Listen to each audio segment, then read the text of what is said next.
Oh! Good morning. How's it going? Good afternoon. Whatever it is. Ah.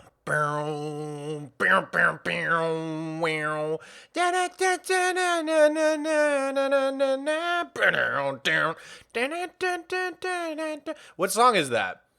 Can someone help me? That's been stuck in my head all morning and I have no idea what song it is. What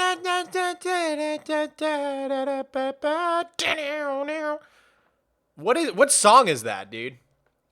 Paranoid? Paranoid by Black Sabbath. Thank you. Thank you. I'm gonna have to listen to that after stream. It's been stuck in my head all morning and I couldn't think of the name of the song. And I know you can hum to Google and ask Google like, "Hey, what song is this?" But I didn't want to do it. I felt stupid doing it. I'll be real. I felt stupid doing it. Okay, let me get some music going. Nintendo music. Let's go for a beachy vibe. Nintendo summer mix. It's a new year. Winter's done. I'm over winter. The second Christmas is over, I'm done with winter. Except the problem is winter's like only just starting when Christmas is over. You know what I'm saying?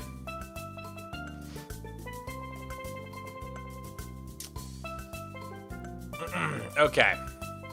How's my 2026 been? Dude, so good so far. So far, so good, man. Nothing's happened yet.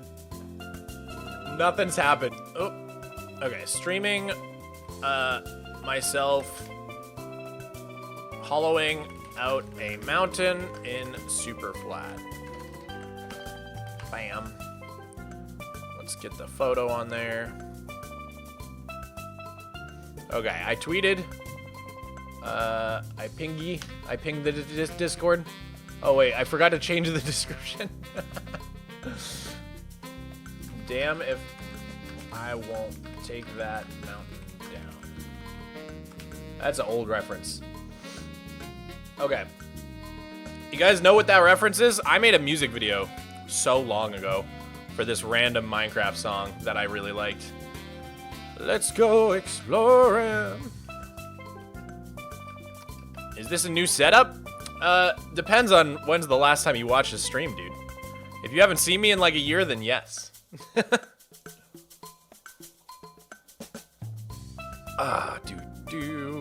you ever tried the create mod? I have not. Hi, good morning. You just wake up? Nice. Gonna move into your office or hang out? Well, you're free to hang out if you'd like. Alrighty. So, let me catch you guys up. I've been doing a ton of mountain clearing.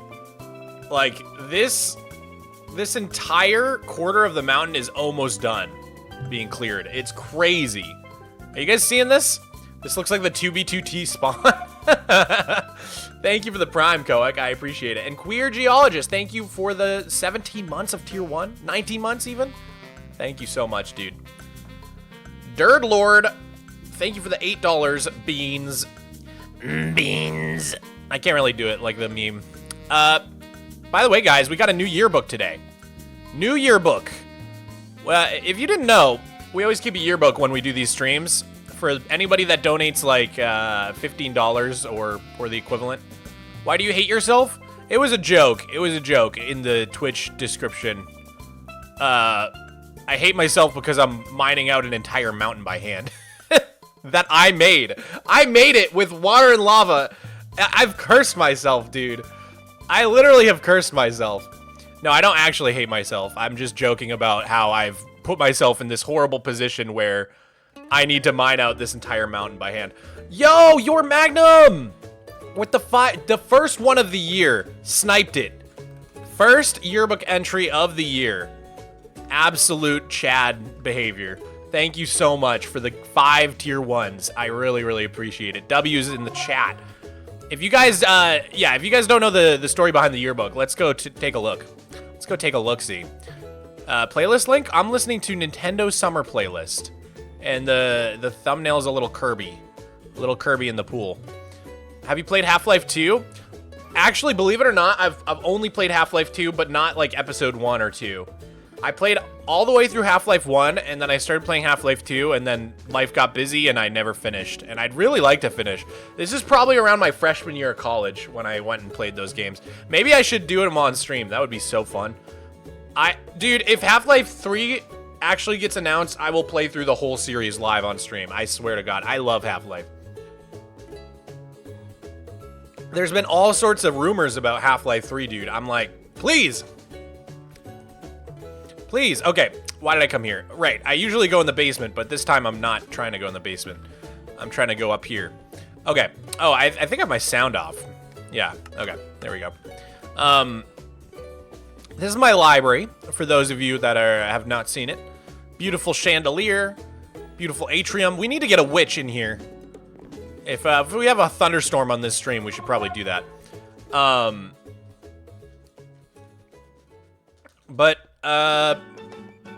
Let's see, where am I at? Yearbooks. Here are the last 2 years' yearbooks. So we got 2024. It looks like in 2024, Blood Beardington was the first in the book. That being said, in 2024, I only started doing it in July. We had the idea to make the yearbook, so that was the first ever entry, and we can see all the names in here, all the different streams we had. And, dude, Major, JRF, going crazy. Holy moly. That is wild. But yeah, that was 2024, as you can see. And then now we've got the 2025 book as well, all finished off. I don't sign them in case I ever need to edit them or something, but, you know. Probably should sign them. It is what it is.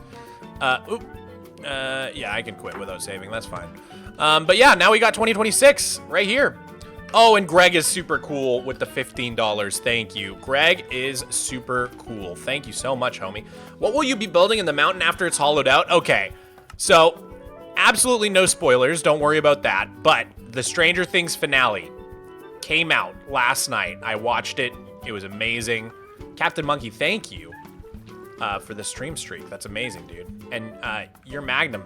This is Hugh Hugh City from Pokemon Sun and Moon. Oh, the song. Got it. The previous song. Drop the underscore. Oh, my bad. Your Magnum. Hold on. Let me do that as well for you. Your Magnum 22. There we go. Stranger Things ended last night. Season 5 finale. It's finally over. I've been watching that show for like 10 years of my life, dude. It was pretty emotional for me. Poen, thank you for the tier 1. Hi, Amog. Happy New Year. To think end of this month, 1 year ago, Slayer gifted me a sub, and I've been subbing and getting on Structuralist server ever since. Dude, that is crazy. I can't believe Structuralist has been like a community for that long even. It just feels like we just opened the server yesterday. Time flies, man. Time flies. Thank you for the 100 bits, your Magnum, as well. I've never watched Stranger Things. Oh, Dirt Lord. It's really good. Thank you for the 10. Yeah, I started watching it. I remember I was in college. It was the summertime, 2016. I was working on the college campus over the summer, and we had not a lot to do. It was awesome. Kind of got paid to just like sit around. And so we ended up, me and my coworker Meg, ended up watching Stranger Things season 1. Oh my God, I got so hooked on that show, man. It inspired a lot. It inspired my college thesis quite a bit. If you guys didn't know, I studied animation in college, so for my thesis, I made a big animated short. Excuse me. So yeah, Stranger Things was like pretty important to me, man. I know that makes me sound like a normie probably, but man, I found that show when like no one had seen it yet. I probably saw it like day 1 when it dropped. Watched the finale last night as well. I think I had 5+ heart attacks. 10 out of 10 would recommend. Dude, it was crazy. It was emotional. I can't believe it's over. But anyways, the whole reason I brought up Stranger Things is because someone just asked, what am I going to do with this mountain once we're finished hollowing it out? And it's called Withering Heights. This mountain is called Withering Heights. And the history of it is that long time ago in my super flat world, I decided to go way up in the sky and pour down lava and water. Lava, water. And it built up a giant cobblestone mound. And then I decided to slowly cover it with dirt. At the time, I thought it was crazy. at the time, covering this mountain with dirt seemed like the biggest project in the world, which is pretty funny because it didn't actually take that long. And then I put a bunch of trees on it, and it became Withering Heights. And the reason it's called Withering Heights is because back in the day, I used to tunnel in here and then fight the wither deep in this mountain so that it couldn't break out and ruin all of my builds out here. You know what I mean? If the wither gets free, he can just wreak havoc. So I would always fight him really deep inside this mountain. And that's why you can actually see there's like floating wither heads all around. There's got to be one over here somewhere. Oh, where is it? Where is it? Oh, maybe I need to be closer. But there's a ton of them. There's a ton of them. Yeah, there it is. There's a ton of them in my world. One of the most cursed things about my super flat world is all these floating wither skulls that haunt my world. It was like some old bug where I guess once they hit the render limit, they just kind of freeze there forever. It's really weird. It's really weird. But anyways, so if we finish hollowing out this mountain and we go to build something in here, I want it to be somehow wither themed. And I've been thinking about the wither, how the wither is like sort of like this undead mob from the nether. I gotta figure out how it works into the overall lore of my world, you know what I'm saying? But yeah, I've been thinking about doing something where it's like the wither is like sort of leaking out of the mountain and everything's withering away. Like, you know how you can get withered when you get hit by a wither skull, or if you walk into a wither flower, you get this withering effect and that your hearts turn black. Like, what if everything turns black and sort of dies? And right at the entrance of the cave, like, all the leaves turn into, like, pale oak leaves and, like, everything's desaturated and everything's sort of, like, withering away and dying. And there's, like, in the center of the mountain could be some sort of, like, giant wither statue or something, and all the corruption is spreading, sort of like it spreads from the upside down in Stranger Things. I don't know, something along those lines is what I'm thinking for this mountain. But it's funny because for Minecraft Live, I built like a copper golem factory inside this mountain, but I don't think I'm actually ever going to build it in survival. That was just a creative build for the show. And at first I thought, man, maybe I'll actually build this in my flat world because I really liked how it came out. But I'm actually thinking doing something with the wither would just be so much cooler. It's not called Copper Heights. It's called Withering Heights. You know what I'm saying? So the wither is literally Vecna. Hey, Mog, I've watched a lot of your videos, but this is my first stream. Super excited. Thanks for all the awesome content. Hey, thanks for being here, Igris. Squibbler B. Thank you so much for the 3 gifties. I think that's $15, right? 3 times 5. It's close enough. I'll say 3 gifties or more gets you in the book. How about that? 3 gifties or more. That's what we'll say. Squibbler B, thank you so much for the 3 gifties. I really appreciate it. And Diesel Derek, thank you for the Prime, man. 6 months is amazing. Happy New Year, buddy. Happy New Year. Dirt Lord, thank you for another 5. I think it's cool you spend so much time in one world. I could never. I make mods and I can't for the life of me take a break and play MC. Dude, I don't know. I just like... There's like pros and cons to the way I play this game, right? Because I'm so committed to my survival world that like I can't really have fun in other Minecraft worlds. I'm gonna be real. Like, one of the only times I can remember actually feeling like invested and having fun in a Minecraft world other than my main survival world was during SOS, during Minecraft SOS.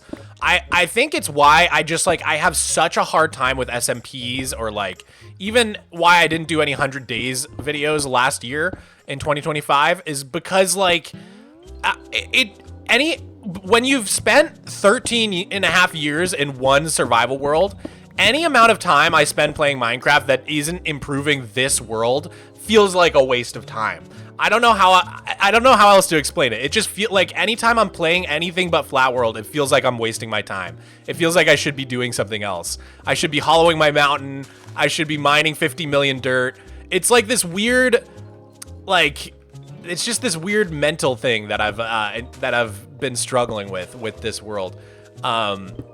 So last year, I kind of really focused on the Flat World, and I didn't actually do that much other stuff. Because I felt like in 2024, I spent so much time like on SOS and doing 100 days videos, and it felt like my Flat World kind of stagnated. And so 2025, my flat world actually changed a lot. Like, if you look at the map, all of this stuff was like this entire side, plus all of this stuff. Like, I got a lot done in this world. I feel like I doubled it in size in 1 year. So, not sure what the vibe for 2026 will be. You know what I'm saying? It's a 13.5-year hyperfixation, literally. Literally. Yo, Shadows Aging Empress. Wow, what a cool Shadows Aging Empress. Thank you so much for the tier 1. Thank you very much, dude. Any suggestions to start super flat? Oh yeah, thank you for reminding me to turn on the Miko cam chat. I've got a lot of suggestions to start super flat. I mean, the gist of it is that you should really start your super flat world in 1.17 and then upgrade. That'll ensure you get all of the possible structures in super flat. If you don't get all the structures, you're gonna be sad because you're gonna be missing out on a bunch of stuff. Each structure has some specific things that you can only get there. For example, Pillager Outposts have goat horns and the allay.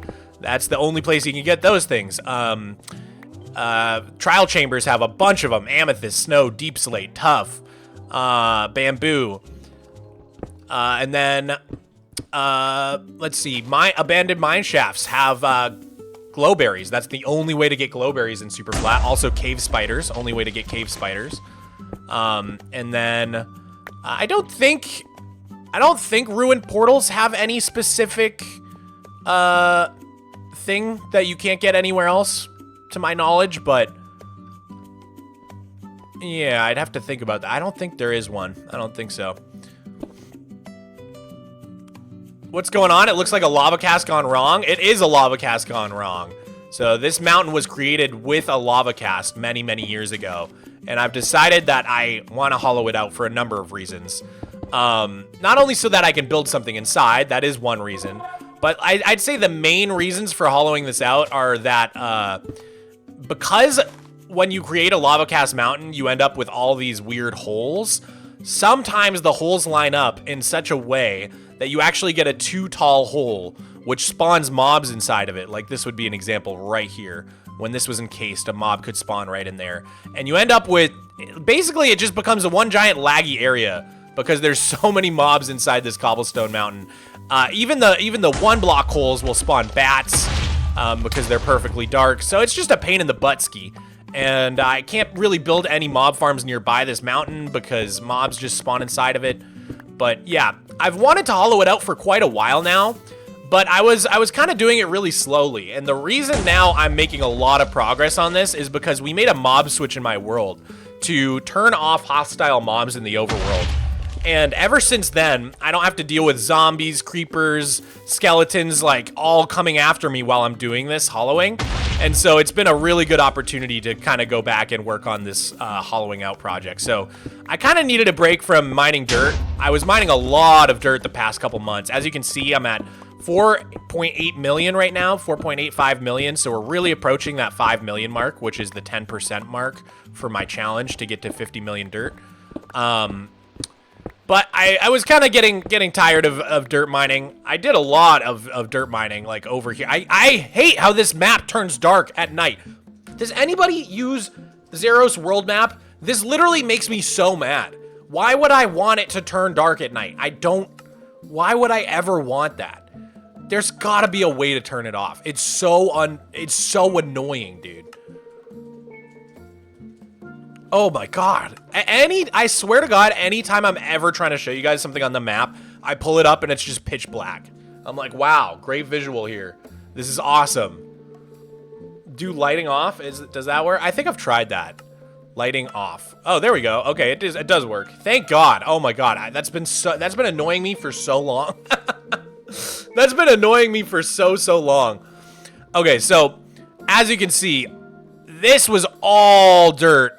And I mined out like a lot of this over the past couple months. I think like the old line was like right here. So all of this I've been working on, and that was like probably like a million dirt, dude. But yeah, I feel like I've been missing donos. Oh, Fish of Fish, thank you for the 500 bits. What have you done for each year? Maybe you can do something historic related for 2026. Well, this year I really, really want to start the museum project. So, if you guys haven't seen about this tower that I built here, the whole point of this tower is that it's 20 stories tall. I set a goal when I reached 10 years in my world that I wanted to do another 10. So on the 10-year anniversary of my world, I set a goal that I would make it to 20 years in this world without ever stopping or giving up. And so I built a tower that's 20 stories tall. And the idea is that each floor of the tower is like a museum for that year of my world. So it starts in 2012. That was the year I created this world. And then we're basically going to go up, and every floor will have like everything I did in the world that year, maybe like whatever became obtainable that year, you know, the different items you could get in Superflat at the time. We're really gonna like try to make it like a comprehensive Superflat museum, like a museum not only for Superflat but for my specific world as well. And maybe we'll even have some real life things in the museum, like, oh, this was the year I graduated high school, this was the year I graduated college, stuff like that. You know what I mean? So it's going to be sort of like a mix of a museum for Superflat, a museum for my personal Superflat world, and a museum for my life in general. It's going to be kind of a mix of all three. I'm really excited to start it because I haven't done any of the interior work yet. And that's definitely a project where I'm going to need your guys' help, for sure. I really want you guys. So I think we're going to do a lot of streaming with that. I think a lot of that is going to be streamed. All right, we gotta pick up the pace. I'm like, I'm talking here. I'm barely mining anything.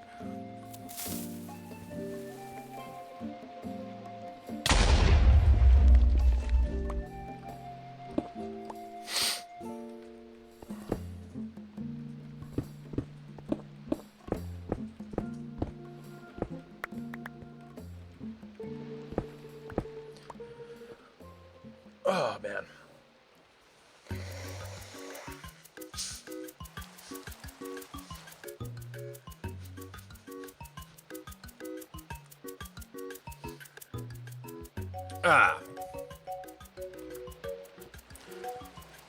All right, let's see here.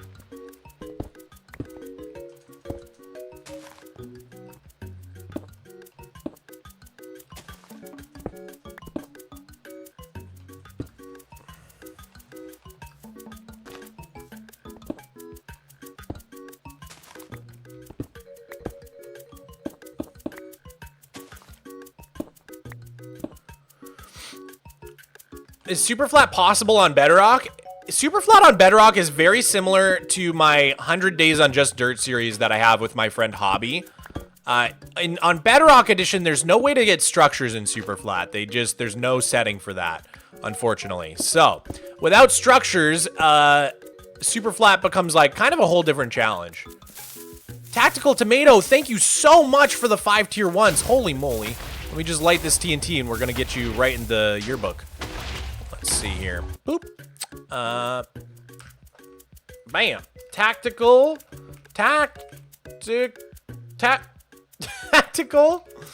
Tomato. There we go. Thank you so much for the 5 gifties, and shout out those 5 lucky people.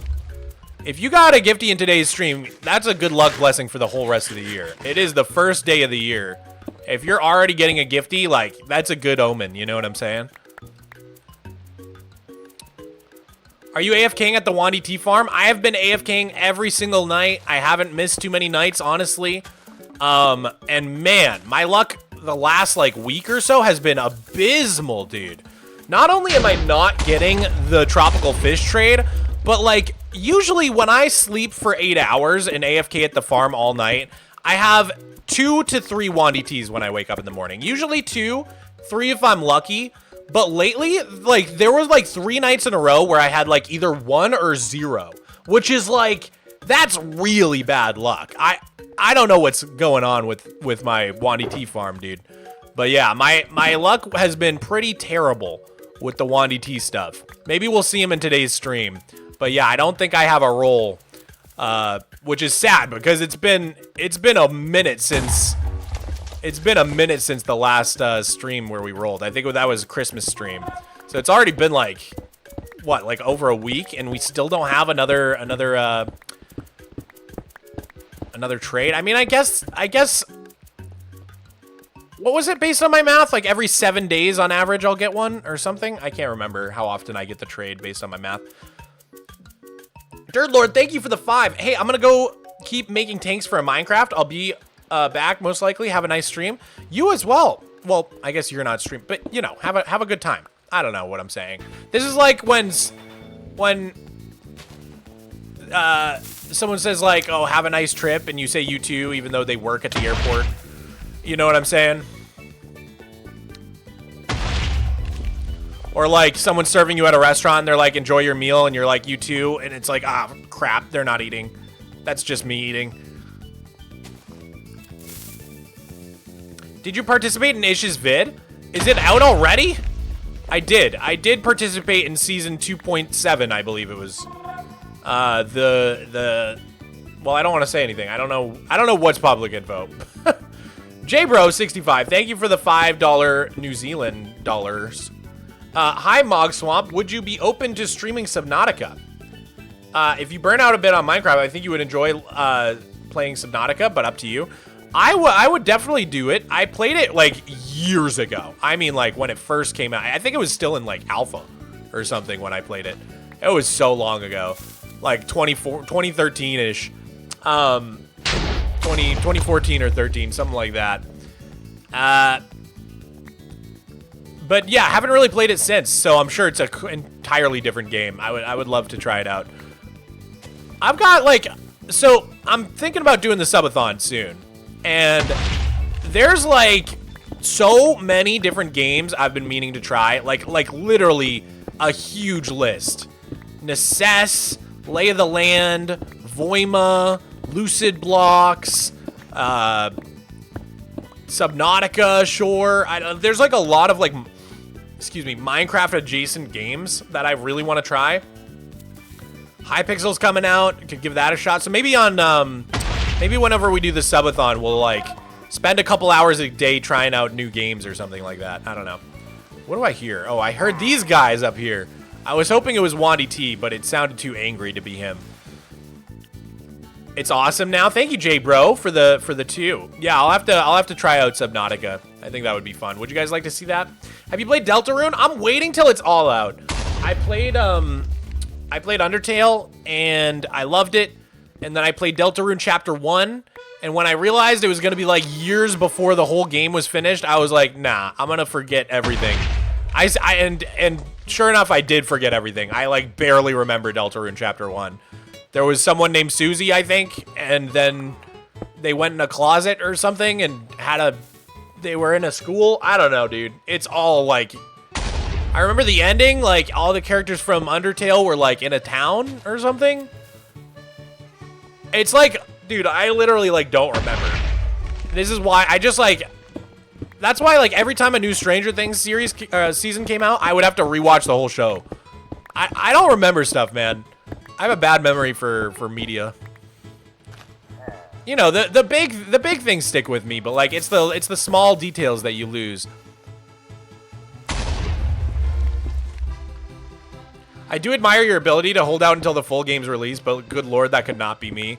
Yeah, I mean, luckily I haven't seen like any spoilers for it or anything, or yeah, like I don't know how I've been avoiding spoilers for Deltarune, but honestly, if I did get spoiled, I would probably just forget by the time the whole game's out, so.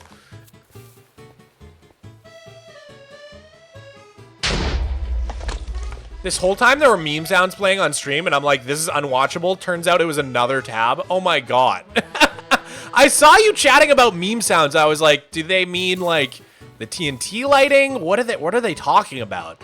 Or maybe like something in the Nintendo song sounded like a meme sound. I had no idea what you meant. That all makes sense now. OMG, you have a cat cam? You know it. Mog, did you hear about what happened in Switzerland? No, I did not. Good news, hopefully. They solved cancer. I bet that was it. They solved cancer in Switzerland. No, let's see. What's going on in Switzerland? Switzerland news. Oh, great. A giant fire that killed everybody. Okay. Thank you for letting me know, chatter. Good start to the year. I knew it was actually going to be bad news. I was kidding about the cancer thing. It's never good news. It's never, ever good news. Anytime someone says, did you hear about what happened in blank? It's never going to be a good thing that happened. It's always going to be some devastating tragedy. Tactical Tomato.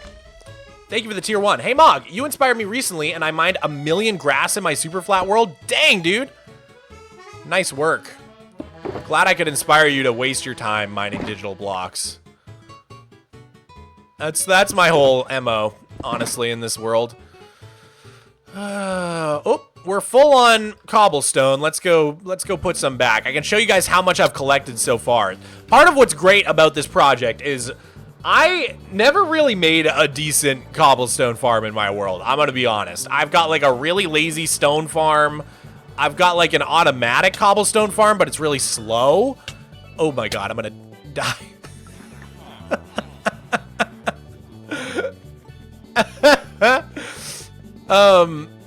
Let me grab my stuff real quick, and then I'll finish my thought. Where did he even land?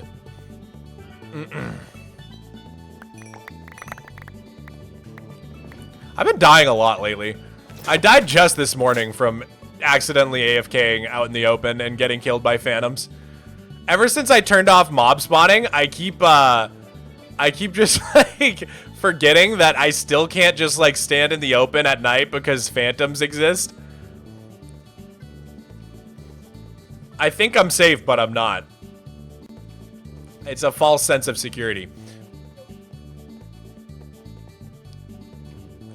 Art Al Artistic, thank you for the tier 1.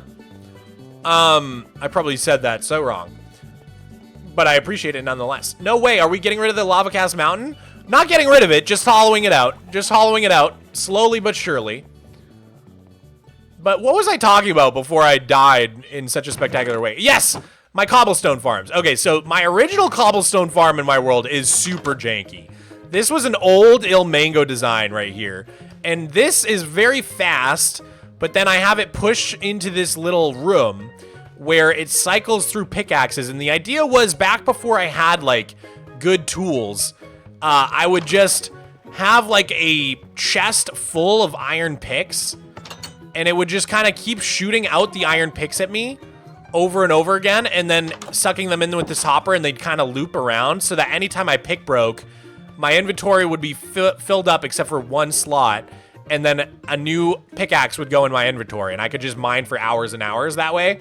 So that was the idea, but this cobblestone farm really sucks. So then I eventually built a stone generator, really simple one. Pixelated, thank you for the 5. You should build a floating island, and do you think Mojang should add a continent generation type like the old world gem? Honestly, anything they do that makes it closer to old world gen is great. Old world gen was so goated, man. New world gen's cool too, but I think there should be like both, a mix of both, you know? But yeah, I made this little stone farm here. Just like really, really simple. You stand, it pushes you back and forth, you mine the stone. Very simple. And then last but not least, I made this automatic cobble farm in my lumber mill, where it just kind of automatically makes cobblestone and then pushes it into this matrix where it like blows up. But again, very slow. So those are my 3 ways of getting stone / cobble, and none of them are great. They all kind of suck, and I hate using all of them. So luckily, by mining out hollowing out Withering Heights, I have been collecting all the cobble I get, and hopefully I shouldn't really have to ever mine for cobble again, or at least not for a very, very long time. Once this thing is hollowed out. So that'll be nice. That'll be really nice.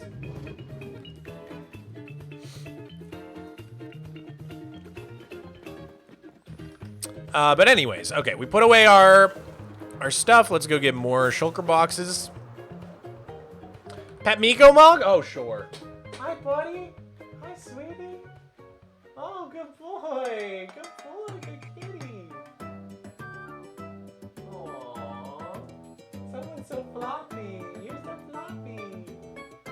I love you. I love you so much. good boy. Oh, he's just the best, dude. Ah.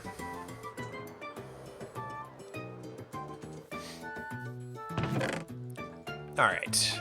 More shulkers.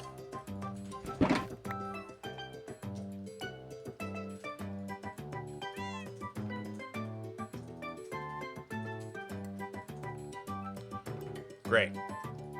Looking good.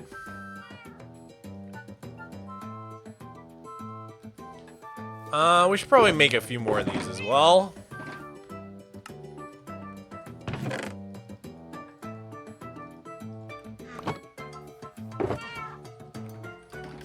All right.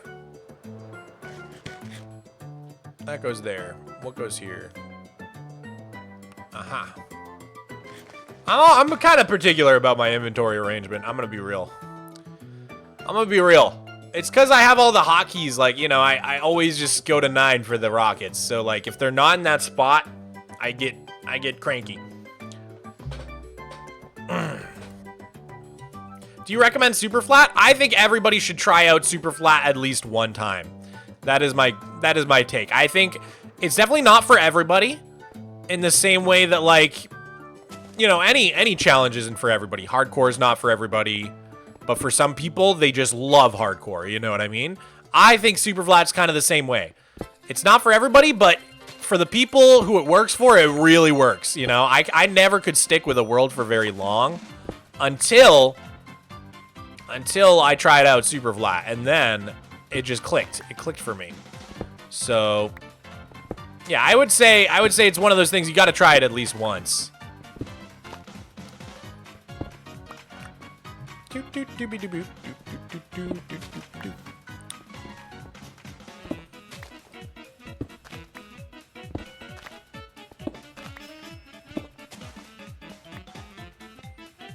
All right, let's get this going.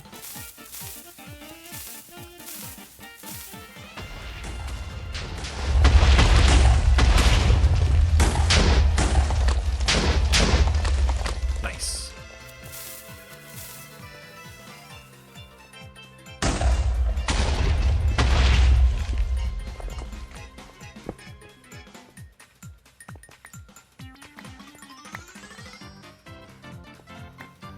Why don't you place a ton of TNT and light it all at once to save time? That's kind of what I'm doing. I don't know. I don't really question my methods. I just do it. I just get into a trance. I basically just do whatever feels the most fun in the moment. Does that make sense? Explosion mod? The explosion mod is called Explosive Enhancement by SuperCat32. Really awesome mod that all it does is make explosions look way, way better. And honestly, they just need to add this to vanilla. It looks so much better than the default explosions in the game. And it feels very Minecrafty. And at this point, I've been playing with it for like a year or two now. And when I see normal explosions, they look wrong to me. I'm like, ew, what is that? Like, this mod feels so vanilla that I forget it's not vanilla.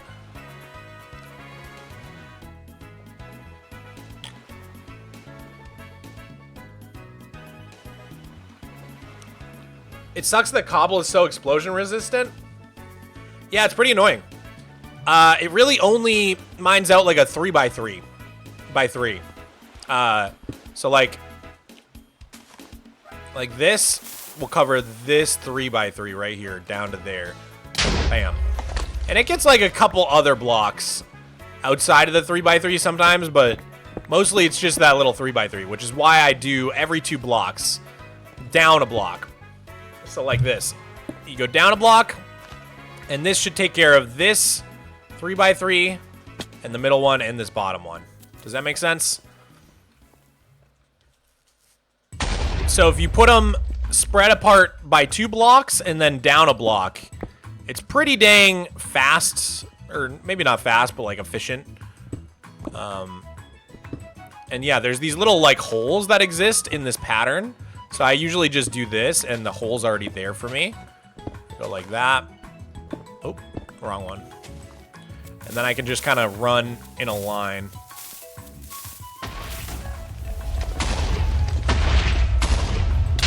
So as you can see, that'll kind of give you a perfectly flat ground to stand on, other than the weird holes that already exist. And then you end up, I kind of just do it 3 blocks at a time. So I have like all these shelves. Like this is actually two layers. And yeah, that's just how I've been going about doing this. Why are there so many holes in it? It's because of the way that lava casting works. You just don't end up with a fully solid chunk of cobble. Like you end up with all these air gaps. I guess I don't know exactly why. I'd have to like really look closely at a lava cast while it's spreading.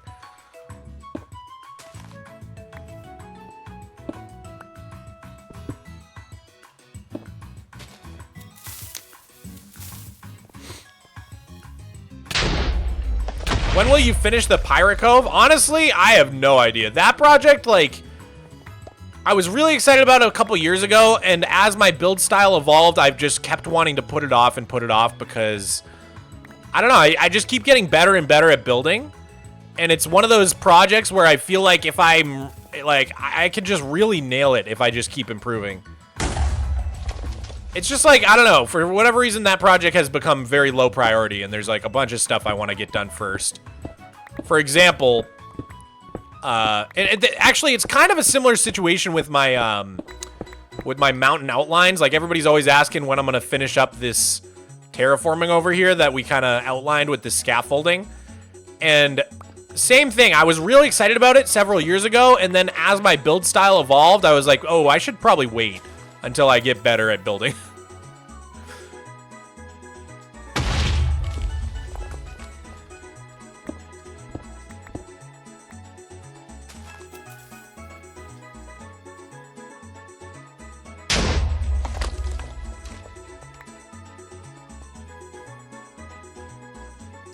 There has to be a more efficient way. I mean, probably. You could spam TNT everywhere, but I don't like doing that because I don't, you know, I have to craft this by hand. And when you spam it, it's like, it does not get many blocks. I guess the other thing would be like making like some sort of TNT duping flying machine, but I don't TNT dupe in my world, really. Plus, like, the way I'm doing this is just very therapeutic for me, so I don't really feel that pressured to speed it up. It is pretty slow, though. But I think you'd be surprised. Like, I've gotten a lot done just in the past little bit.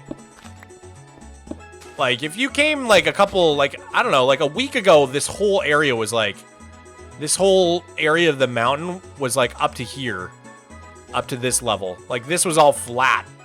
So that, like, all of this that I've done only took me, like, probably, like, a week or so.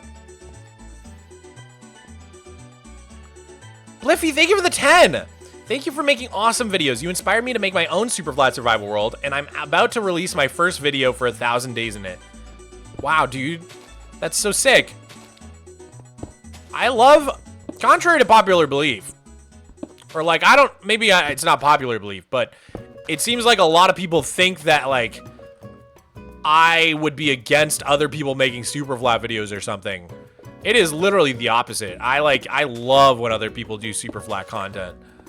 My dream for super flat when I first started my channel was for it to, like, really grow into the next big thing that people do. Like, I always felt like it's a better version of Skyblock that's built into the game. You don't have to download a map. You don't have to go to the marketplace. You just have it at your fingertips whenever you make a world. So to me, super flat, like, was always so underrated as a challenge, and I always hoped that it would become more of a challenge that everybody tries. You know what I mean? And it hasn't quite, like, reached the level of popularity I hoped it might, but I definitely have helped push it more into the mainstream for sure.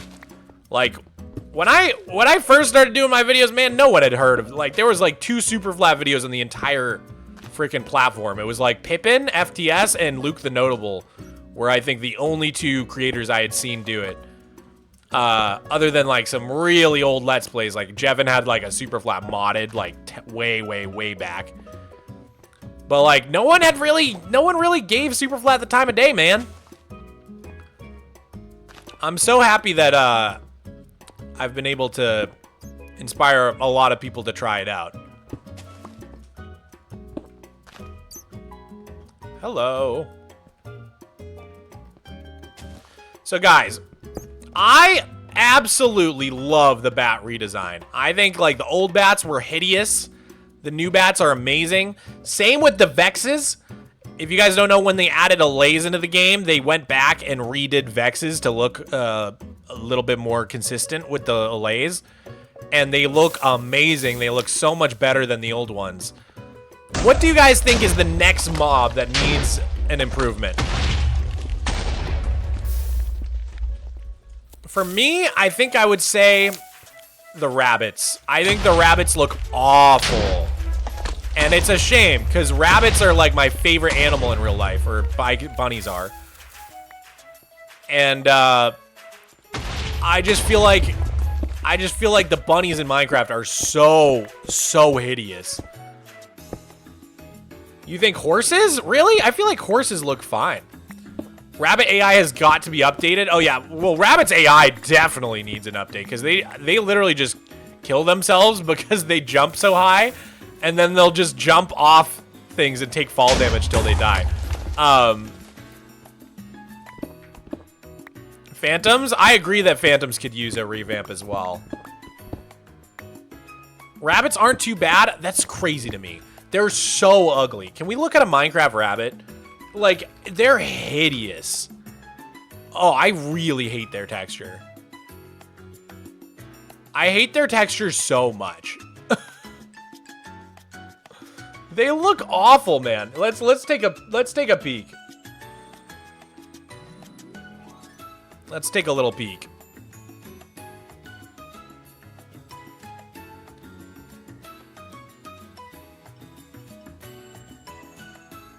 There we go. Oh, dude. Okay, look at this. This is adorable.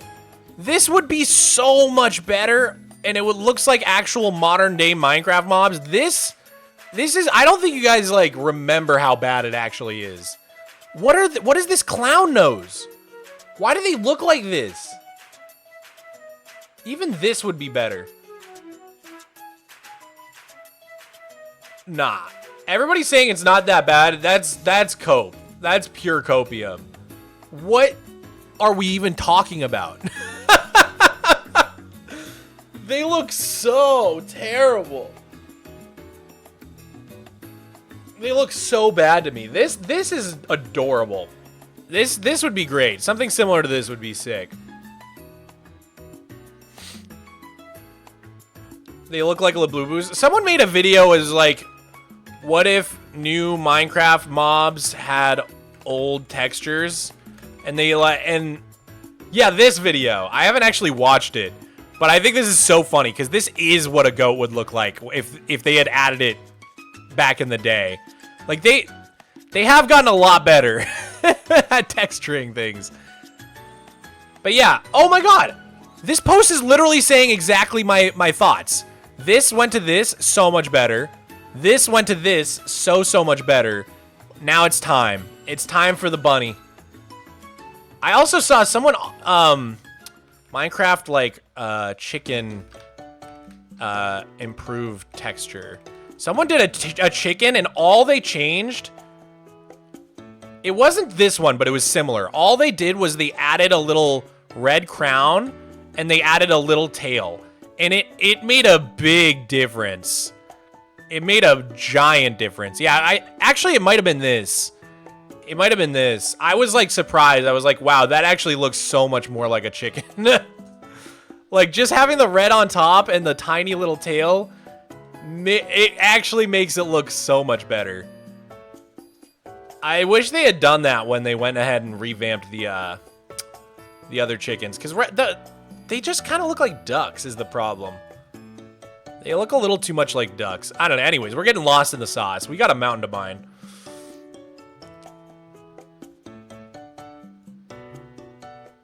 Looks like a trimmed mohawk. The one I saw was like better. It looked better. But they do have mohawks.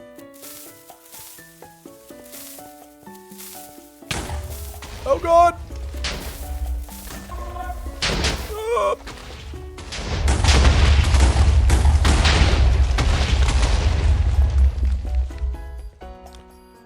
Opinion about Stranger Things? None. Thank you for the super chat. What is that? Rupees? I can't remember what those are. Opinion on Stranger Things. Let's see. If I had to rank the seasons, like I don't want to say anything because I don't want to spoil it for anybody who hasn't seen it. But I would say season 4 and 5 were about the same for me, like in terms of quality, and they were both really solid. I would say my favorite season overall is probably 3. And then after that, probably 1, because 1 is just classic, nostalgic. It's so perfect. And then 4 and 5 are like kind of even, right up there. And then I think 2 is objectively the worst of the 5 seasons. But honestly, 2 is like not as bad as everybody says it is. It's really not that bad. They're all good, man. The whole show is freaking good. I feel like it's so rare for a show to be that consistent and that solid all the way through. So I'm just grateful. The quality never really dropped that much. I think if there's anything to critique season 4 and 5 of Stranger Things about, it's that it almost like the budget got so big and the show got so popular that it almost just has this like Hollywood feeling that the original seasons didn't really have. The original seasons felt a little bit more scrappy, a little bit more indie in a way that I kind of dug. Whereas the newer seasons feel like almost so big budget and so Hollywood that it begins to feel like a Marvel movie or something, which isn't like necessarily a bad thing, right? Like I like Marvel movies. I'm just saying, like eventually, I don't know. There's just something about like when the show started, it just felt a little bit more scrappy.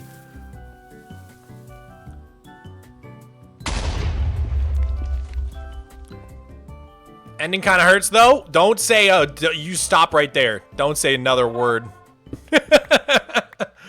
I don't want people mad at me, dude. No spoilers in my chat. I really like the way it ended. I'll say that much.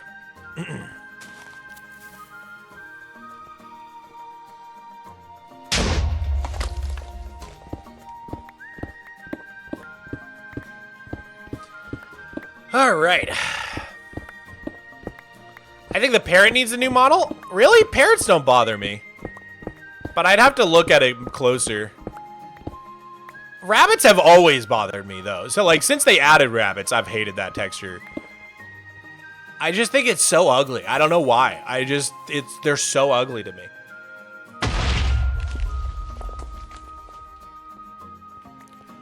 I saw a video about, revamping the creepers so that the explosion size inversely scales to how much health they have. Yeah, I saw that too. Kind of fixes all the problems with creepers. Really, really excellent suggestion, to be honest.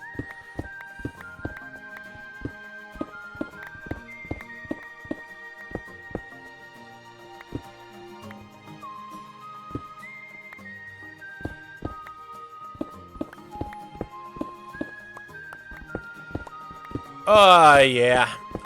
I'm gonna miss Stranger Things so much, man.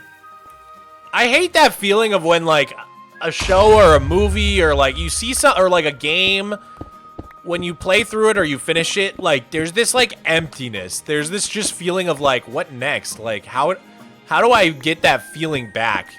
That feeling of, like, consuming this content or, like, being part of this story for the first time. Like, something that really gives me that feeling is, like, Life is Strange. Life is Strange, and Life is Strange Before the Storm. Ugh. Like, when I finished those games, I was like, I need this feeling back. Like, I was, like, desperate. I'll Google, like, similar things. What's anything similar that I can, like, watch or engage with that'll, you know, it's like chasing that high of experiencing that thing for the first time. And I definitely am feeling that with Stranger Things. I'm like, oh man, like I want to go back and experience this for the first time again. I remember so vividly. Like another one for me, Outer Banks. I'm such a sucker for Outer Banks on Netflix, man. And oh my god, if I could just go back to that first time watching season 1, that was magic, dude. Oh my god, that show is just like, just teens on the beach hunting treasure. I just felt like, I felt like I was one of them. I felt like I was John B, dude. Oh my god.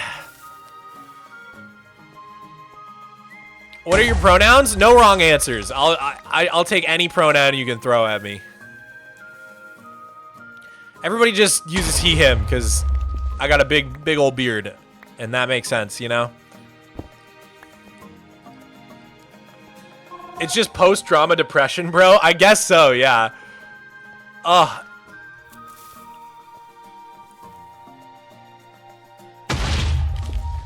Do an Outer Banks inspired build by the coast. That would be cool. That would be cool. I would love to do a more tropical coast. Because all the coasts I've built so far are like a bit more like cold. Like the Rocky Bay I was working on is more like, you know, cold beach. But I would love to do some warm beach vibes, you know what I'm saying? I guess Salacia Beach is very, very tropical. What am I saying?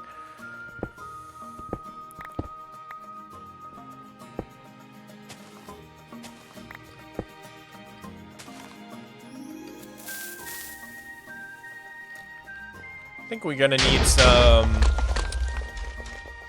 carrots. Let's go get some food real quick. What's your opinion about the live action How to Train Your Dragon? I hate it on principle. Oh my god, I will never watch it. It makes me so mad. No one respects animation. The disrespect for animation is so... God, it all started with live action Lion King, and I've just gotten angrier and angrier about this since. I care so much about animation as a medium. Oh my god. I'd cut off a finger to play Outer Wilds myself for the first time. Dude, should I play it? I've never... Maybe you could live vicariously through me, Toffee. Maybe I'll give it a shot during the subathon. Play it for the first time. What was I doing? I'm buying carrots.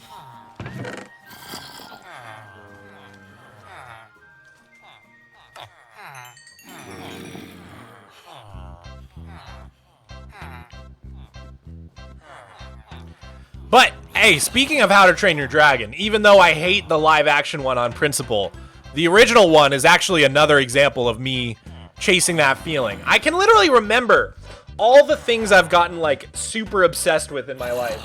There was, like, one of the first ones ever was Animal Crossing for the GameCube. I was, like, 5 when that came out. And, man, I just remember that had such a deep impact on me, that game. It still does to this day. And then there's, like, Viva Pinata. Viva Pinata definitely gave me that feeling. Wind Waker. I remember finishing Wind Waker and just, like, needing to read fan fiction about it because I was, like, so... I needed more. I needed more. You use the title theme in a vid? Have you played it? ACFA.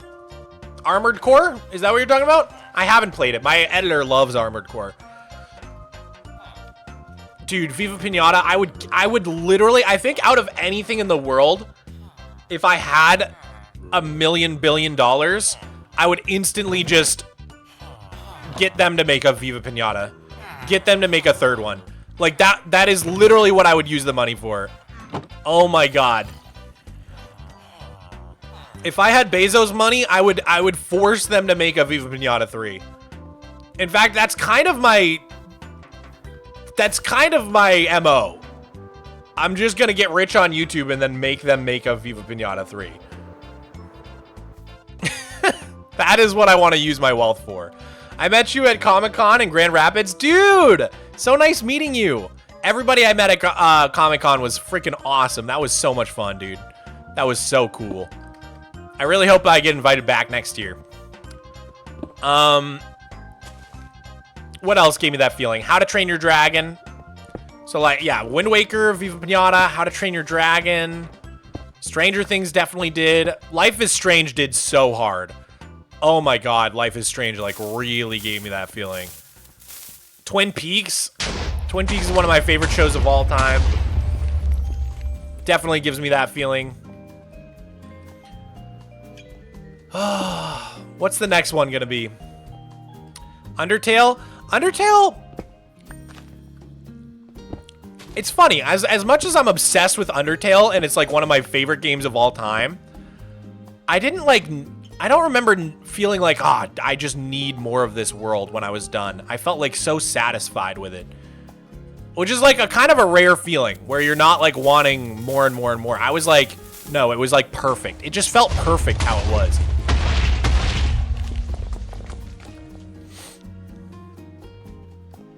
Although, no, I guess I do kind of get that feeling.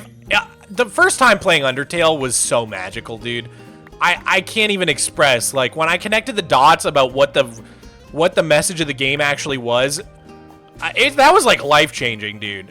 Like, when I finally figured out what the point of Undertale was, I was like, oh my god. Like, a game had never done that to me. Like, I don't think a game had ever done something like that to me. Oh my god. That's what makes that game so goated.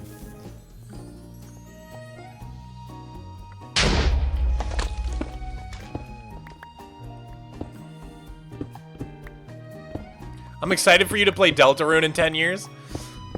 I'm excited too. Toby Fox is such a genius.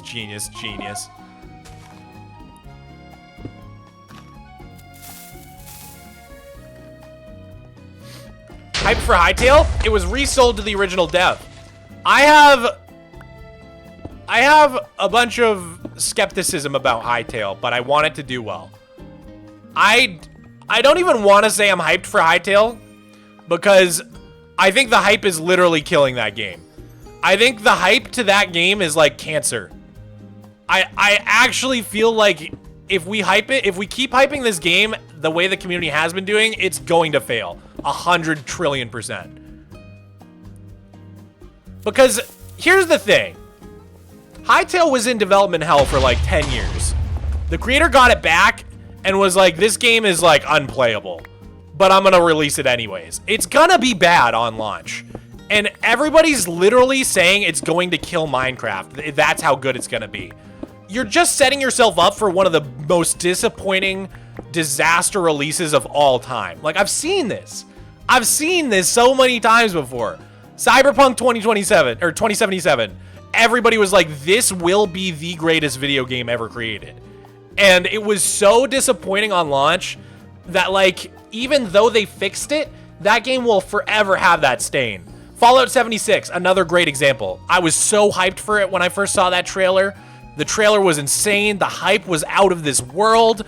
And that game on launch was an unmitigated disaster, dude. It was horrible. And it never really recovered from that. Even though they fixed some stuff, like I never played it. I never bought it. It was that bad that, like, I never even bought it. So I feel like we're in a similar state with Hytale right now. Like, people, like, there's a reason the game never came out after like a decade. Clearly it was in some sort of development hell. It was having some issues. Clearly it wasn't fun or releasable. And now they're just releasing it.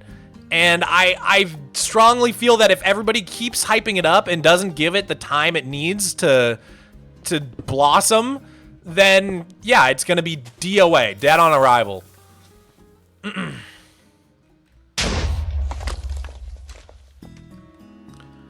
I've just seen this happen too many times, where people hype a game so much to just this completely unrealistic standard. Like, people saying it's gonna kill Minecraft. You're delusional. You're Delulu, girl. You're absolutely Delulu. Minecraft has a 15-year head start. It was a genre-defining game. They have a second movie in production. They've done 2 spin-off games. There's no way There's not a chance in hell that Hytale can even put a scratch in Minecraft's numbers. There's just no way. So if that's what you're telling yourself, like in the lead up to Hytale being released, then you're just setting yourself up for like an immense amount of disappointment. And then when everybody's inevitably disappointed, then they're just going to lose interest. And before the game even gets a chance to be good, everybody will have moved on to the next thing. That's my fear with Hytale. If we can hold back the hype and give this game like a year to just do its own thing and try to find its audience and its own community, then maybe it could be like Vintage Story and it could have like a nice little niche of its own within the voxel game genre. I could totally see a world where Hytale has a cool community that, you know, serves a different player base than Minecraft and kind of like Vintage Story. But if we keep saying that it's literally the second coming of Christ, then I think the game's gonna totally flop. That is my I bet Hytale's gonna end up like Cube World. Exactly, dude. I think that's why I feel so strongly about this, is because this is literally just Cube World. Do you guys remember Cube World? You're probably too young. There was a game that was basically just Hytale, and it was called Cube World, and people hyped it so much. And I believe what happened was like an alpha for the game came out. It was really good. And then years went by, the developer went silent. And then a couple years later, they finally released it. And it was super disappointing. And everybody hated it. And it basically just insta-died. Like, it was never heard from again. And that is my biggest fear for Hytale. I think we're barreling towards that inevitability, unless people can kind of get their expectations under control. Because you can't expect a game to take down the biggest game in the world. It's like, that's just such an unrealistic expectation to have for a game on launch. The other thing that's really bothering me, I have to say something about this. This is really, really, really bothering me. So there has been this whole panic right now over this new hire at Mojang, Katie Scott. Apparently, this is a person who worked at EA and Ubisoft on some games like FIFA and Assassin's Creed that have a lot of microtransactions. And so the community has sort of just jumped the gun and assumed that they're adding microtransactions to Java, which, guys, that's never going to happen. I mean, I'll eat my words if I'm wrong on this, but this is not going to happen. They're not going to add microtransactions to Java. They're just not going to do it. That's what Bedrock exists for, is so that they don't have to add microtransactions to Java. And I think people who think that's going to happen, here's the reason why I don't think that will ever happen. Just think about it. Hear me out for 1 second, okay? They just unobfuscated the Java code, making it easier than ever for modders to mod Java Edition. And the code being unobfuscated basically means that Mojang doesn't have the ability to make something unmoddable in Java Edition. So what I'm saying is, the second they add microtransactions to Java Edition, the next day, someone makes a mod that removes the microtransactions from Java Edition. Everybody in the world playing Java downloads that mod, and then there's no microtransactions in Java. And so what is the net result for Mojang? They've just created the worst PR nightmare of their lives, because now everybody hates them for adding microtransactions to Java. And what did they get out of it? Nothing. Because everybody just removed the microtransactions with a mod. So they wouldn't do that. They're not that silly, dude. I don't think Mojang is that naive to where they're just like, no, bro, it's totally worth adding microtransactions to this game, even though everybody will hate us for years and will never ever live down this bad PR, and people will just remove them anyways. Like, they're not gonna do that. I swear to God, they're not gonna do that. And if I'm wrong, I will literally delete my Flat World. No, I won't, but you get the point. Playgoo, thank you for the 5. Minecraft community continually doom posting since 2018 is getting old. It is getting old, dude. I'm old. They've been doom posting not since 2018.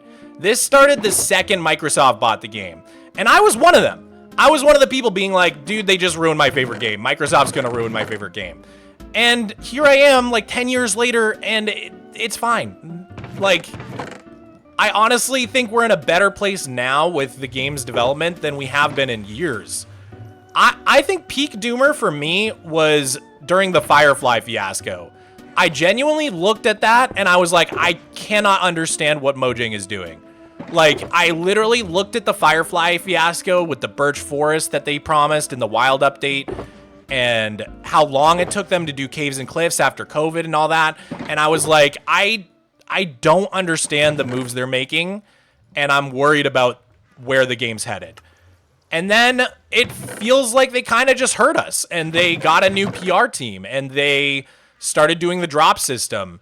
And I feel like if you look at what we got in like 1.19, which again, that was back when we got one update a year, versus what we got in 2025 through all the different drops, dude, it's night and day. We got so much more content with the drop system this year. I mean, there's downsides to the drop system, don't get me wrong. I hate replacing all my mods like every 2 months. It's awful.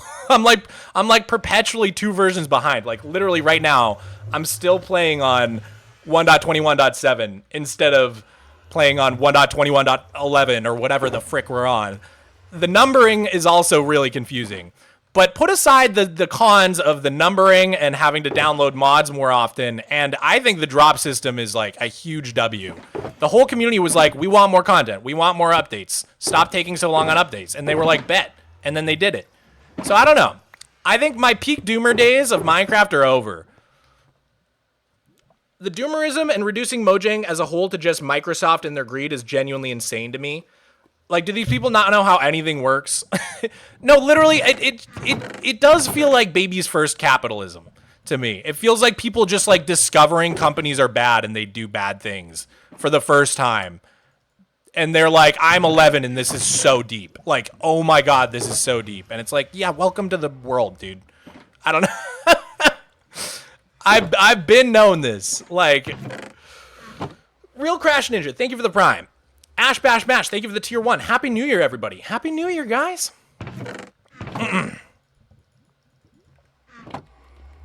So these are all my hot takes that I've been meaning to share with you guys. But so anyways, I kind of got distracted. What I was trying to say when I brought up the Katie Scott panic.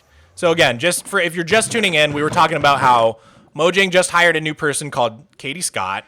She worked at Ubisoft and EA on games like Assassin's Creed and FIFA that have a lot of microtransactions. And so there was an enormous panic in the game of people for some reason thinking that that means they're adding microtransactions to Java, even though we have literally no evidence for that and all signs point to the opposite.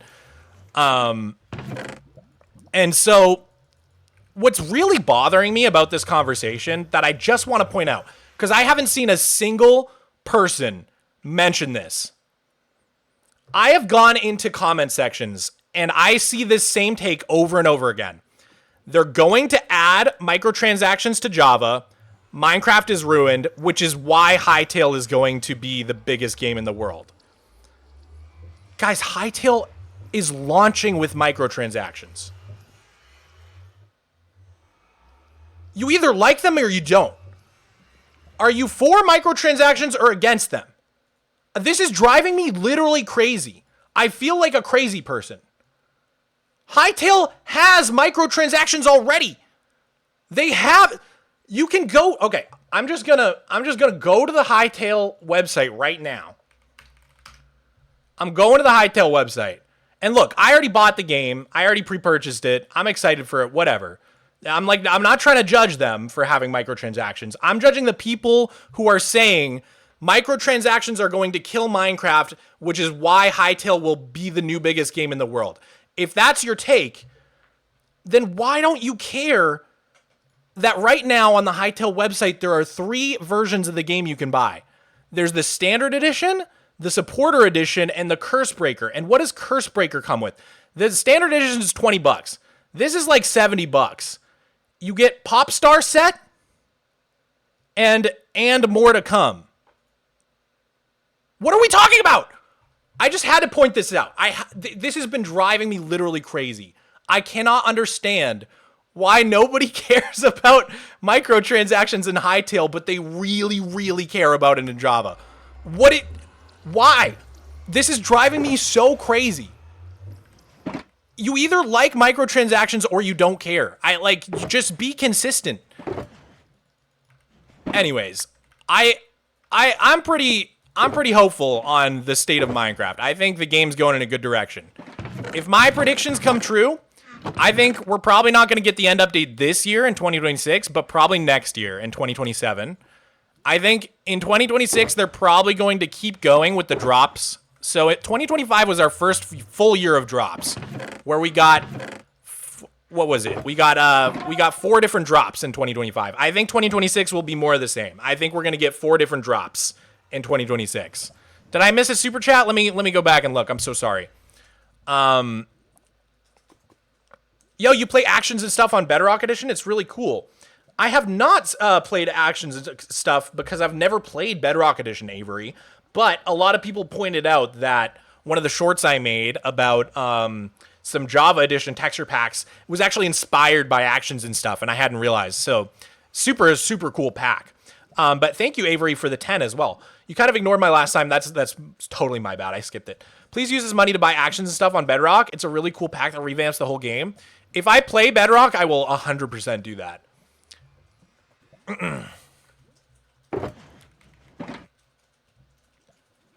We'll 100% do that.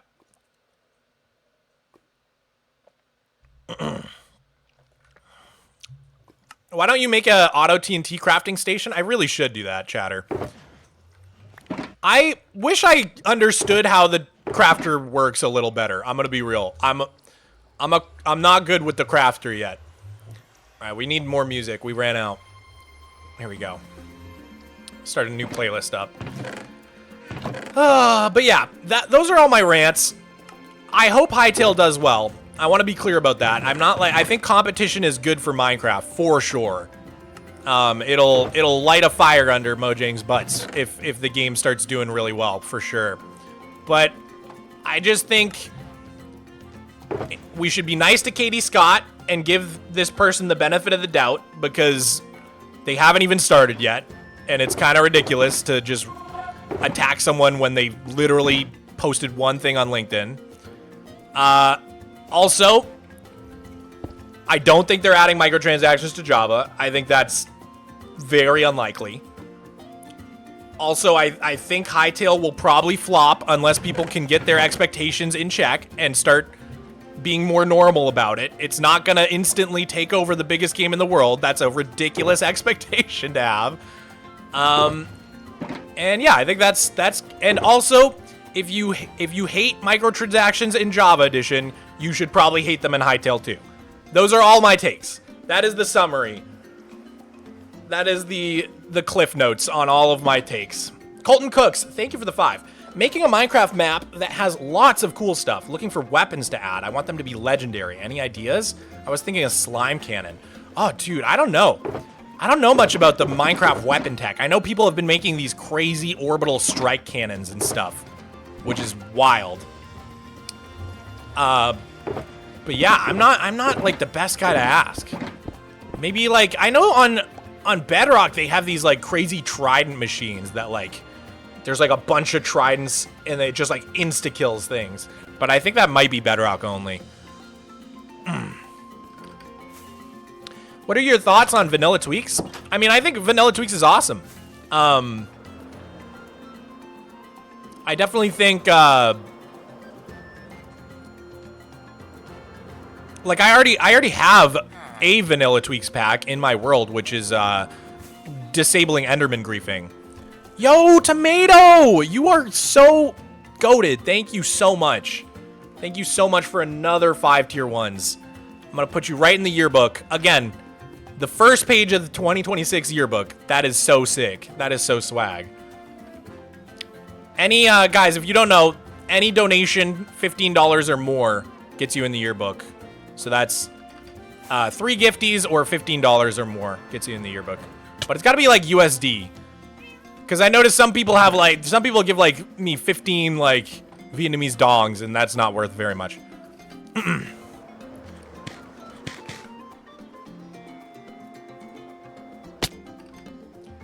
Why is it 2026? I feel my joints rotting inside my body. Yeah, dog, I'm turning 30 this year, and I'm not about it.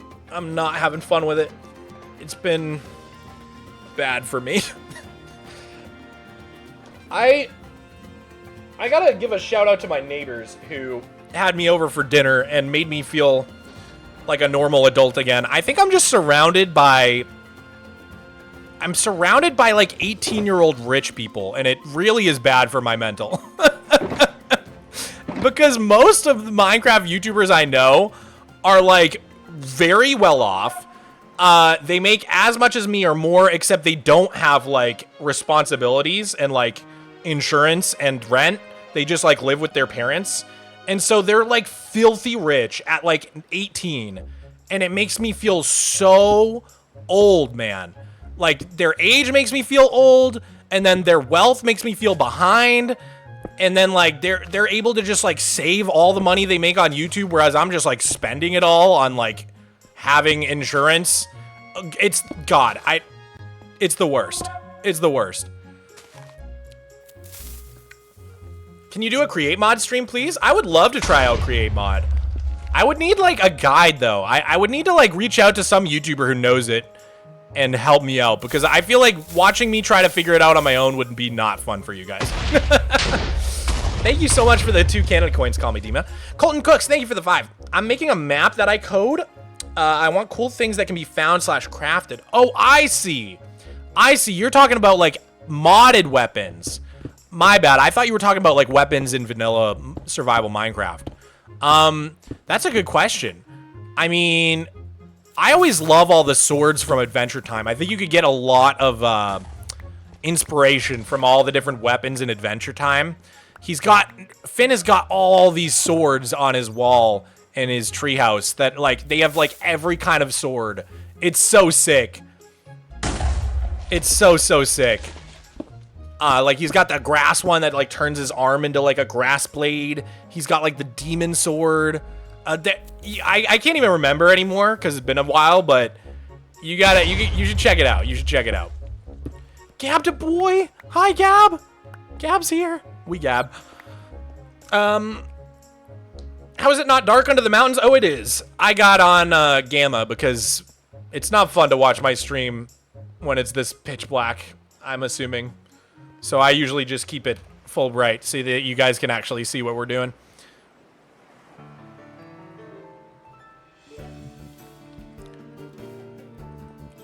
Why don't you do TNT duping?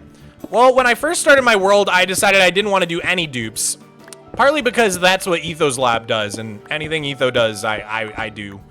I would do because I just worshipped him at the time. Not that I don't anymore. I still do. And so I'm really committed to not duping in my world. The exception I made was for sand, and the reason is because you can only get sand in Superflat from the Wandering Trader, and you can get it in very small amounts. And the problem is, like, I don't use sand for, like, glass or anything like that. I trade for all my glass. But I do use it for TNT, and I use it for, like, sandstone. And the sandstone especially is rough, because it takes 4 sand for 1 sandstone.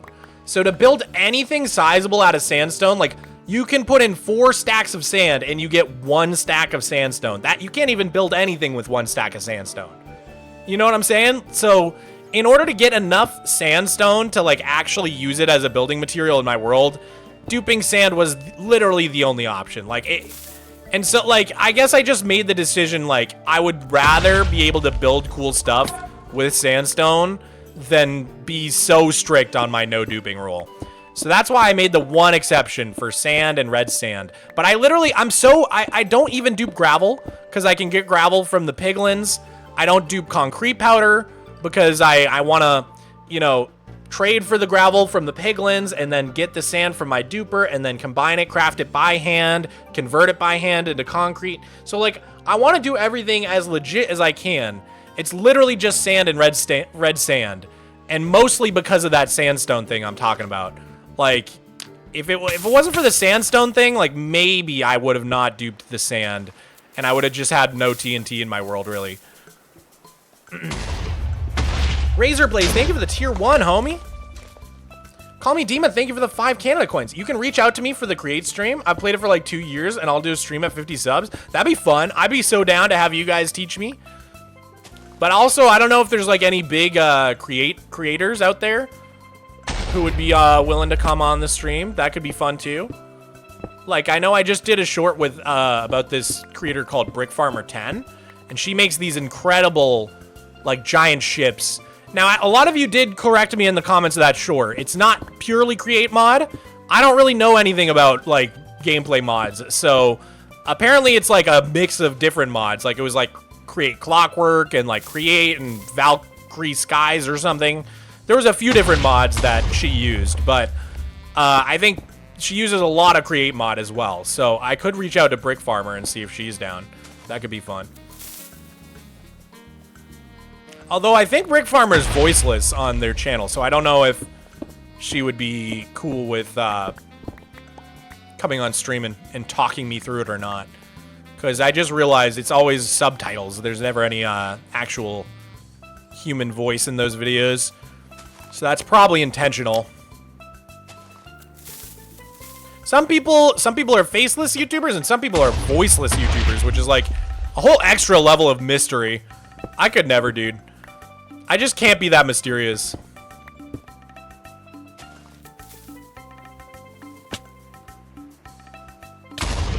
Lock in and go for the Mumbo collab? I could see a world where he'd be down. He was so nice, dude. I really appreciated the opportunity to meet him in London. One thing I told him, actually it was me and Merrick Hanna, who's a really cool creator who does like really cool VFX. I vibe with Merrick Hanna so much because I'm like an animation VFX nerd. I just love VFX and all that stuff. And Merrick Hanna, like, that's like the main content that he does is like VFX oriented stuff. Actually, I've met like a weird amount of VFX creators. I also met Chelsea VFX, who I loved meeting her as well. But Merrick Hanna and I were sitting next to each other talking about how individually each of us were inspired by Mumbo Jumbo's old like motion graphics on his channel, and that's what like first inspired me to learn After Effects and like do really cool intros for my Minecraft videos. And yeah, Merrick Hanna was saying it also got him kind of into After Effects. We were bonding about like Andrew Kramer and all the different like After Effects tutorials we used to follow back in like middle school. And Mumbo was sitting right behind us on the bus. I hadn't realized, and he overheard us and was like, this is so weird, because he said it was bizarre because no one had ever told him that they had been inspired by his motion graphics. Like, people had always said other things like, oh, I like your graphic design, or I like this or that, but never like motion graphics specifically. And in one day, he overheard us both saying the exact same thing about his motion graphics. It was like a really, really funny moment. Can you friend me on Discord? I'm Dima0080. I don't really look at Discord during stream, but feel free to send me a request. Although I will say, I don't really add anybody as a friend unless I know them really well, just for like safety, security reasons, honestly. Usually I just deny most friend requests unless like we have a ton of mutual friends and I think maybe they're reaching out for like a collab or something, then I'll usually accept. But Razor Blaze, oh my goodness, thank you for the 5 gifties. I really appreciate that. What? Wrong end. Just tried to blow into the wrong end of the whistle, dude. Thank you so much for the 5 gifties, Razor Blaze. Razor Blaze 213. Huge W's in the chat for Razor Blaze. And you got yourself in the yearbook. Again, it's the first page of the year. I feel like it's special. The first page of the new 2026 yearbook. I feel like it's somehow it's like an extra honor to be on the first page.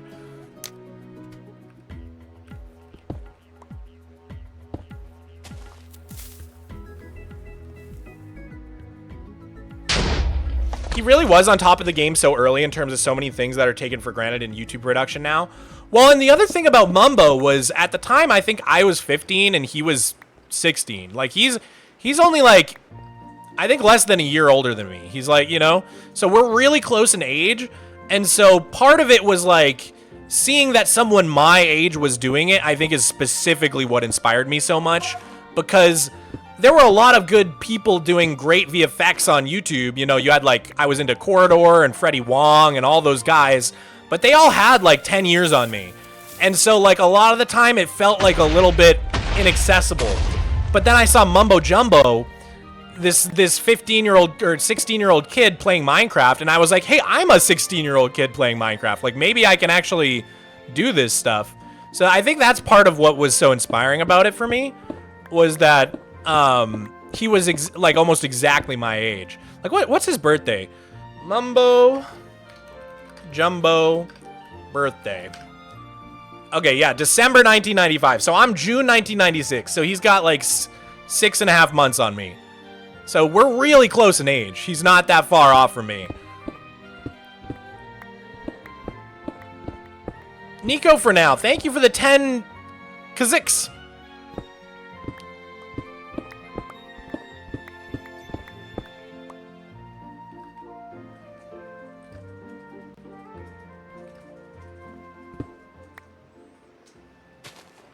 Can you play any instrument? It is with a heavy heart that I have to say no. I got a keyboard for one of my birthdays as a teenager. Then for another birthday, I got an acoustic guitar. I'm a failure, dude. I own instruments that I can't play. I just never was able to get the hang of either one, man. It's like one of my greatest regrets in life. I mean, it's never too late, I suppose. The way that I make up for my lack of musical instrument talent is twofold. One, I produce things in FL Studio. I have a great ear and I love to sing. So producing things on the computer, like I'm really good with software and computers. So that clicked for me, and I'm pretty swifty in FL Studio, I'm not gonna lie. But then the other thing is my omnichord. This thing is the instrument for people that can't play instruments, because basically all you have to do is know the chords to a song, and all the chords are just a button you press. And so you can do like 82 different chords on this thing. So for most songs, for most pop songs especially, that don't have like really, really weird chords, you can just look up the chords and then be able to play the song right away. So this thing is like the instrument for people who can't play instruments. I love this thing so much. They're kind of expensive. I think it's like $300 to get yourself one of these. Probably have to look on eBay because they don't really make them anymore, but omnichord.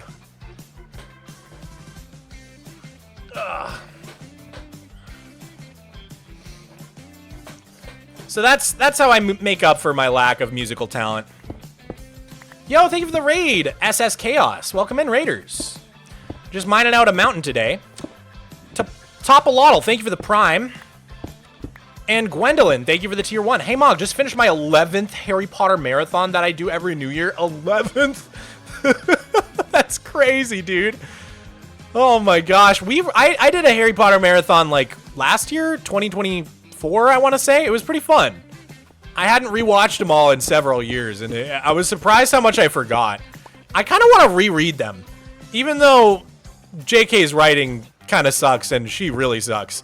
I just like have good memories of being a kid and reading them. I think I still have my copies somewhere. Probably at my mom's house.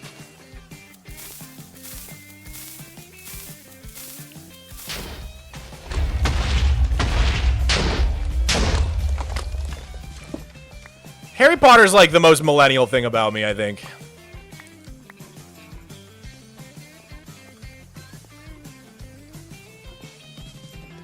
J.K. Rowling soured all of my memories of Harry Potter, to be honest. I'm going to be real. This is something that I kind of have always struggled with. I'm like a little too good at separating art from the artist. I don't care that much. If it's something that I like, I can't not like it just because the person who did it was a dick. It just doesn't really affect my enjoyment of the thing like it seems to for other people.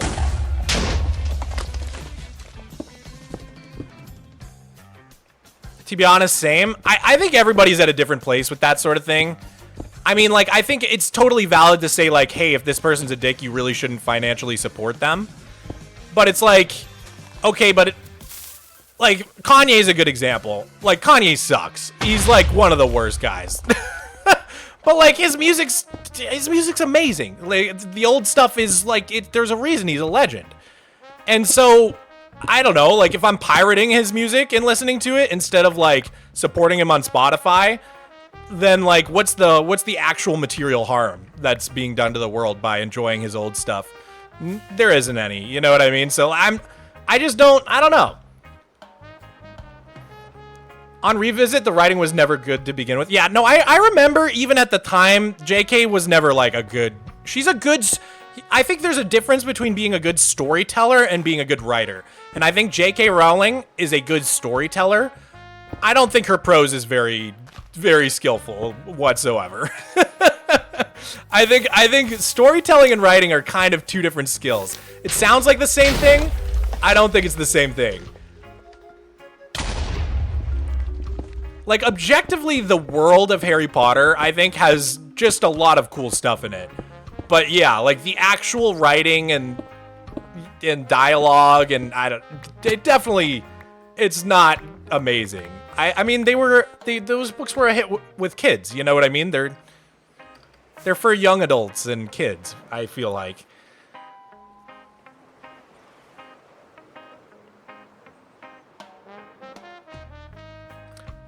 Brandon Sanderson is the best fantasy author in my opinion. Never heard of him.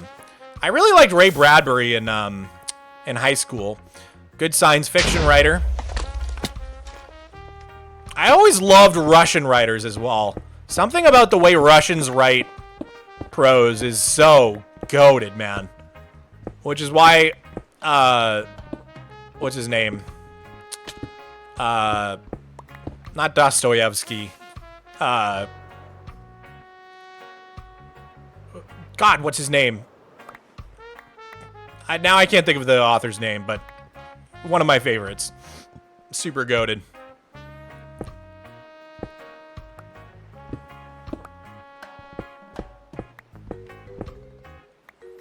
Tolstoy? Wait, Tolstoy is Russian? I actually never knew that.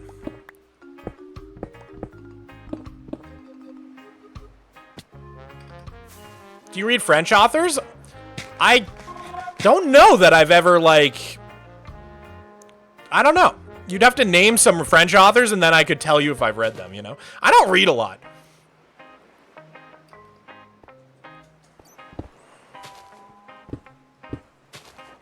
Nabokov was who I was thinking of. Finally came to me. I love Nabokov's prose so much. Like, so much. I don't even know how to articulate it. There is just something about the way Russian authors write. It must be like something about the Russian language that forces you to think in a different sort of way or something. I'm getting hot, so I need to put my hair up. Do I have a hair tie? Do you have a hair tie? Oh, you don't have to give me yours. You sure? Thanks.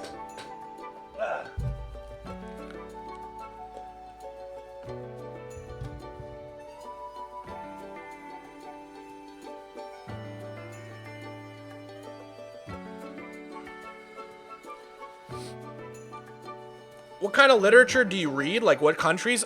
I'm gonna be honest, dude. I don't read. All of my reading was done like 10 years ago now. I read a lot in high school. I read a little bit in college, and then I read like 3 books since then.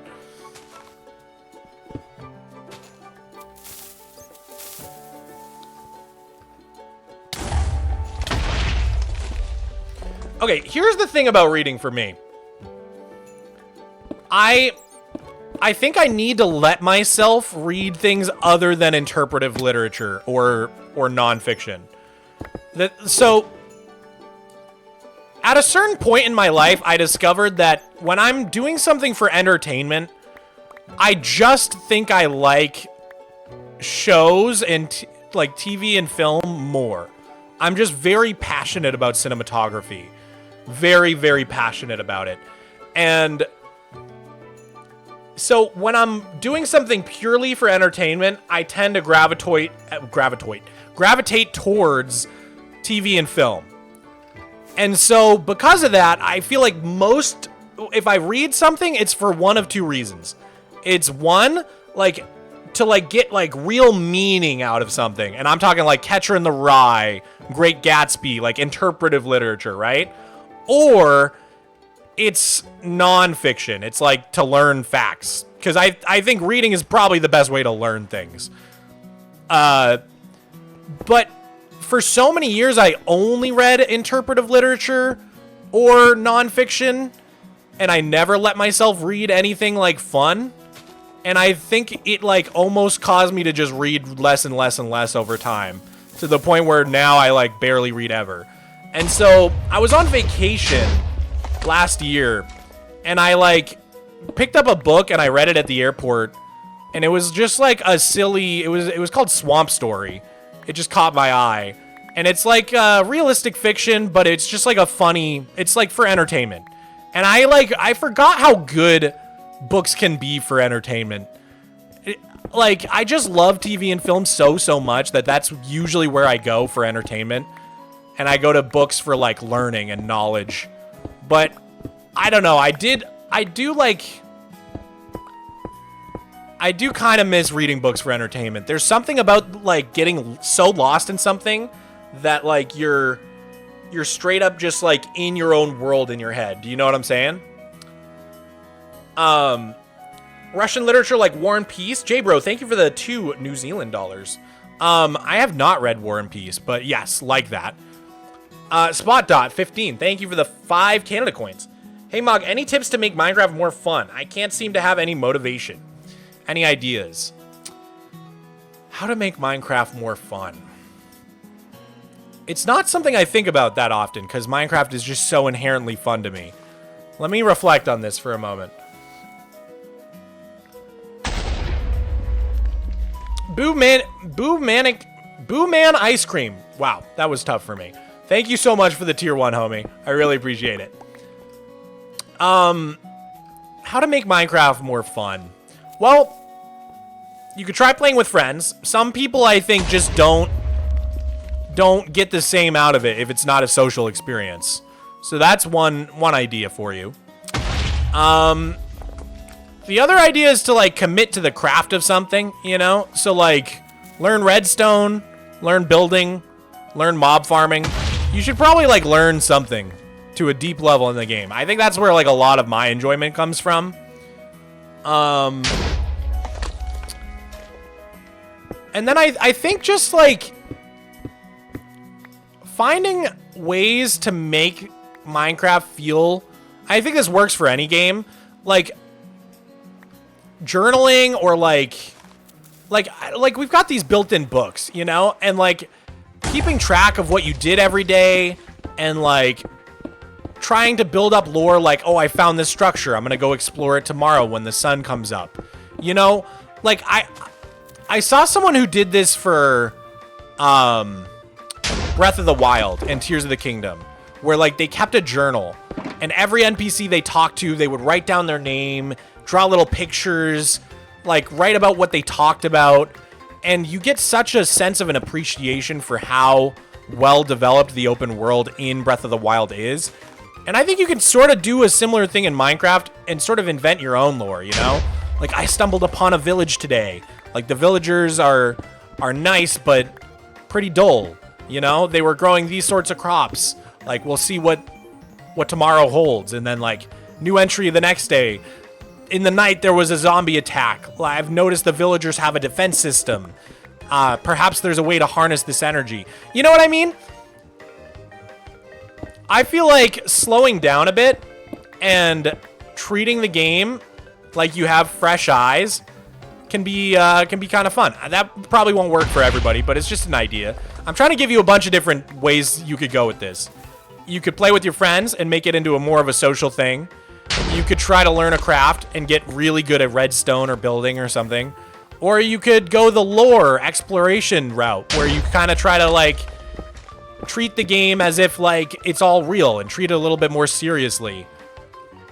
Dude, Ash Bash Mash, Let's go. Thank you for the 5 tier 1s. Thank you so much. W's in the chat, guys. I really, really appreciate the support. Thank you so much, homie. Ash, bash, mash. Bam. You're 1, 2, 3, 4, 5, 6, 7th in the book this year. 6th, if you don't count the repeat.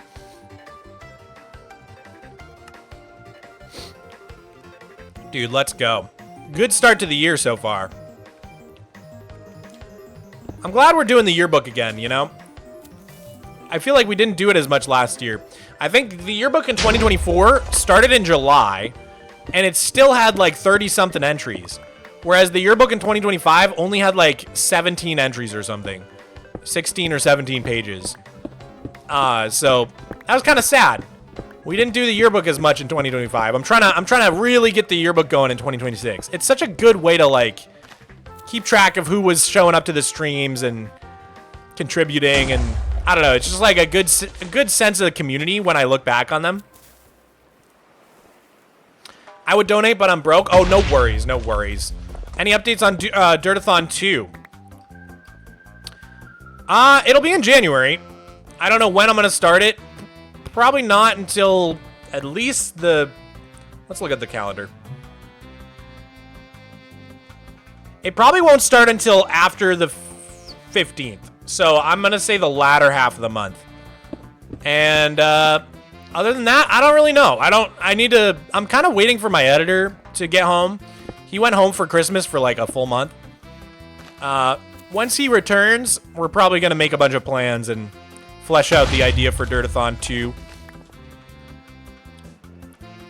Oh, God.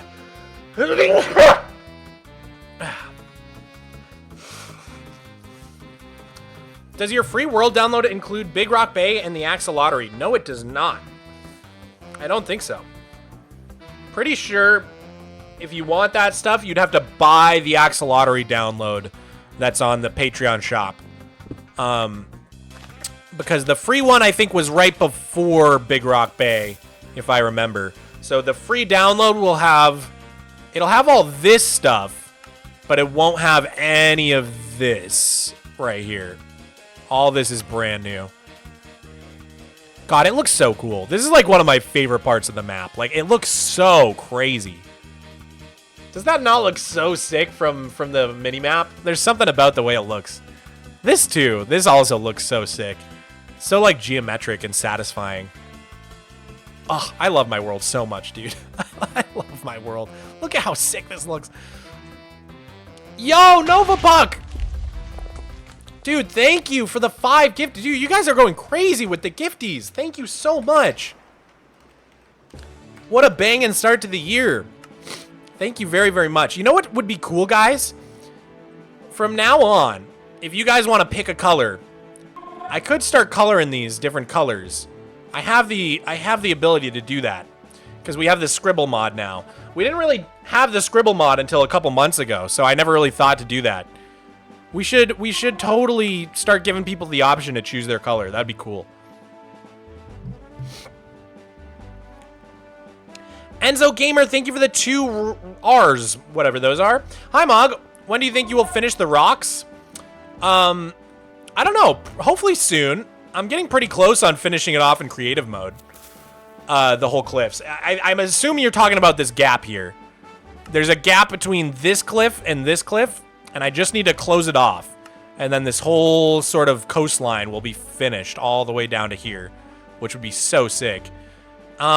Not sure when I'm going to tackle this. Hopefully, I mean, we might be able to tackle a lot of that during the subathon, to be honest. JBro65, thank you for the 2 New Zealand dollars. Thank you. Donating for that lone goat because he wants to but can't. Oh, that's so sweet. That's like the sweetest thing I've ever heard. I love that.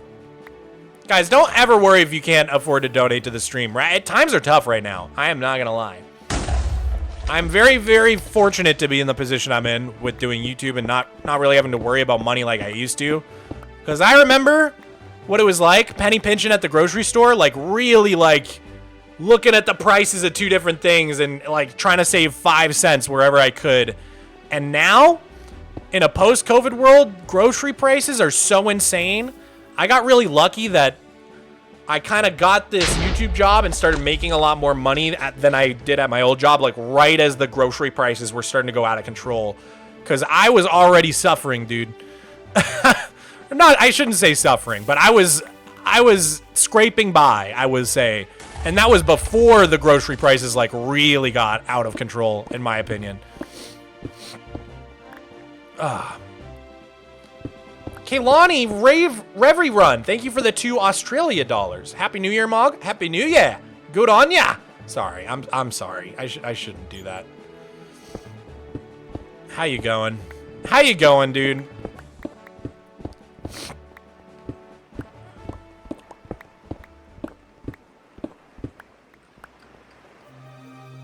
I like how Australians, they said,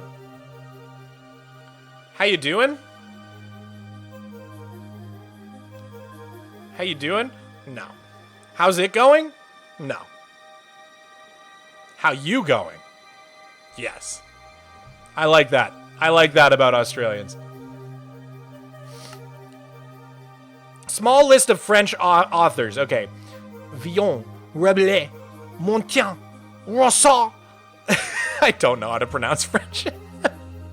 Hugo is like the only one I've maybe read. Rousseau, maybe? I don't know. I don't think I've read many French authors. I'm going to be real. I don't think I've read very many French authors. But you know who I do love who's French? Jacques Cousteau. He's the GOAT. Have you guys ever watched those old Jacques Cousteau documentaries? They're so good. This is life underwater. If you guys didn't know, if you grew up with SpongeBob, you know that like the announcer in SpongeBob, like the French guy who just like narrates things? That's basically just a parody of Jacques Cousteau. That's how Jacques Cousteau talked. Like the 12 hours later. That's just someone doing their best Jacques Cousteau impression. I don't think they actually got him for the show. That would be so sick if they did, though.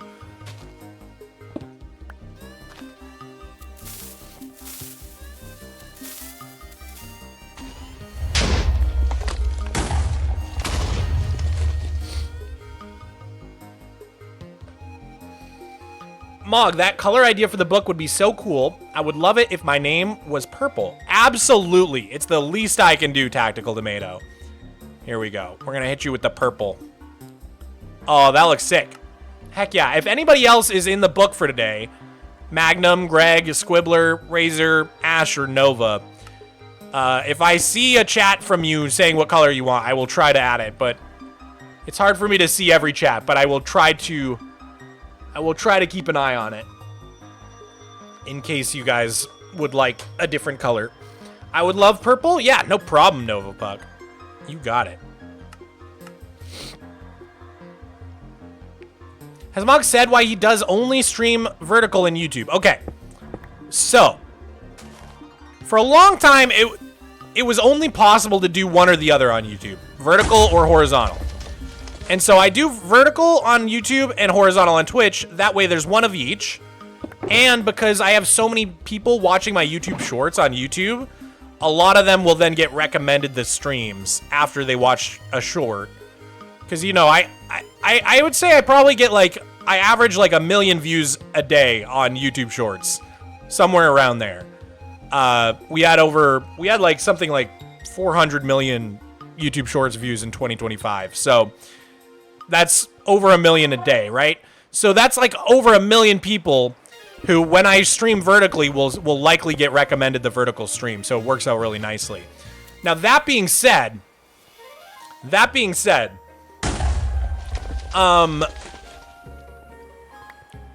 now there is the ability to do both vertical and horizontal at the same time on YouTube. And I was in a beta test for it, and I noticed my streams did really bad when I was doing that. And I don't know why, but I have a theory. My theory is that when you stream both vertically and horizontally on YouTube, I think it only counts the analytics from the horizontal stream. And because horizontal streams work so differently to vertical streams, let me explain how. So with vertical streams, you get a lot of people but they don't stay for very long because they're in the feed, they're scrolling. So maybe you get like, you know, 700 people, 500 people, but they're only staying for like maybe a minute or so. Whereas with horizontal streams, you have like maybe 200 people, but they're staying for a long time. Sometimes they're staying for like an hour or more. And so that's true on YouTube as well. And so I think because you get so many less views from a horizontal stream than from a vertical stream, because there's less people and they're staying for longer. So the VOD ends up getting many less views than you would on a vertical stream. And I think it confuses YouTube into thinking the stream is, no one likes it. Because think about it. If I've been vertical streaming and I get like 100K views on the stream, and then suddenly I switch to a horizontal stream and it only gets 10K views, from YouTube's perspective, the stream did really bad. When really, that's not quite, it's like apples to oranges comparison. Do you know what I mean? So I'm a little nervous to try multi-streaming on YouTube again. Because the last time I did, it seemed to really affect my views on the streams. So I do want to give it another shot at some point, but I've been too worried that it's gonna mess with my streams. And I don't know, man. So, that's true. I scrolled onto this live. Welcome to the stream, Zenkai Rui. I probably butchered that. But yeah, you guys see the point I'm trying to make. I'm just a little nervous that if I go back to doing the multi-streaming on YouTube, it might hurt the streams quite a bit. But we shall see. I'll give it another shot at some point, and hopefully any kinks in the system might have been worked out. Because I know they've, you know, it was a beta feature when I tried it, so.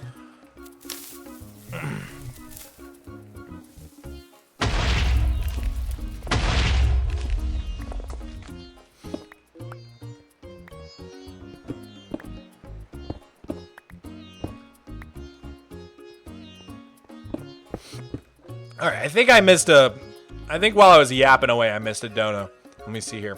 J-Bro, thank you for the 5 New Zealand dollars. Calvino83 asked, and now I'm curious, would you consider a guest appearance in Unstable SMP? And what's your take on scripted content? Great question. I would totally do a guest appearance. I don't know. I was a theater kid. I also just love collabing with people because I mostly play single player. Collabing is like a much lower commitment than like joining an SMP, but I still get that social interaction. You know what I mean? So I do love collabs. So I would totally do it. In terms of what's my take on scripted content, I think it's great. I think like movies and TV are scripted, and Minecraft is such a good medium for storytelling that I think it was only a matter of time before scripted content became more popular. And so I think it's really cool.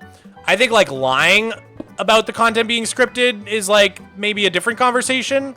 Like some people are like kind of sinister about it, and they kind of try to make it seem like it's not scripted. But I feel like if everybody's kind of in on it, like I think like my example would be like the wifey's ARG video thing. Like, I feel like everybody, like, collectively suspends their disbelief to invest in the ARG, and that's fun, right? Like, that's great. But if you were, like, trying to, like, I don't know, lie to people and be like, no, it's real, it's real. Like, that might be lame, I guess. I don't know. But in general, I like scripted stuff. Who's your favorite player in Unstable SMP? I'm not gonna lie, I have not seen any Unstable SMP. I've watched like little bits and pieces, but kind of as homework. I'll be honest, guys, most of the Minecraft videos I watch, I kind of watch as homework. Like, I'm always scouting for things to cover in shorts. I'm always trying to keep up with the meta, the YouTube meta. I'm always trying to keep up with what people, you know, keep a finger on the pulse of the community and try to figure out how people feel about the game in any given moment. So when I'm watching Minecraft YouTube videos, it's not really as like a casual viewer. I'm watching like as a Minecraft YouTuber, and I'm getting something out of it beyond entertainment. It's more like homework for me. Hewitt Enterprises, thank you for the 2. Have you ever heard of UHC Generations? I have. I believe my buddies Looney and Lagundo both did it. I don't know who else, but I know those two, I think, were part of it. Super cool. Super cool concept.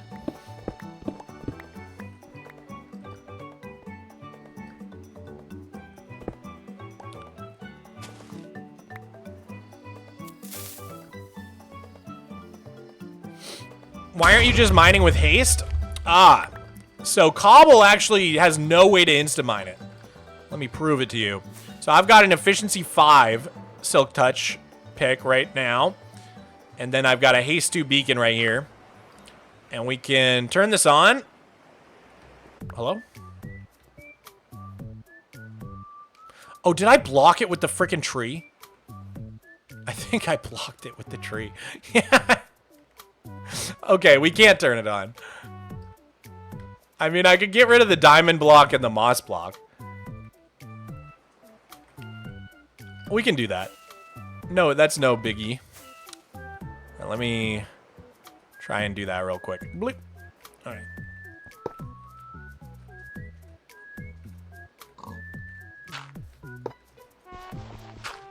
Okay, that can go through now.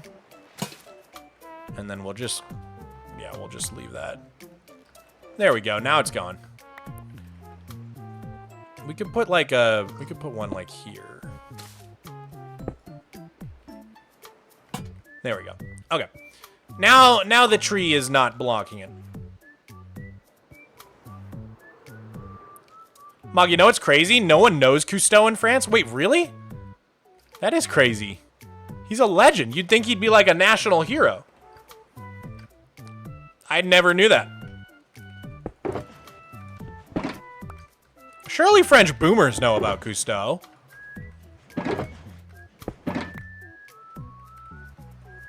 I don't even think that many American Zoomers would know about Cousteau. That's kind of... it's kind of some old stuff. Wasn't he like really big in like the 60s? I guess with Wes Anderson's The Life Aquatic, I think that was kind of based on Jacques Cousteau. So maybe a few more people know him.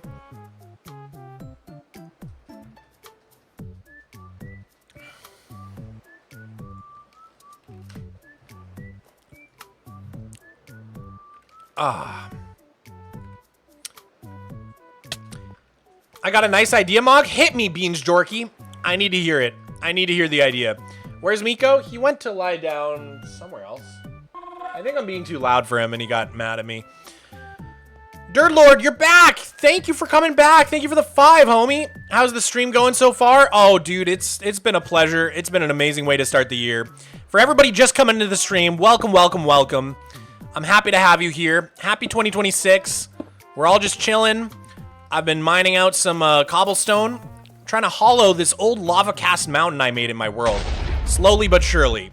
It is an arduous task, but it's fun.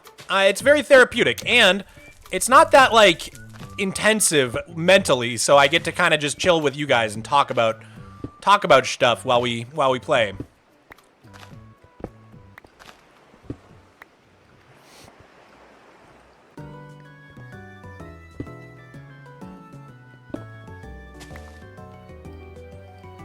This is my first stream. Balachi, Belize. I don't know how to say it, but welcome. Welcome, welcome, welcome. Happy to have you here. Oh god, ow. Ow. Dude, one time while I was in here, I blew myself up with a TNT, and I was so worried because the way that the TNT goes off is like one after another. So I was worried that I blew up and then all my stuff blew up. But thank God, none of my stuff got destroyed somehow. I got so lucky. I haven't genuinely lost all this stuff in so long. The other day I broke my pickaxe while I was doing this. So you might notice I no longer have that. I think my old one was called like thread count 400 or something. I don't have that pick anymore. This is a new one. But it's been a long, long time since I like fully lost everything. Like this axe is really old. So are these 3. These are all like older tools, I think. Yo, Pugman Pug, thank you so much. Dude, thank you so much for the 5 tier 1s. I've gotten so many 5 tier 1s this stream. It's crazy.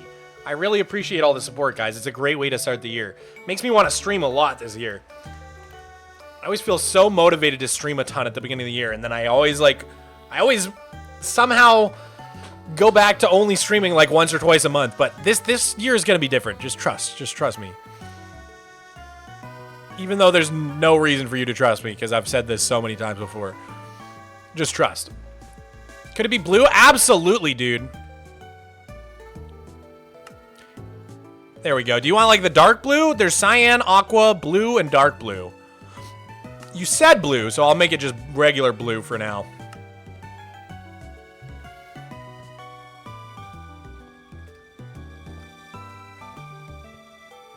Surely this year is the year where I just pop off with streams, right? It's surely gonna be this year.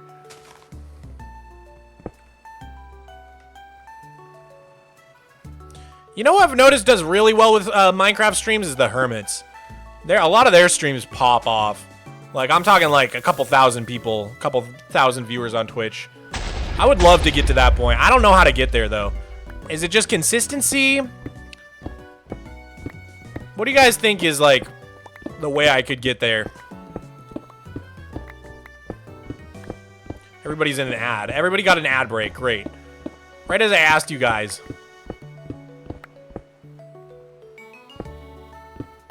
Ever since Life series, Scar averages like 5K. That's crazy to me. There's very few people in the Minecraft community who can pull that. That's like Amesy, Tubbo, maybe Filza. Like, there's not that many people who are pulling like 5K for Minecraft, which is weird because it is the biggest game in the world. It's weird how for streaming it's like there's no like. Shouldn't there be at least one guy who can pull like 50K viewers? We haven't really had that since like the Dream SMP days. Like Fundy streams used to get up to like 50K. Dirt Lord, thank you for the 5. This is the year. It's my year, dude. It's my year. It's definitely consistency. Do more Yowie RP. Okay. I'm making a New Year's resolution to do more Yowie RP this year. I barely know what that means.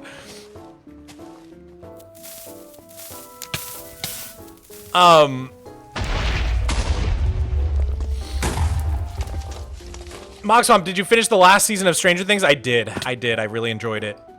What a fun night that was last night. J-Bro, thank you for the 5. Thank you for the 5 more New Zealand. You've thrown me a bunch of those this stream. Thank you very much. Your super chat answers are intellectually interesting. Thank you. You're honestly such a kind, interesting streamer. I hope you make Subnautica content. Dude, that's so nice of you to say. Thank you. I try very hard to answer everybody's questions in a satisfying way. Sometimes it's hard. Like the person that asked me how to have fun with Minecraft, I struggled with that one. That one threw me for a loop. I'm like, I don't know, it's just fun for me. I don't have to make it fun for me, because at this point it's just fun for me. But I do remember years and years ago, I definitely did have those time periods where I just like, I would hop into my world, run around in circles, and then log off. I just like could not have fun with the game. And I don't know like what changed necessarily, other than me just starting a bunch of projects that are so big that I'll never finish them. Honestly, I think that is what worked the best for me. Like, always having something to do is really important, I think. Otherwise, you kind of, like I said, you just log in, run around, and then get bored. If you always have something to do, then to me it doesn't get boring. And the way to always have something to do is just to start a project that's so insanely massive that it'll take you like 10 years to finish. But I don't know if that would work for everybody, because I think certain types of people would just get discouraged by that. But for me, for the way my brain works, it's perfect, because I always have something to do. Martin Beck with 1221, thank you for the 5. Here, have a potato. How? I'm not even gonna cook it. I'm just gonna take a bite out of a raw potato. Dude, I had some real good mashed potatoes for dinner the other night. Oh, I gotta make mashed potatoes more. I don't make mashed potatoes enough.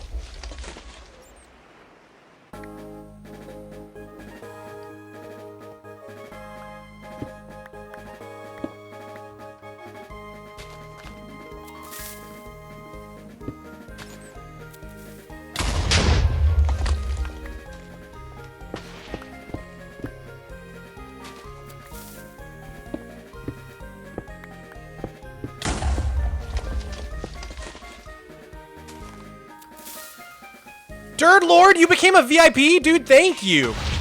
For those of you that don't know, and I should say this because there's been a ton of gifties this stream. If you are a Twitch subscriber, even if you got gifted it, or even if you have a Prime, or if you're a YouTube member, or if you're part of the Patreon, all three of those groups of people get access to the paid portion of my server. If you didn't know, I have a free server, a super flat network called Flatnet, and we have a free-to-play server for both Java and Bedrock. That's just regular super flat with structures. But then we have a structuralist super flat server that is paid only. And we also have a new water world server. That's one of the 9 different super flat presets. And that one is probably not going to go for too much longer. Then we're going to switch it to a new preset. So probably during the subathon, we're going to finish up the base building contest on water world, and then we'll probably have a vote shortly after whether or not we should reset to a new preset or continue. And depending on how the vote goes, we'll either keep it going or reset it. But yeah, there's 2 paid servers for you guys to join. If you got a gifted Twitch sub, or if you became a channel VIP during this stream, check it out. Play.flatnet.gg, that's the IP. If you need help connecting everything, you should just join the Discord. Discord.gg/Mogswamp. You can get some help in there. Dirt Lord, you sent a gift. Oh, that's so nice of you, dude. Who got it? Jacob the Serpent received the gift. Heck yeah, W Jacob. Or should I say S Jacob, because it's a snake. I don't know. I don't know what I was going for there.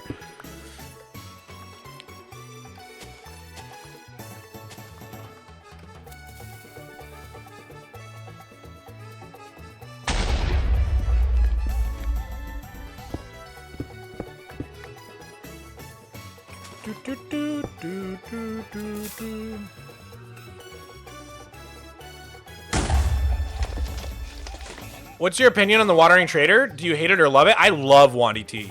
Wandy T and I go way back. Dude, it's his 7th birthday soon, and I have an idea for his 7th birthday, but it might kill me. Do you guys want to hear it? It's Bits07. Thank you for the 5. Hi, Mog. I'm building a swamp village in my new survival world to change my gameplay up. What's a build I should add? You can name it too. Oh, to a swamp? I think you should make like a, if I ever build a swamp, I want to build like one of those big ferries. One of those big like swamp raft ferry things from like Tom Sawyer. You know? They used to go up and down the Mississippi. That'd be really cool. Kind of like Over the Garden Wall vibes, or like something from like The Princess and the Frog. Yeah, a riverboat. A riverboat. Thank you. Okay, so the idea.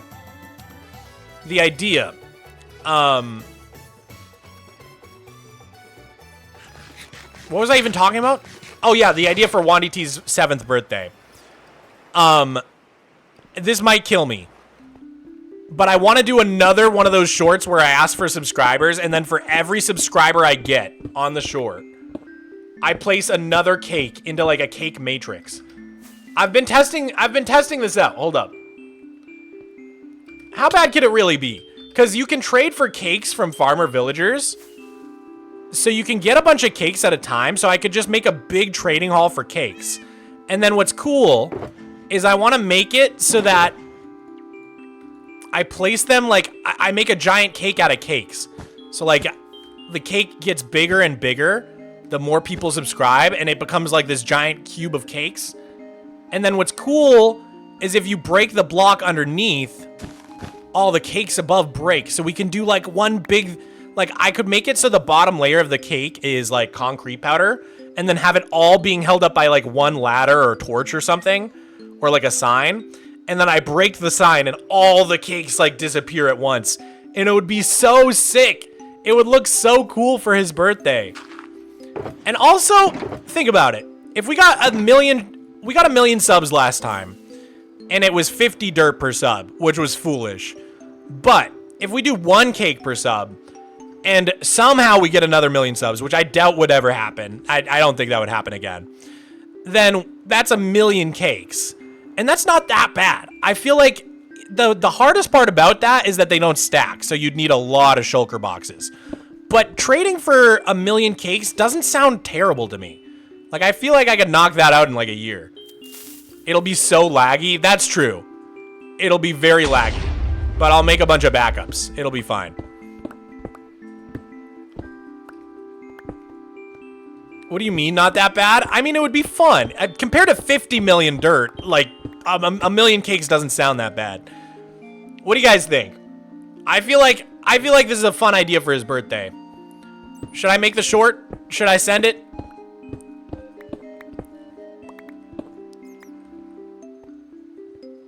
Can your PC defo handle this? Well, I have a AMD Ryzen 9 950 X3D 16-core processor and an NVIDIA GeForce RTX 5090 with 96 gigs of RAM. So I think we're good. And if my computer can't handle it, then no computer can handle it. Cheese is good. Hee hee hee. Thank you for the £1 super chat. Appreciate it. A 5090? You betcha, dude. Ironside PCs, man. If you need a PC during this RAM and GPU shortage, go check out Ironside PCs, the goats. I don't know how they get them. I think they just go straight into the RAM mines and mine it by hand.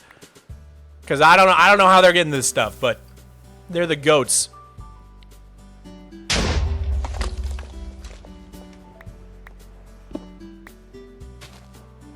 Shout out Mel Miller 4116, you know? Ugh. 5090s are going for 5,000 in 2026? Okay, that's insane. I think when I got this computer, which was like end of 2024, beginning of 2025, they weren't like half that. That's insane.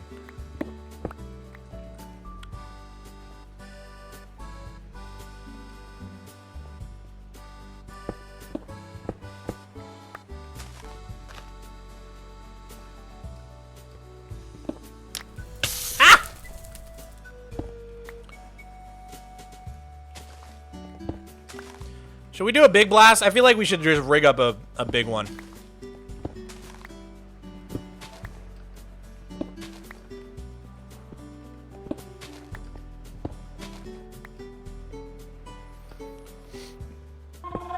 When is Flatnet upgrading to 1.21.11? I don't know. Probably when I do and when all the mods are ready. Because I'm still on 1.21.7. How do I get access to the paid MC server? So Dirt Lord, I saw that you became a member, so that's the first step. The second step is going to be joining the Discord and automatically connecting your YouTube to your Discord, and that will automatically whitelist you. It's all a bot, so we can't actually do it for you manually because the bot has full control. So even if you don't need to stay in the Discord or anything, but you just need to join so that you can link it up. Oh, you do have to stay in the Discord. I'm sorry. Well, you can mute it. You know, you can just mute everything. Jennifer Kirchhoffel. Jennifer Kirchhoffel. Thank you for the 5 Canada coins. The big Minecraft build I'm working on is a Star Wars inspired pod racing course, but using ice boats. Dude, that's a sick idea. I love that. So creative.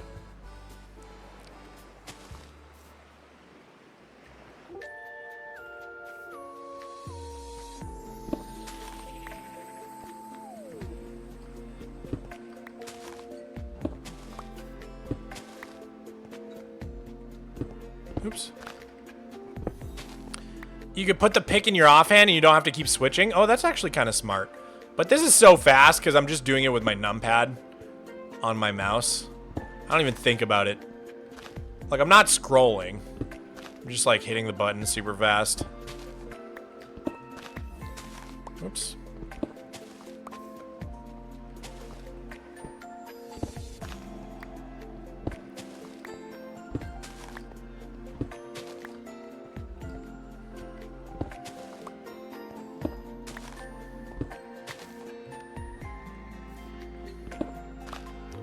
I'd love to record videos, but my computer's an absolute potato.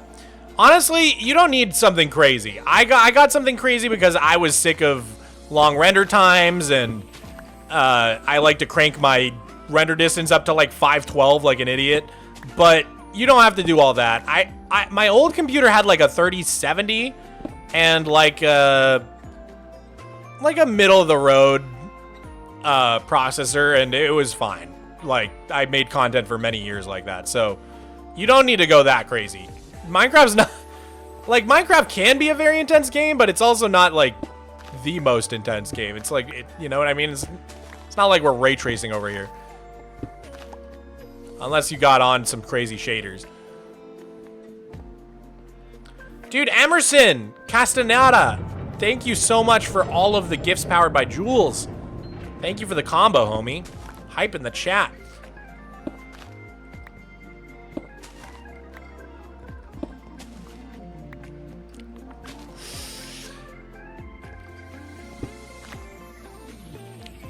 What advice do you have for small Minecraft content creators? Well, it's always good to stand out. I think a lot of my success is because the super flat gimmick was so unique. And so it's been such a good thing for my marketing. Like, I'm the super flat guy. Everybody knows me as the super flat guy. So it's worked out really well for me. If you can try to have something unique about your channel, some sort of gimmick, that always really helps. Because Minecraft is so oversaturated. Like, a lot of the up-and-coming Minecraft YouTubers that I've found have something that really sets them apart. Something really unique about their channel. But other than that, and this is more of a tip for any YouTube creator ever, is do not make your video until you make your title and thumbnail. Just don't do it.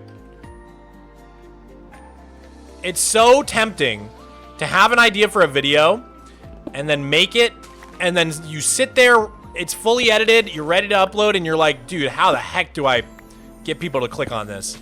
How do I make a thumbnail and title for this? I don't even know what to say. And you're going about it all wrong. You're doing it all backwards.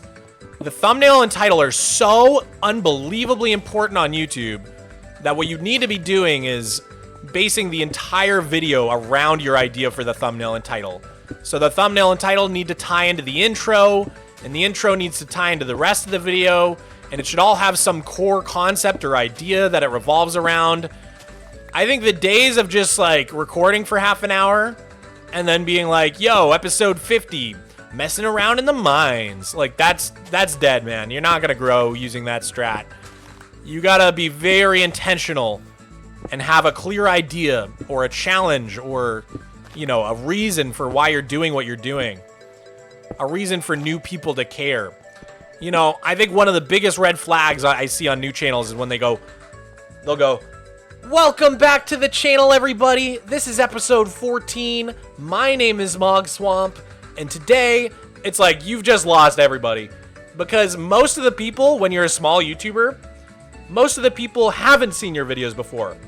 So if you're saying welcome back, right away, you're alienating all these new viewers who have never, it's not welcome back, it's their first time here. And then you say, my name is Mogswamp, it's like, they don't care who you are, why should they care? You gotta convince them why they should care. If at the end of the video you wanna say, hey, I've been Mogswamp, if you made it this far in the video, you should subscribe, that's fine, because at that point they already watched the video. But if you're doing that at the beginning and being like, my name is Mogswamp, like, no, who cares? I don't care who you are.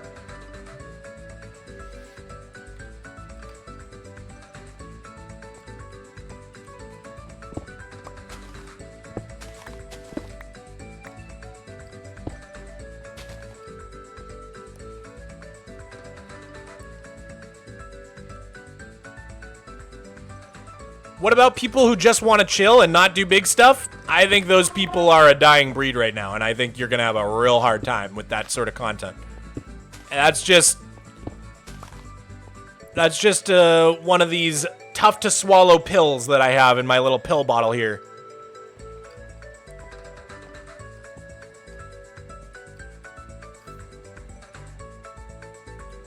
My advice to you, if you're trying to do chill content and not big stuff on YouTube, is good luck.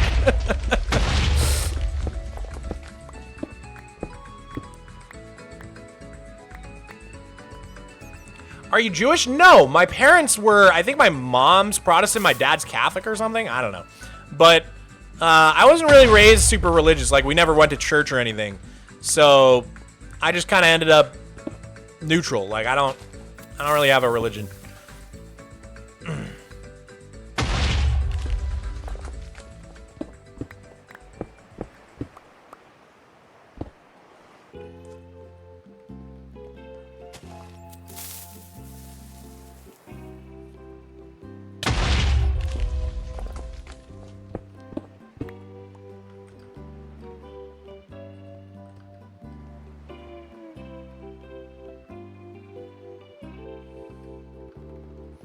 You can make cozy, chill content, but don't expect it to do big numbers at all. Yeah, I mean, when I'm giving YouTube advice, I'm usually giving advice if you want to make it a career. If you're just trying to have fun and make videos, like, yeah, more power to you. Make whatever you want. Don't let anybody tell you what to create. That's the beautiful thing about YouTube. But if your goal is to make a career and try to make a living off it, then there's certain rules that you probably should follow. I love Servu Sim. Thank you for the 10 Australia dollars. Hey Mog, not sure if you remember me, but you inspired me to start my own flat world early 2024. When I told you last time I was starting on a massive hill. Now the massive hill is done. Happy New Year. Dude, you should share pictures of the hill in, I don't know if you're in my Discord, but we have a Flat Earthers channel. And we encourage people to post screenshots of their flat world, of their super flat worlds for inspiration and just to see where everybody's at. I would love to see it. I love me a good hill.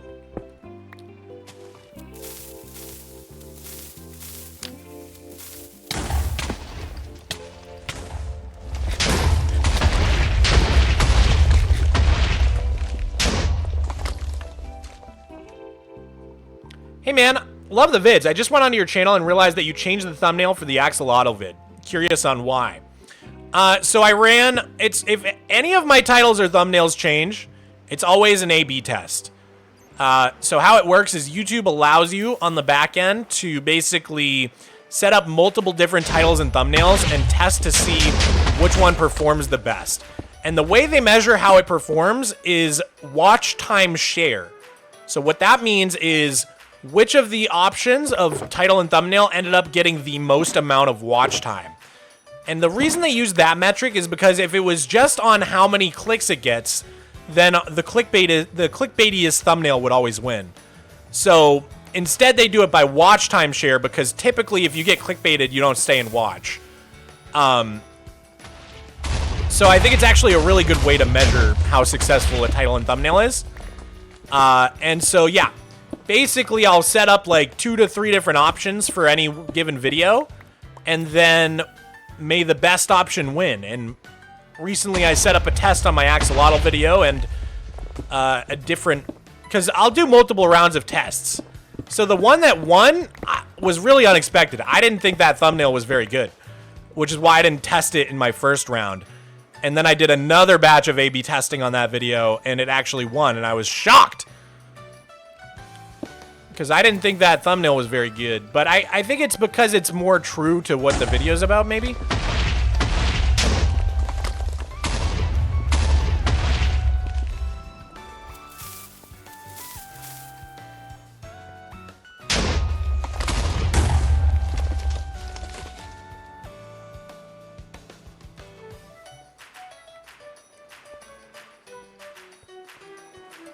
Can you not place the TNT in the diagonal lines? The reason I don't is because it's more effective if it's down a block. So if I place one right here, you'll notice that it'll get these blocks and the ones below it, but there's nothing above it for it to break. So it only goes down 2 blocks. Whereas if I put it down a block, it'll get this layer, the layer it's on, and the one below it. So then it does 3 layers. So if I just put it in the diagonal blocks, it's kind of not as effective. It's better to do it 1 block down. I mean, it'd be a lot faster to do it in the diagonal blocks, but I'm trying to save myself on the TNT to the best of my ability. What's the mod for the TNT? The mod is called Explosive Enhancement, and all it does is make explosions in the game look cooler. And I love it. It's one of my favorite mods of all time, and it's by SuperCat32. You can find it on Modrinth.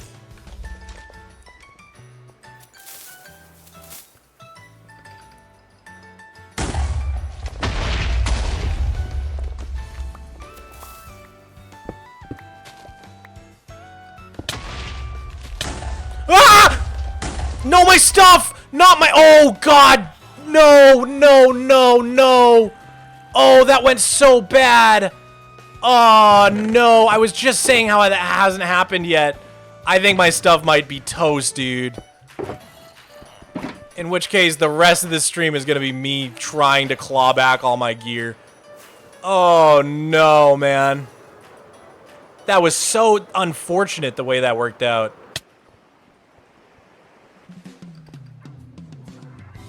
If this didn't go off, I might be good. Oh my god.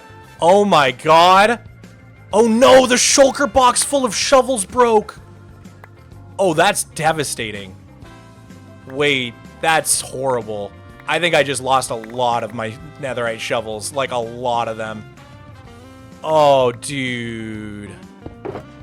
That is really, really rough. Oh, I forgot about the shulker box of shovels. I really should not carry that on me when I'm doing this stuff. Oh, that's pretty devastating, low-key. I just lost a lot of gear, man.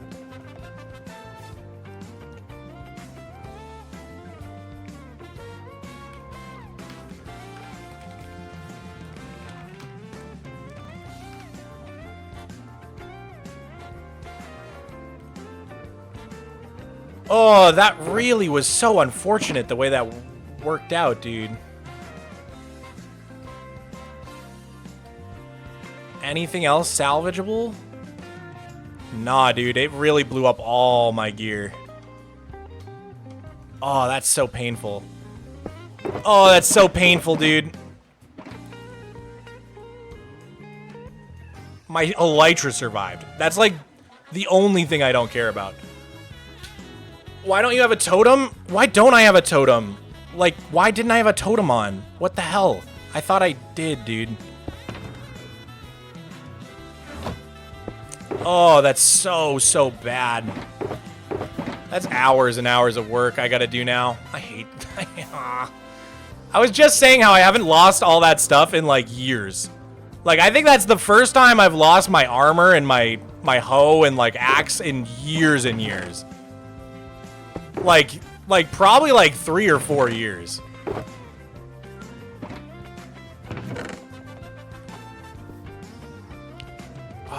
I got my hoe.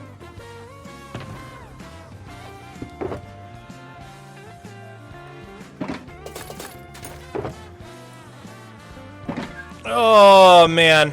That's so painful, dude.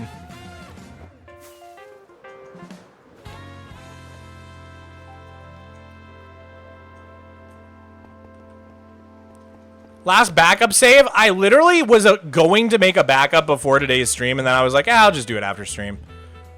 I'm not even kidding you.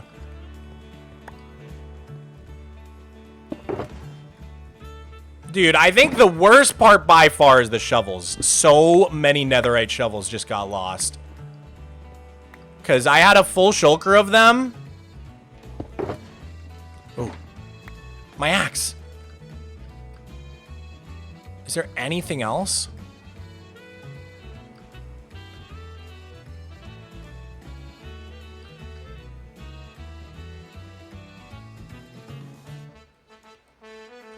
Should check in this hole.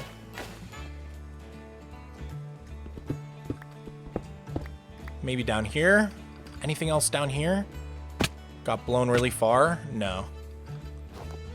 Whoops, I keep doing that.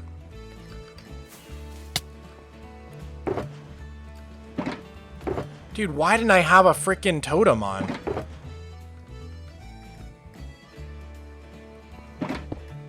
Okay, I need an empty shulker. Oh, dude. I just lost so much netherite. F3B, good idea. Oh! More stuff? Just cobble.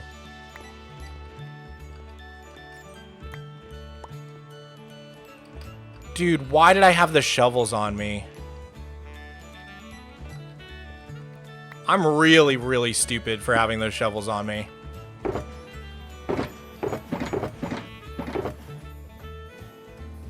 Matthew Cornett, thank you for the 5.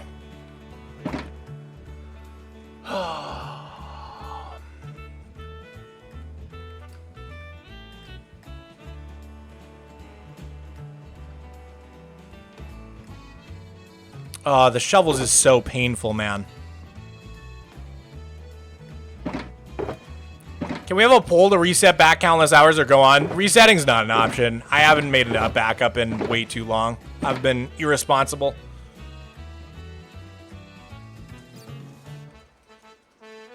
All right. Oh, dude, the yearbooks! The yearbooks and my to-do list! Oh!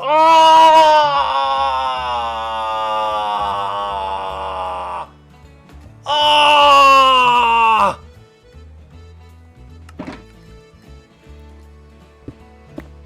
Oh! God damn it!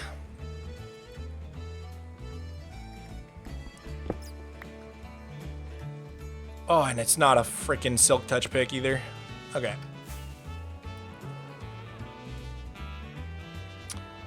That means I gotta go through the VOD. I gotta, like, go through VODs and remake my books. That sucks. Oh my god, that sucks so bad. I gotta be better if I'm ever going to mine with TNT to just, like, put all my stuff somewhere. Okay.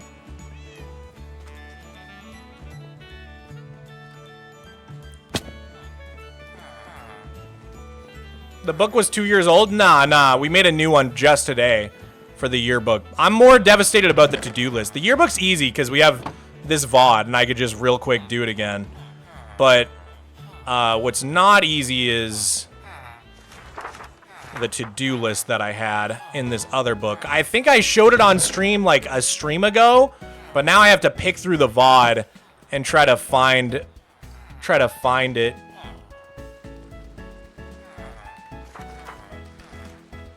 Oh, I don't have any levels either. Oh my god. Oh my god. Okay, let's try to rebuild my entire life. God, I haven't had to do this in so long. I can't believe we just lost, like... We lost so many netherite shovels, dude. Like, we had all of these full. And fully enchanted. And the one in my inventory. Okay, so... Oh, this is so painful, man.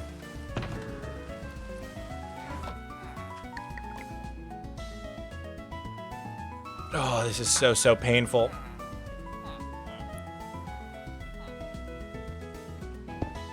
Oh, it's so painful, dude. If I had made that backup today, I would just go back in a heartbeat. I would.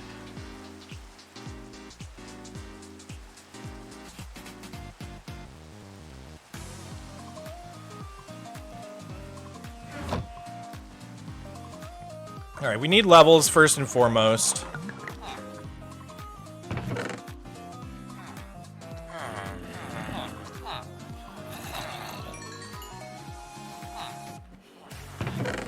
Oh, I can't believe that happened, dude. Pugman Pug, thank you for the tier 1. I don't even know what happened. It got lit and just insta-exploded because of the other one. I, like, literally could not even react to it. I can't believe I didn't have a totem on. Why didn't I have a freaking totem on? Why didn't I have one? Thank you for the another tier 1, Pug. Thank you, dude. The part I'm dreading the most is having to netherite mine for, like, hours. Alright, so I need... I need helmet, boots, and pants, so that's 3. That's 3 right there. And then I need 1, 2, 3, 4, 5, 6, 7, 8, 9, 10, 11, 12, 13, 14, 15, 16, 17. 17 for the shovels. 1 for the sword. What else am I missing? Oh, my bow.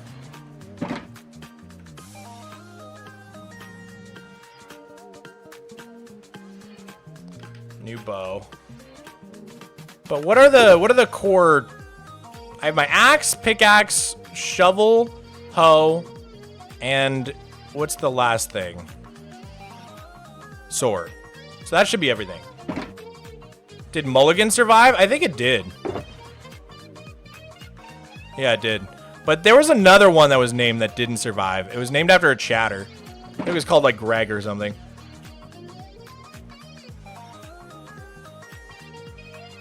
Oh, and my pick. Yeah, the Silk Touch pick. Yeah. Okay. So we need 17, 18, 19, 20, 21, 22, right? 17 plus 3 is 22. 22 times 4. We need 88 minus 64. 1 stack plus 24 ancient debris.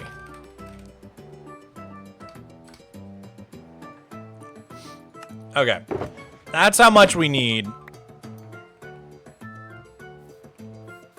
I think you had a second pickaxe? Yeah, yeah. Not on me, but...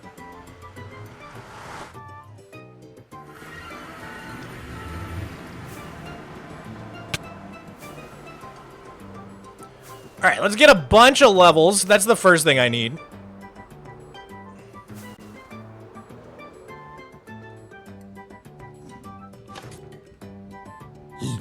Oh, my sword, dude. Oh.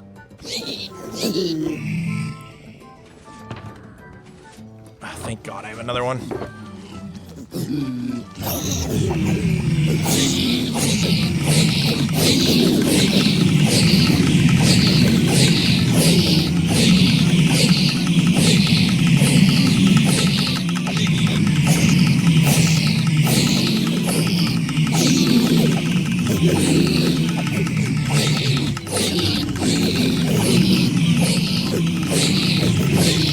Great way to start the year, I know.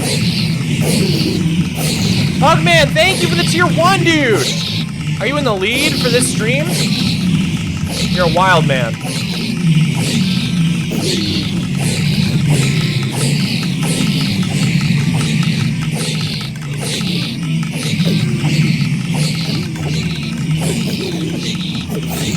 Tactical Tomato, thank you! I'll put you in here and then we're gonna have to friggin' figure this out later. Tactical Tomato. Thank you so much for the 5 tier 1s, dude.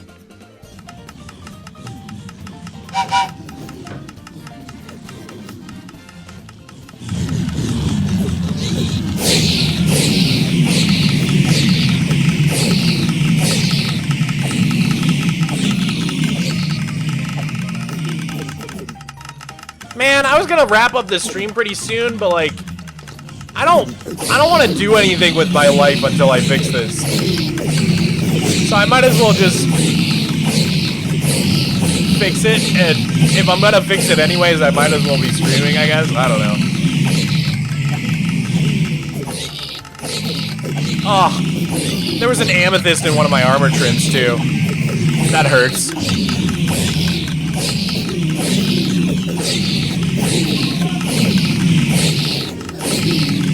Starscarred Nix, thank you for the 10. Hi, kind of new to the channel, but you inspired me to make a Forever World. It's been a couple months now. Just wanted to say thank you. Happy 2026. Well, thank you for being inspired. That's awesome. I hope you stick with it. And thanks for the kind words and for the donut.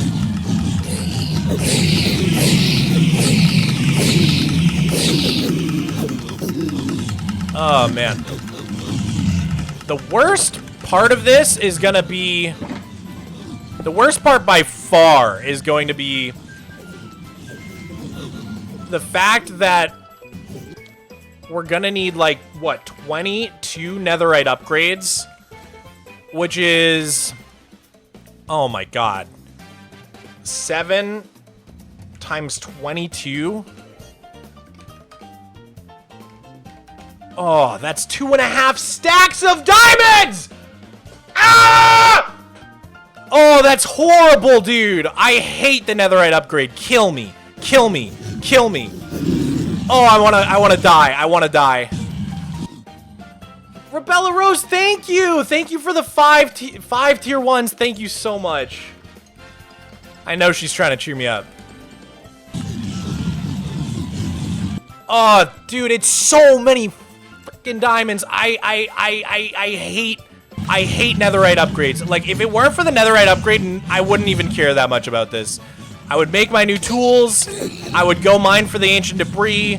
I would scrub through the VOD to figure out what the hell the book said, and I'd be good to go.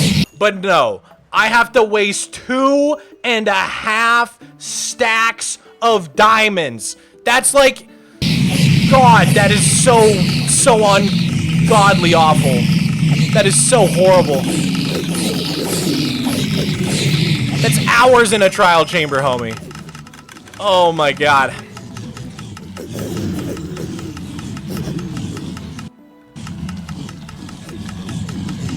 All right, let's see here. To do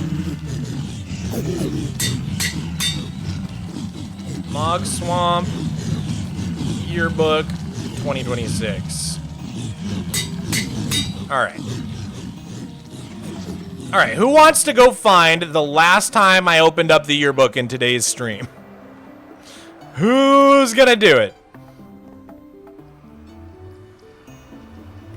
Who's gonna volunteer to send me a timestamped link to my YouTube stream? You? I don't... Don't make me.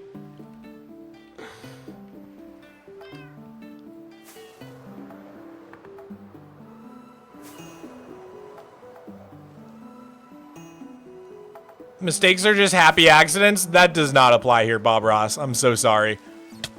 There's nothing happy about this accident.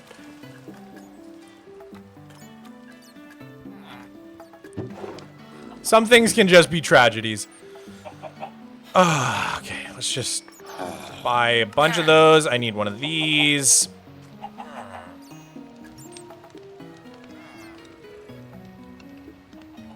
And then I need a sword.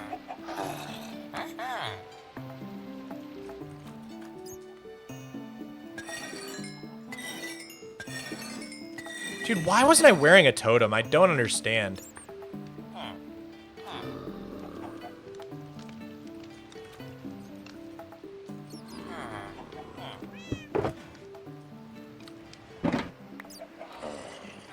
What the hell? What the helly?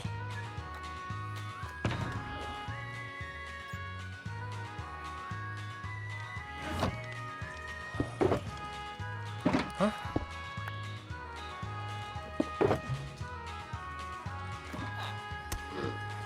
That was gonna really bother me.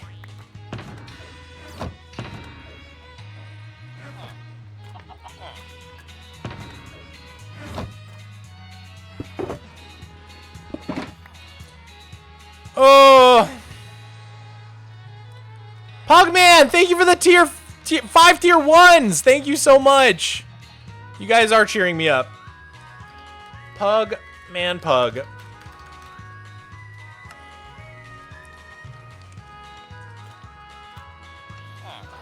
Oh man, thank you. Appreciate it.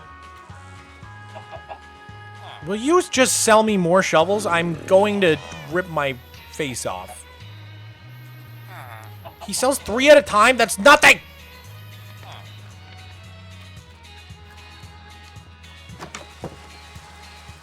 Oh, it's because it's nighttime. Let's go, sleepies.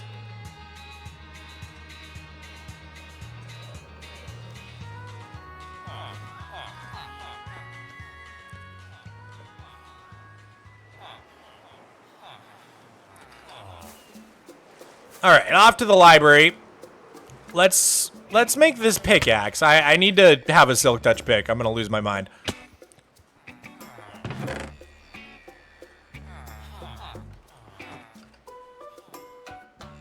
Okay, unbreaking. Efficiency 5. Tactical tomato, you freaking madman, dude. Holy moly. Thank you. Thank you very much for the 10 gifties. You guys, are you guys having a sub war? Is that what's happening? Rebella, do you want to be yellow in the book? I bet you do. Yeah, gold. Yeah, yeah.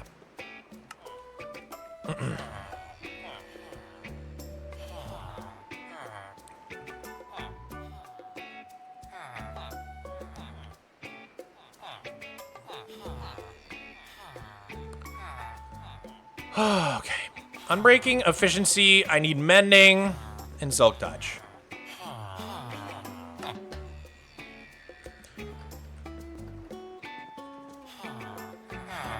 Where's my mending guy?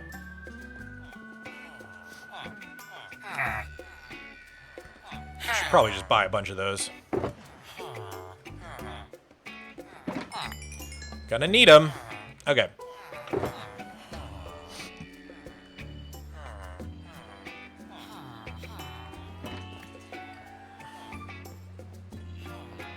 How are you doing? I haven't seen your content since last year.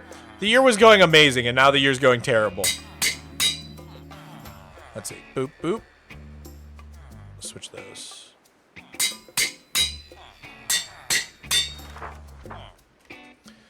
All right, what are we calling this thing? Almond milk? I'm gonna call it almond milk. You know, like silk, get it? It's too late. I'm not even asking you guys for input.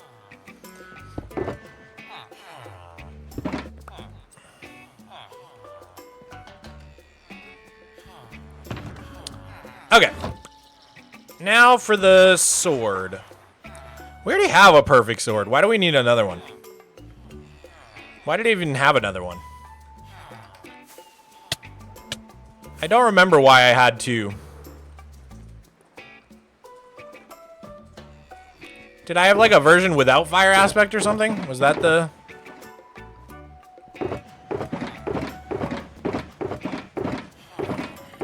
And I already have all those swords. I think I'm good. I don't think I need to replace my sword. I'll be real. I think I'm good without replacing my sword.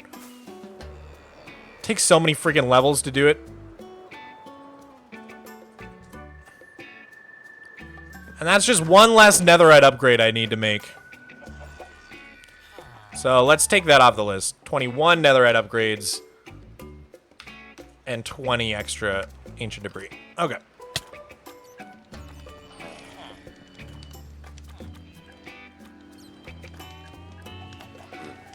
Aha. Goodbye.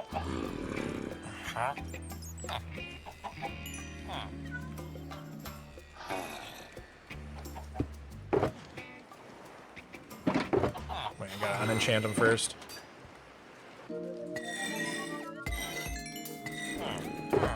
Oh, man. Okay, another 3. Thank you very much.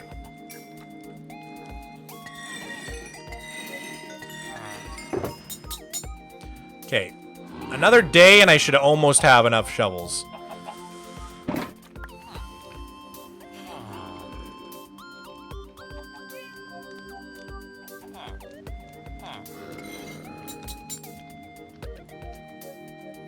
So now we should dye this.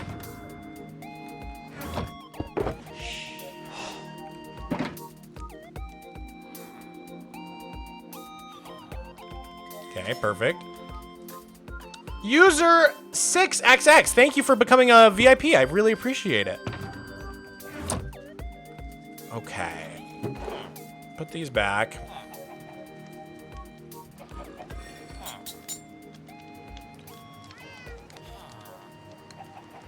So we're missing, yeah, one. Okay, we got a few shovels we got to get. All right, and then we're gonna just like that. Usually we would keep these here, and then our bow. That's right. So our bow and our shovel. Pug, Pugman Pug, thank you. Thank you so much for the gifty, dude. And another gifty. And another gifty. That's 3. Dude, thank you so much, homie. I really, really appreciate all the support.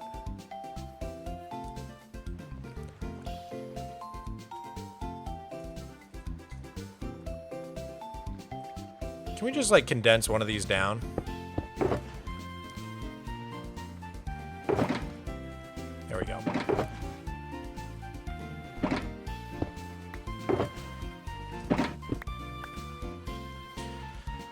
Okay.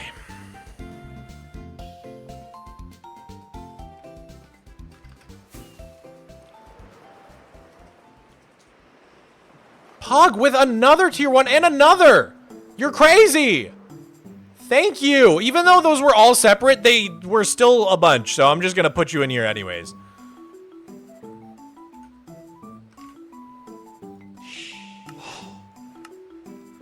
And JBro65, thank you for becoming a YouTube VIP. I really appreciate it.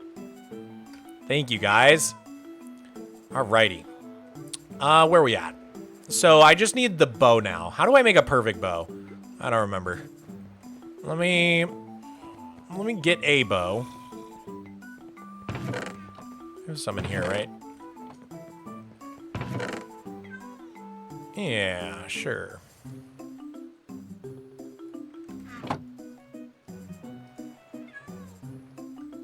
Okay, there we go.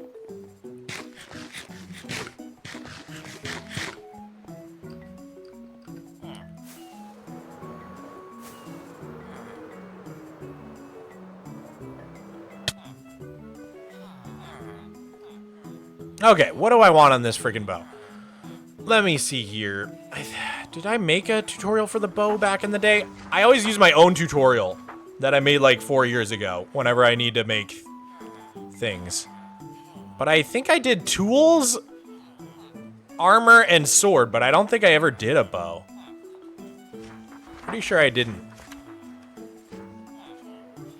It's annoying.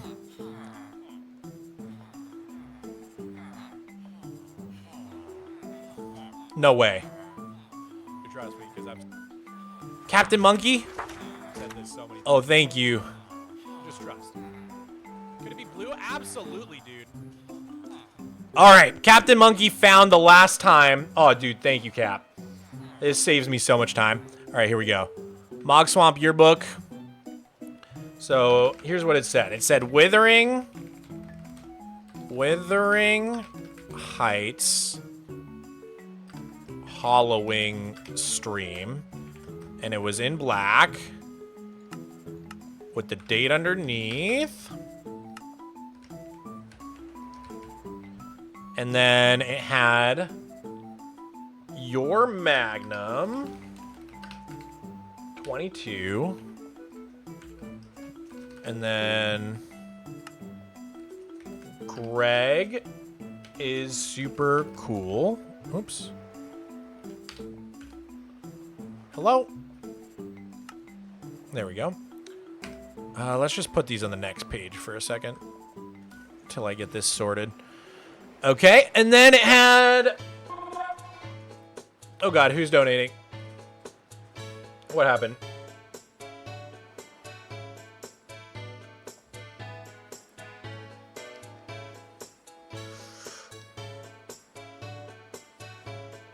I'll look at that in a second. I can't...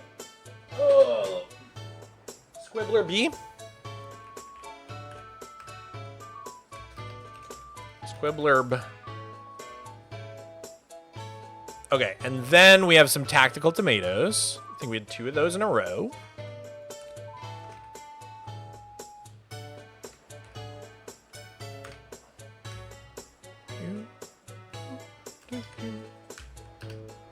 Can we just turn this purple? Thank you.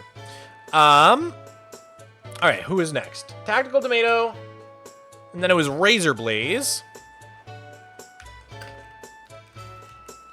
Razor Blaze 213. And then we had Ash, Bash, Mash. And then Nova Puck.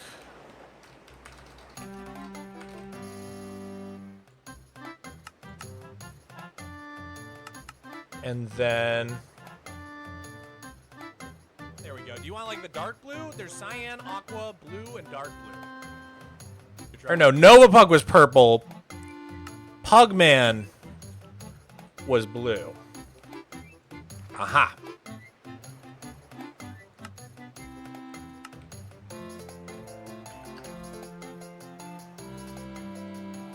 Okay. And then Tactical Tomato could hopefully fit down there. Yeah. Perfect. Oh, we're almost there. We're almost there. Now we just turn all these into bullet points and we should be good.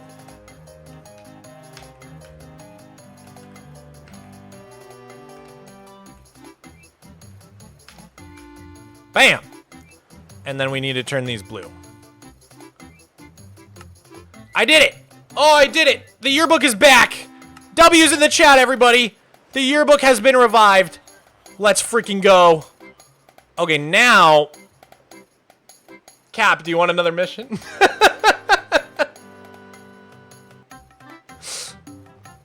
You want another mission, Cap 1?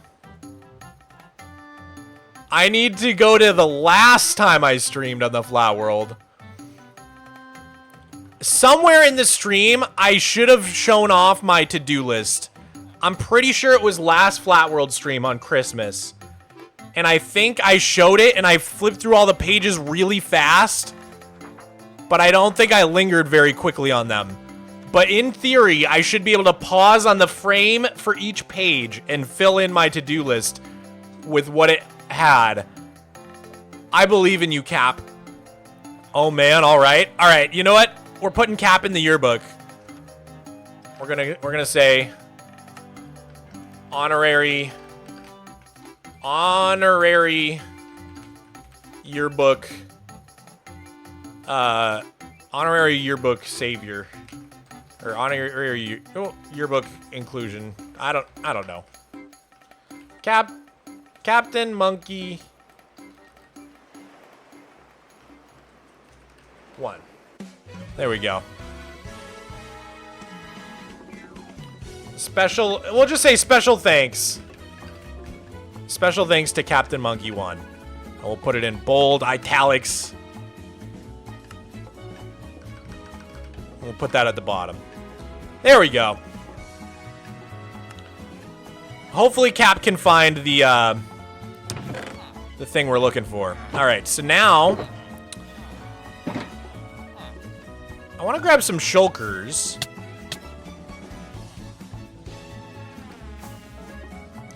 You misspelled monkey? Did I really? Oh, yeah.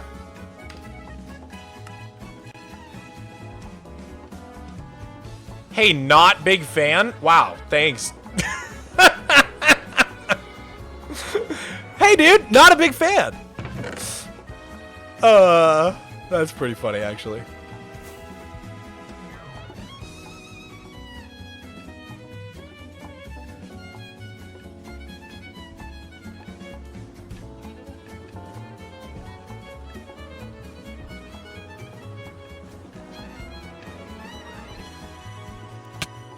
What is that book API thingy? It's a mod called Scribble, and it lets you like do these things.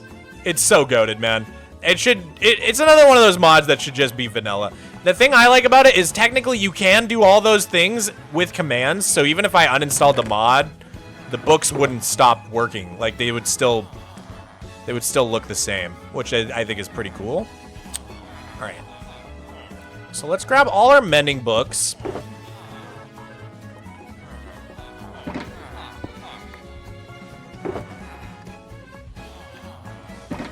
Is this guy ready to trade again?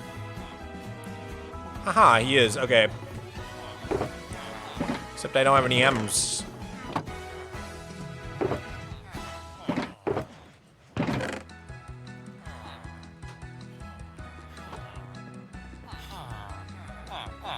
Okay, let me just get as many of those as I can. All right, so yeah, we're gonna need a lot of mending.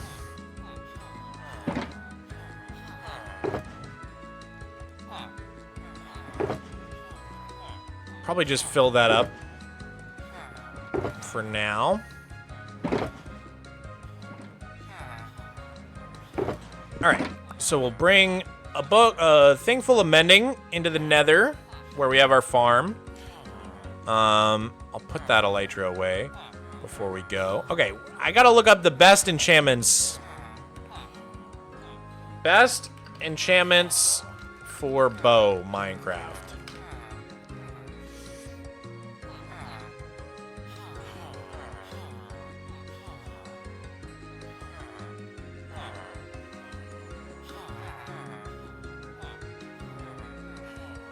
Why does no one just, like, have it? In one... I just need a photo. Of all the bow enchants that I need. I guess it's because people disagree on what the best ones are. So, what is it? It's power, unbreaking, flame, punch, mending, fire aspect? Or, no, flame is fire aspect. Let me see. So, I prefer mending bow to infinity. So, I've got the mending books already. Can you put unbreaking on it? I'm sure you can, right? So, we'll do unbreaking. And then the next one we need is probably flame. And then I don't like infinity bows personally. Knockbacks for swords. We need punch is the knockback for bow, right?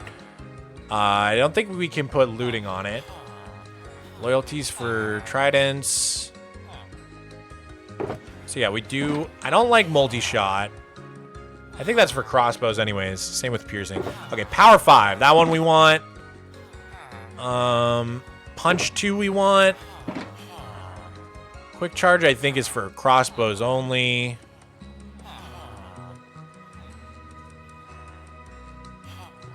Is that it? That seems like not enough. Punch, power, unbreaking, mending, flame. I guess that's probably it. Okay, so we'll stuff all those in there. And then let me pull up my iron, or my armor tutorial, because we're going to need... You guys want to see this? Super old. This is from 4 years ago. Before my channel even popped off. I made myself a little tutorial. Because no one had a good one. I remember this video, you do? Boydex, thank you for the tier 1.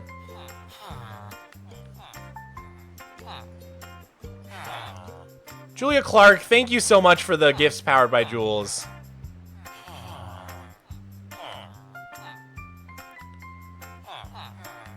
Alright. Yeah, this is my little guide right here. So I'm gonna keep that open on my other monitor, and then we're gonna follow that. So we need 1, 2, 3, 4, and I guess I can remake the Elytra too. So I'll get 5 pairs of unbreaking. 5 sets of unbreaking. I don't know. 1, 2, 3, 4, 5. Okay. Then I need mending for all of them, but I have that. Then I need 4 sets of protection for.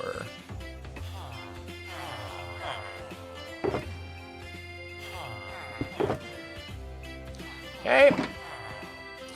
And then this is where it gets weird. So I'm not going to put thorns on these.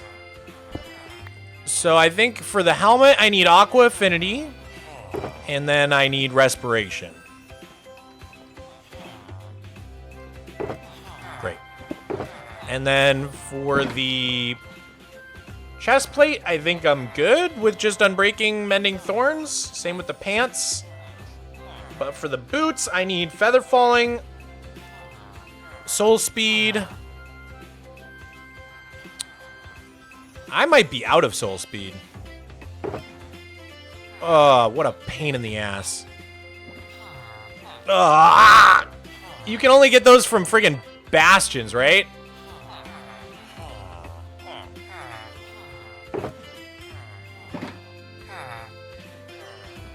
And then I want Depth Strider instead of Frostwalker. Faux show.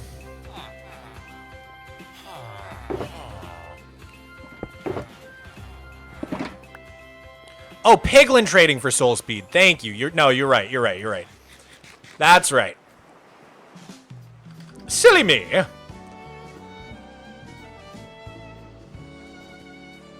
Alright, so I've got all my mending. I've got all my other books I need. I just need the bow. Wait, I did the bow.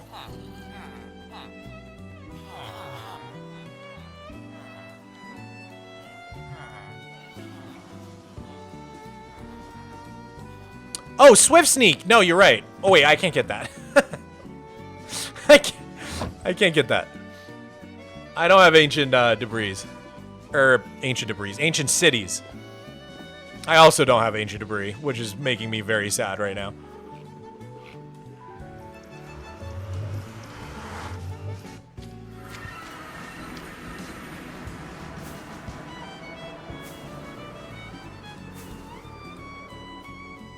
Alright, let's get the soul speed. Surely I have one. Oh, yeah. You can combine it, 2 different soul speed 2s. I don't like doing that because things quickly get too expensive. Alright. I should have everything I need to fix up a few things. I missed your last super chat? I'm so sorry. Can I be in the yearbook, please? VIP plus 5 plus super chats? It's all gotta... I only made the exception for Pugman because he was spamming... He was spamming gifties one right after the other. But it's gotta... Usually I say $15, like, in one... The only reason for that is it's just really hard to keep track. Because, like, if everybody's donating, like, a couple dollars here and there throughout the stream, I have no way of, like, keeping track of who's donated how much, if that makes sense. Hopefully you understand. Name is cool. Thank you for the 2 Australia dollars. Really appreciate it. Okay, let me hit you. Does that call you guys to me? No? Okay.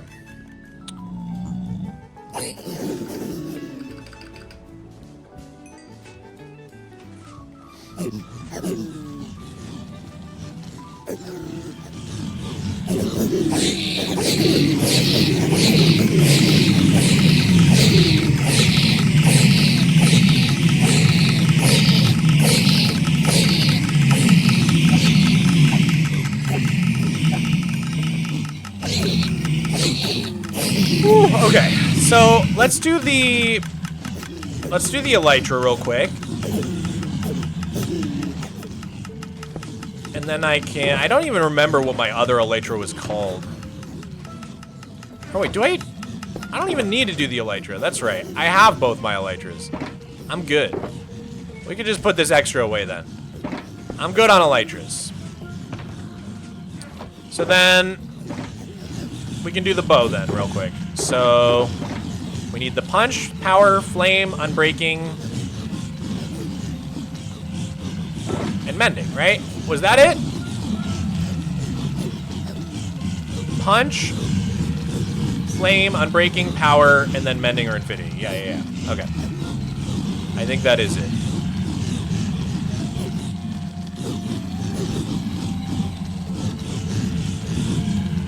You guys will never convince me to be an infinity user. Arrows are not hard to get.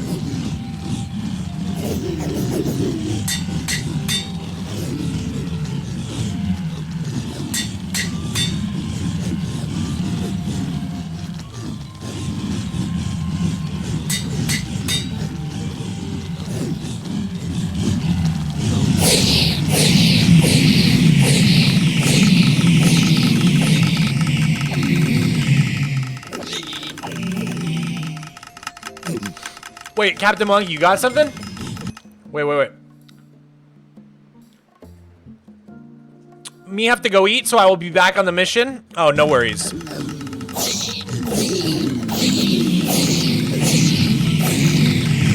I got the first page, but not all of them. Ah. Even the first page is helpful.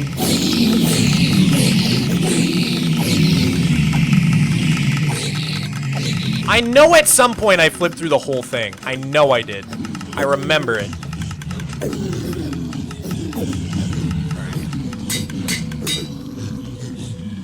What should we name this thing? What should we name our new bow? David Bowie? That's stupid. I had an old one called Rudy Tooty Point and Shooty. I missed that thing.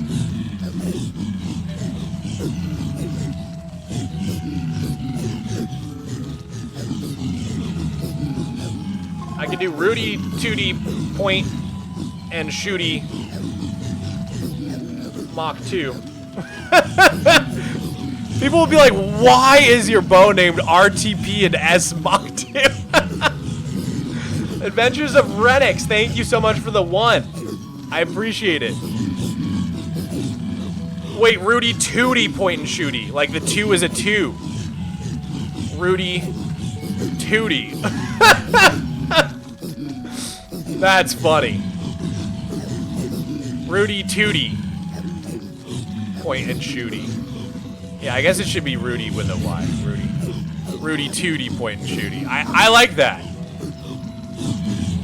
I like that. What a stupid name for the bow. Alright, cool. So now we just need my shovels and all the netherite and stuff. Okay. So we got all the mending. Let's make I guess we need to grab the stuff for the helmet, the armor, all the armor stuff. Let's go back. We need more shovels anyways.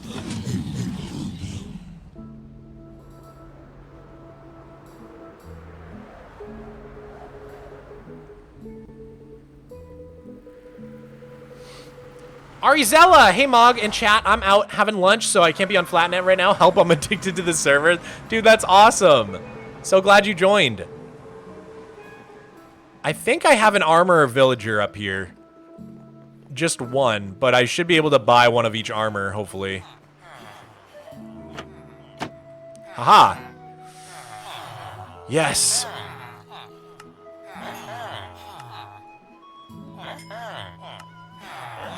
All right. Let's clean those off. Oh wait, I don't need a chest plate, right? Because I wasn't wearing one. Although,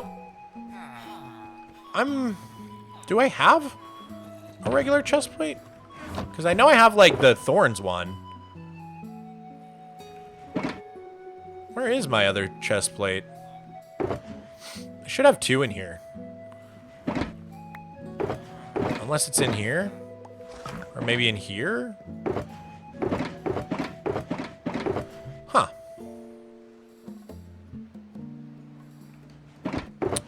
I guess I will just make a chest plate then. Might as well.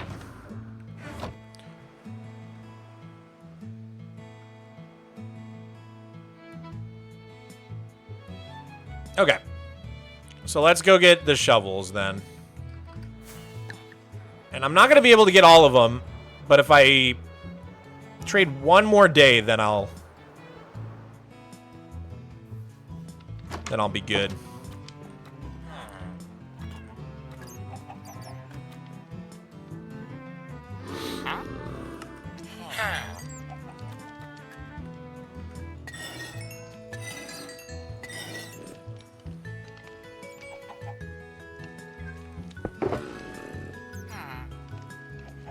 Is he gonna let me trade again? Please?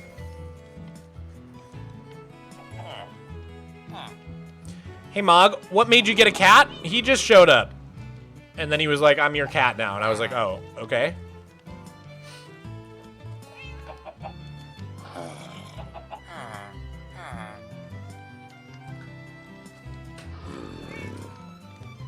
I'm gonna be honest, guys. This has very much derailed my day. I had so many plans today that I was gonna do. This very, very much derailed my whole plans for the day.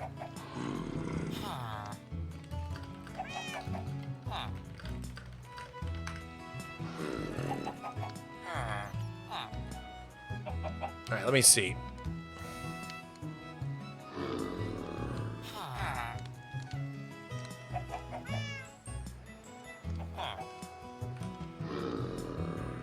Are you good now?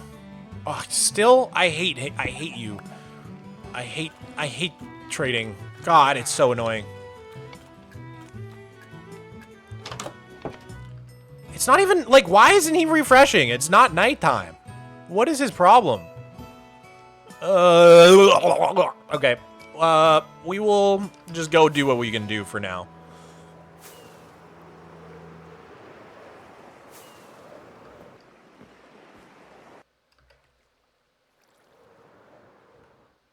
Oh, missed.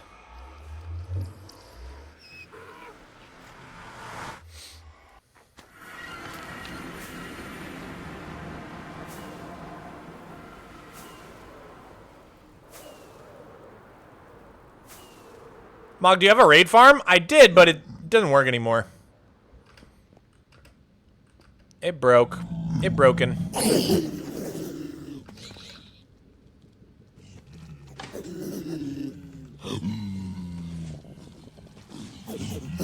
Alright, what should we listen to next? Upbeat video game music.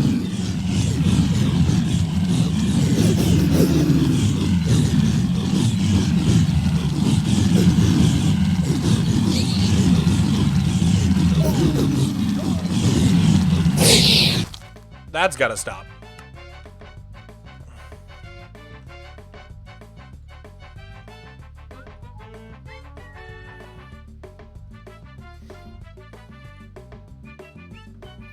Hi, Mog. Haven't seen you since last year. True. Very true. Mog, can you say your my stream schedule? I stream whenever I crash out, which is honestly about every time I stream. But if you want my stream schedule, that's a bit harder. I don't stream super consistently. I'm trying. I'm doing my best.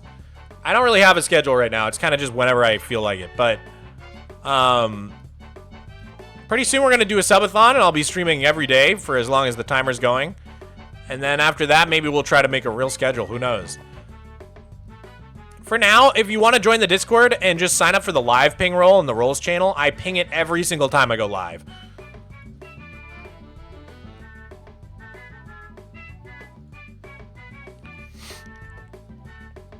Okay. Let's do my armor. Let me up. Let me up! Okay. So I need 4 mending, 4 unbreaking,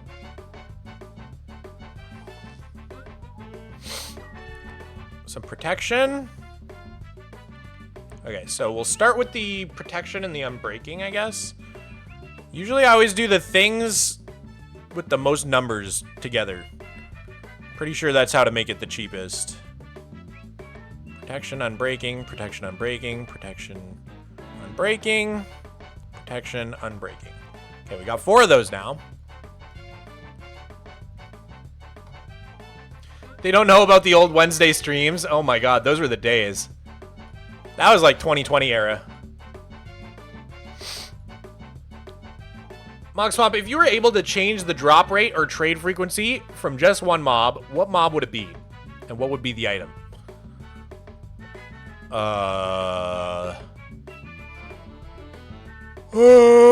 That's a tough one, dude.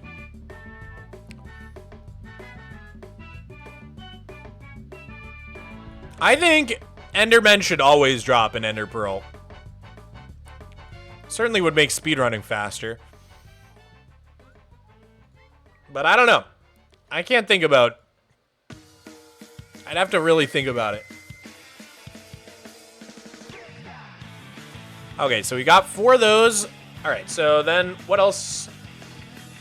We need respiration and aqua affinity.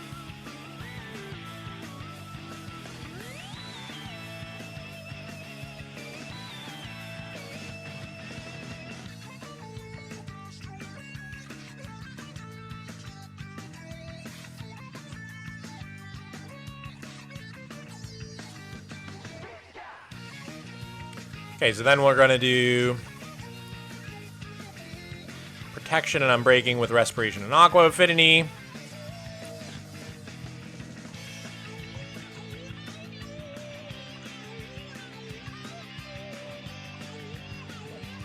Hopefully I don't mess this up. So we put that on, and then we put mending on it. Aha! Okay. What shall we call the helmet? I think my last one was called I'm Excellent, which is a regular show reference. Maybe we reference a different show. He was number 1. He was number 1. You know, Schmitty Jorger Menjensen? You know what I'm talking about? SpongeBob reference? I'm going for it. Okay. Bam. 1 armor finished.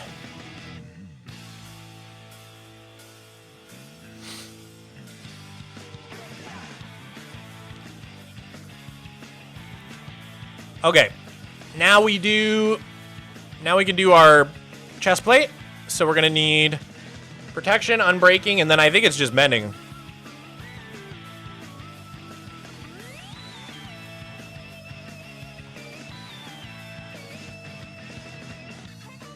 Can't believe I lost everything, dude. Okay, protection, unbreaking, and mending. Pretty sure that's it.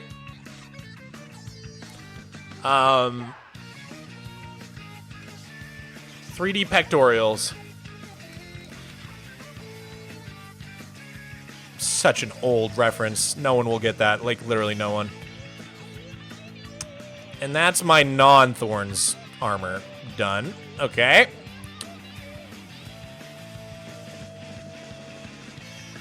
When would you try to get the blue axolotl again? I still haven't gotten more tropical fish since the Christmas stream, unfortunately. I've been unlucky since Christmas. Even though I have been AFKing every single night, I have not forgotten. How did Mog lose his stuff? I was doing TNT and I wasn't holding a totem like an absolute donkey. I still can't believe that, dude. I genuinely have not lost all my stuff in years. Okay, unbreaking, mending, and protection again. That's all we need on the... So, bloop, bloop, bloop, bloop. I think our old ones were called jeggings. Oh no, that's the ones we have on now. Those are my thorns ones. So what should my non-thorns pants be called? You donkey!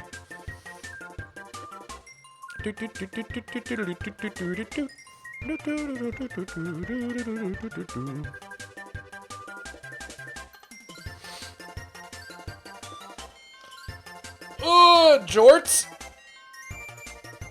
Jorts is good.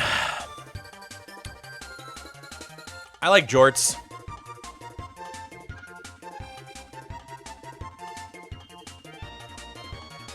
Daisy Dukes. Bikinis on top.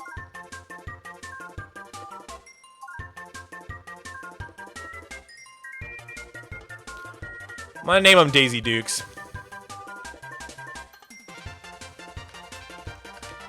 Daisy Dukes bikinis on top. Okay. And then these are my thorns feet. So now we make non-thorns feet. Which are gonna be mending, protection, unbreaking, depth strider, feather falling, soul speed.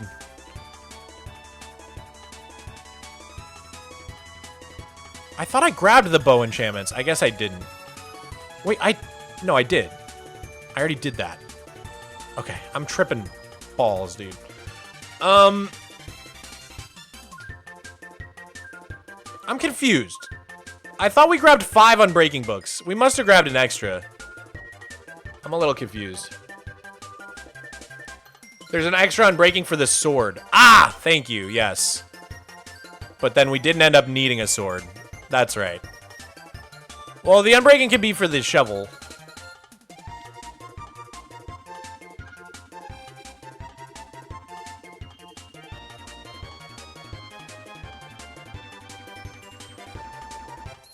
Bikini on top would completely defeat the purpose of a swimsuit. I think she means they're wearing Daisy Dukes for the bottoms and then bikini tops. But maybe she does mean they're wearing bikinis over their Daisy Dukes, which would be insane. I guess I've never given it much thought. Why would anybody do that? Pugman Pug, thank you for the 4 tier 1s. That's still more than 3, so you get in the yearbook. Good sir. Thank you so much, homie. Huge W's. Okay. So we got mending, protection and unbreaking. So I'm gonna do like what? Feather falling depth strider. Oh, there goes the anvil. Tactical Tomato with the five. Dude, they are really in a gifty war. They are actually in a gifty war today. This is nutty.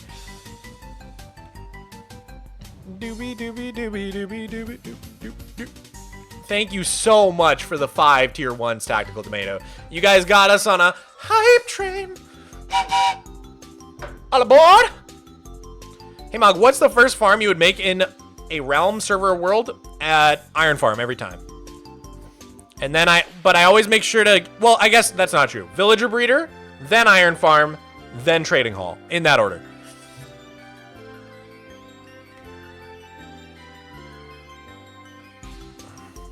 Doobie doobie doop.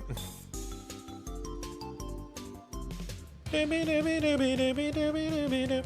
Dude, you guys are crazy. Now Bwite's hopping in with the 5 gifties. Bwite, let me know if you want a specific color in the book, all right?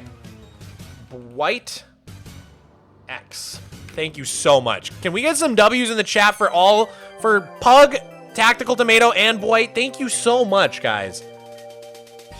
I really, really appreciate it. Okay, let's just get a brand new anvil. Okay. Put these 2 together, and then we'll do these 2. Okay. It's getting so expensive.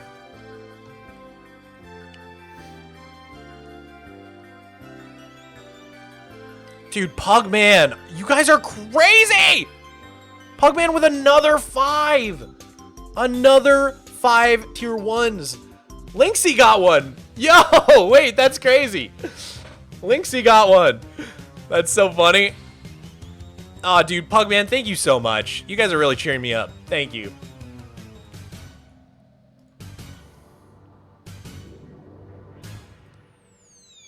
Mog, do you prefer your world or Hypixel?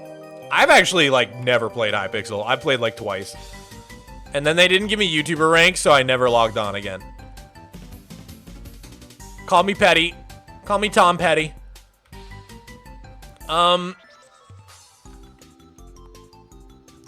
Let's see.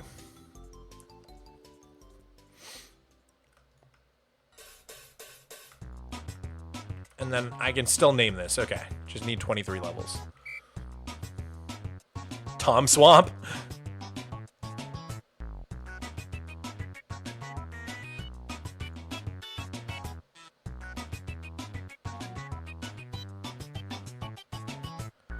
Best advice for getting better at building? I would say... Oh my god. Tactical Tomato, thank you for another 5. You guys are actually insane. This is like one of the craziest streams I've had in a long, long time. For multiple reasons. I'm just happy that you guys are giving all the gifties on this stream. Because I needed the pick-me-up after all my stuff got destroyed for the first time in years. I needed this.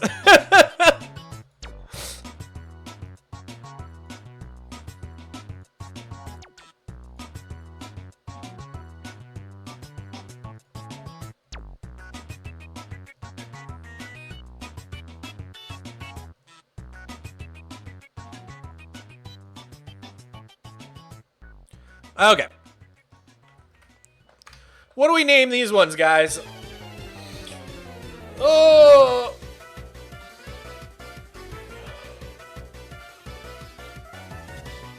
What should we do? Oh, he wants cyan. Thank you, guys. Thank you for boosting that for me. Bam.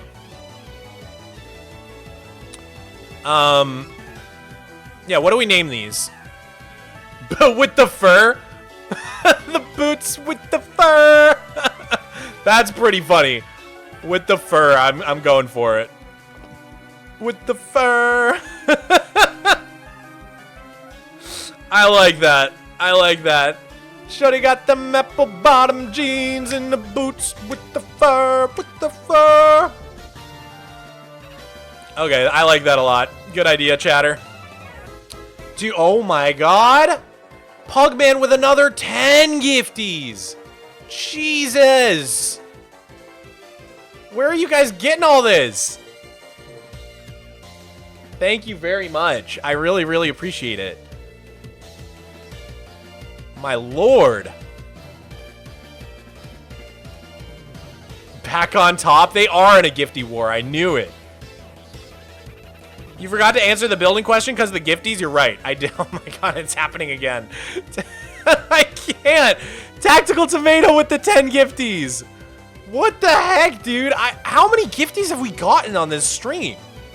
It's gotta be like over 100. Oh my lord. Half the chat's probably has gifties at this point.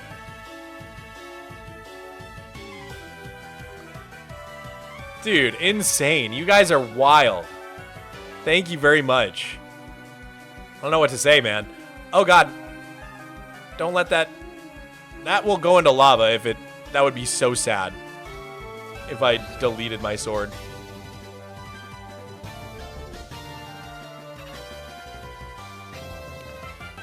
And Tactical Tomato with another just stray gifty for Ender Boy. That's so sweet of you.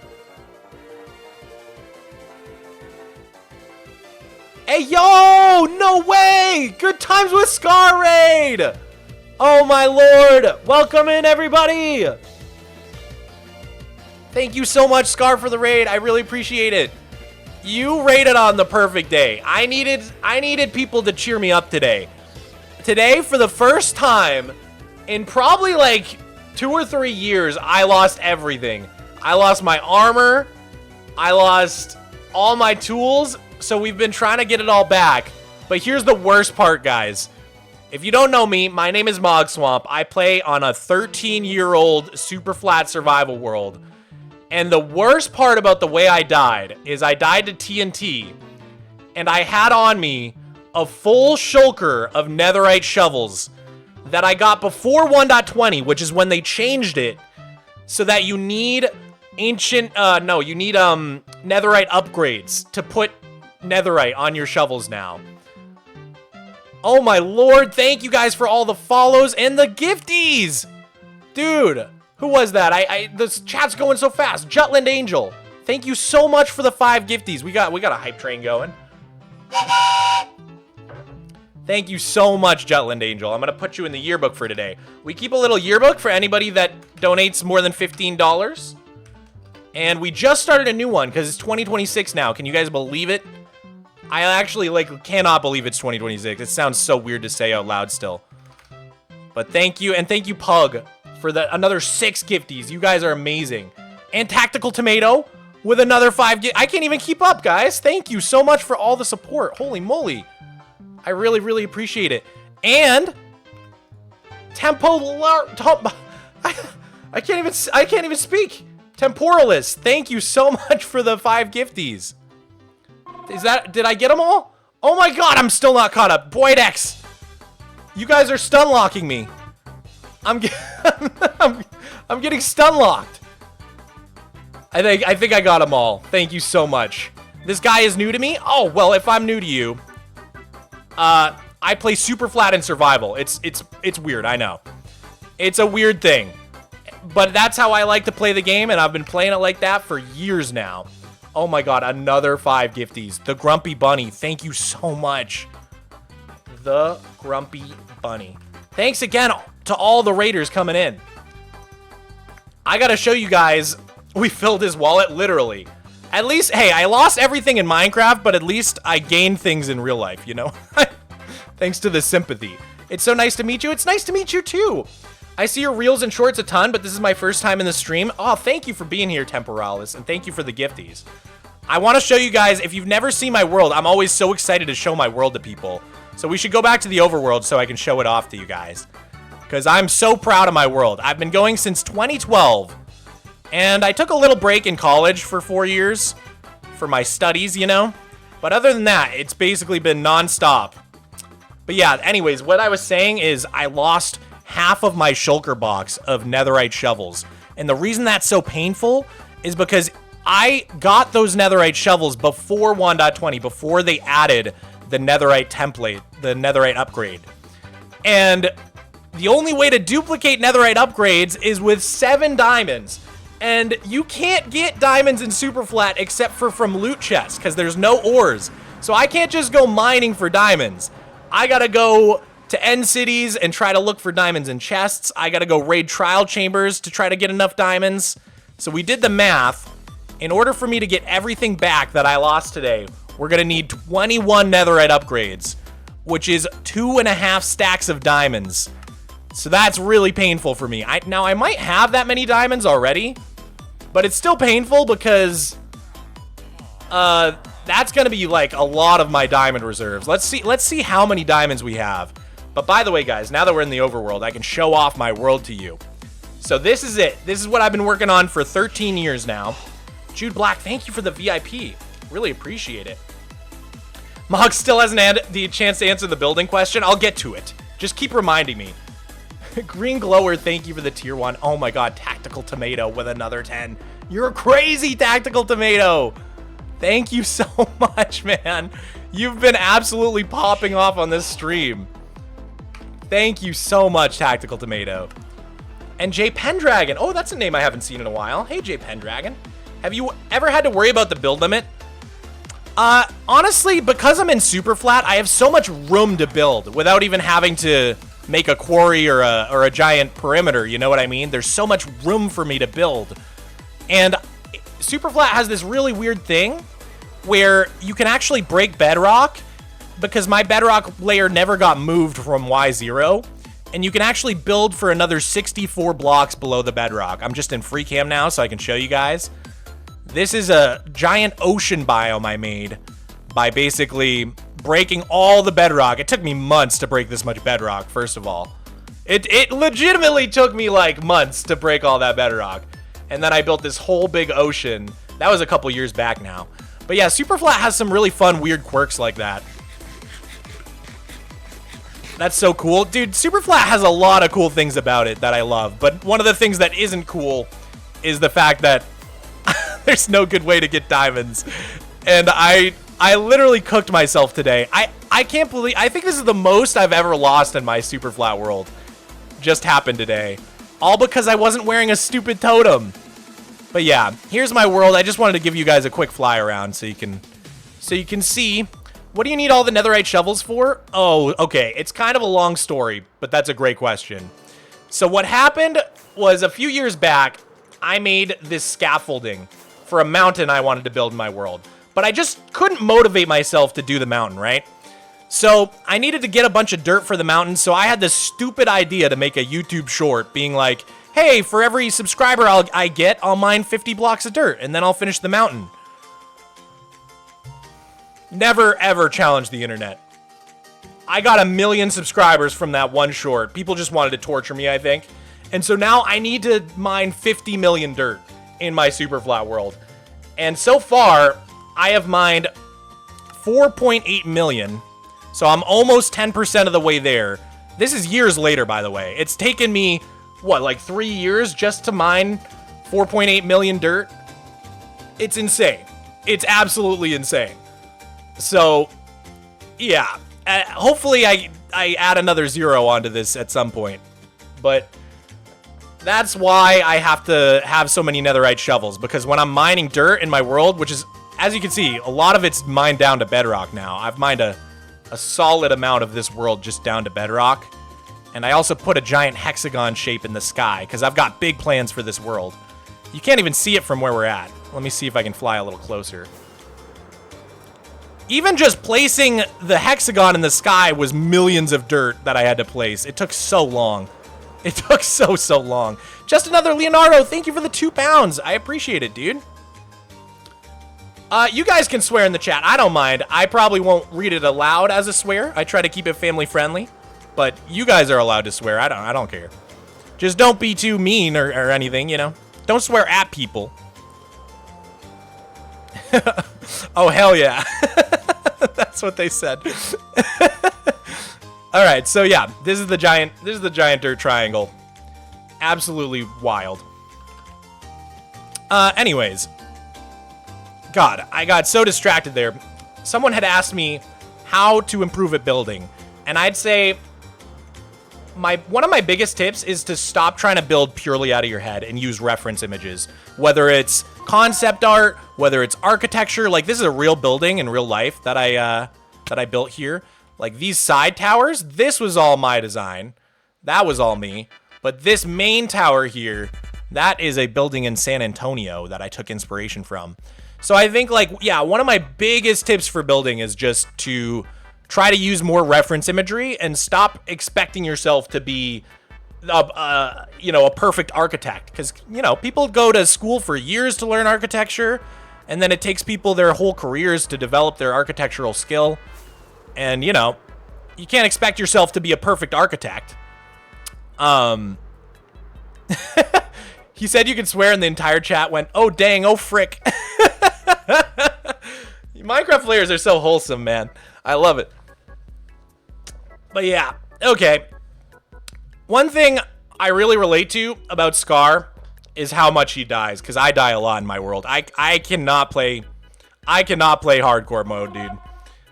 Jay Pendragon, thank you for the 5. I'm honestly shocked you recognize me. You're the only big creator that I watch that has. You're really the best. Of course, Jay Pendragon. You've been a staple in this chat for so long. We take notice, us streamers. Maybe other creators don't say it out loud, but I know a bunch of the names in my chat. There's always a bunch of familiar faces that I've... In fact, I probably know way too much about my chat. I used a lot of what I learned at university for engineering in my Minecraft builds. It's amazing how much crossover there is between, you know, the real life stuff and the Minecraft stuff. All right, so we're still trying to get enough shovels to refill this shulker box, and then we have to enchant them all, and then we have to cover them all in netherite. It's gonna be a whole ordeal. Oh, it's gonna be a whole ordeal. You got banned from Point Crow's chat for saying E once? Well, I've had to ban a lot of people for spamming E before in the past. People really like to spam the letter E. Does it all go back to that one meme from like 2018? The deep fried E meme? You guys know what I'm talking about? Now everybody's spamming it. I've been watching since 157 subs. Are you serious? If that's true, then you've been watching me since 2012, which is crazy. I think I hit 150 subs somewhere in 2013. All right, let's see here. I think that's enough. I think we finally have enough shovels. So we have one and then one extra that was in our inventory at the time. Perfect. And then we can just get rid of this one, I guess. Don't need it. All right. That should be everything we need. So here's the question. Should we go enchant everything, or should we start looking for ancient debris in the nether, guys? I feel like we should kind of enchant everything first, but I don't know. I'm not sure. One final question. If you got invited to Hermitcraft, would you accept the invite? I get this question all the time. I would have to think about it, man, because, I mean, I don't think I could say no to Hermitcraft. They're amazing, right? And a lot of them I know in real life, and they're super sweet people. But the only reservation I have is that I'm so committed to my single-player world. And something I learned last year in 2024 after I joined SOS SMP is that it's really hard to juggle an SMP and a single-player world. Huge, huge respect to everybody that does that. Like, a lot of the hermits actually do that, and I sometimes I don't know how they do it. It's so hard to do both. So that would be the only, like, reservation I would have about joining, is that it would definitely be hard for me to keep up with both my super flat and a whole SMP. But, like I said, I don't think anybody could say no to Hermitcraft. Those guys are amazing. Leon Shrives, thank you for the 2. Ancient Debris, Ancient Debris. You guys think I should go over and start doing some Ancient Debris? We do have a bunch of nether, or not nether, what am I saying? We have a bunch of TNT ready to go. So I think we can do that. The only thing we gotta do first is probably brew up a couple fire res potions. Which, Okay, we already have a few. We could just use these. Yeah, this is probably fine. Are you still playing on the No Structures project? Yeah, so some of you might have seen my video, 100 Days on Just Dirt, with my friend Hobby. And then we actually went on to play 500 Days. We made 5 different videos. Eventually, we're going to try to get to 1,000 days. But we're skipping like 600 days, 700. We're just skipping right to 1,000 days. So it's all going to be condensed into one video. The second 500 days, if you will. So it's going to take us a while. We worked on a little bit in 2025, but honestly, we both kind of needed a break from the world, so we didn't get a whole lot done. I'm going to be honest with you guys. So I'm kind of hoping that in 2026 we really get back to the world, and hopefully we can get the 1,000 days out this year. Not sure when though. I love this song. This song's such a banger. All right, we need a good place to dig down to the netherite level where we haven't actually mined that much yet. This might be good because I actually already have the tunnels pre-dug here and I never put TNT in them. So we could kind of just run around down here. Yeah, this might work. Let me just drill down. Where was that? Right over here. Use X-ray? I'm not gonna X-ray. FreeCam's already cheaty enough. Let's see here. Alright, I should probably drink this before I dig straight down, huh? Oh. Have we been here? Okay, it should be somewhere around here. I'm just trying to find my tunnel.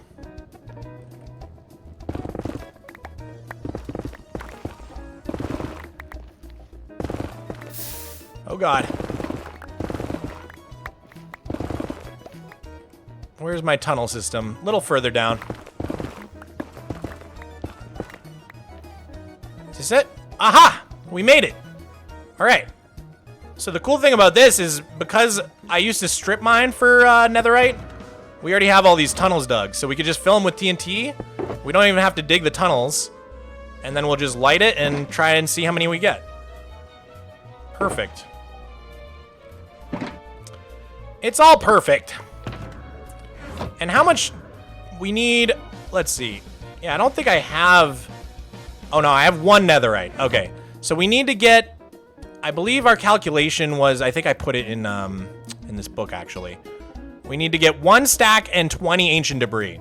And then we should have everything we need. So let's start placing TNT and just see where this gets us.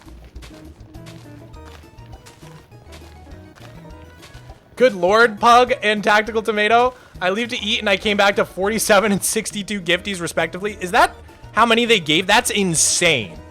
You two are wild. Thank you so much for the support, y'all. That is insane. Insanely generous. I appreciate it. Protect the shovels. I know, I should really put these away. Imagine if we lost the rest of our netherite shovels now. It's okay though. We're holding a, at least we're holding a freaking totem this time. If I had been holding the totem and nothing bad would have happened. I was just being a fool. Usually chat yells at me when I don't have a totem on. I'm surprised no one did.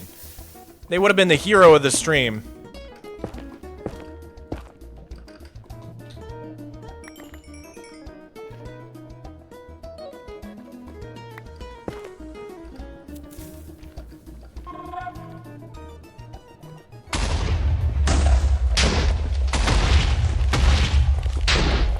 Jay Pendragon, thank you for the 5.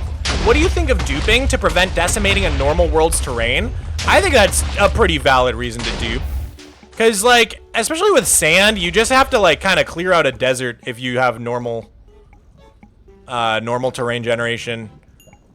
If you guys didn't know, if you guys don't watch my super flat often, I don't really dupe anything in my super flat world except for sand.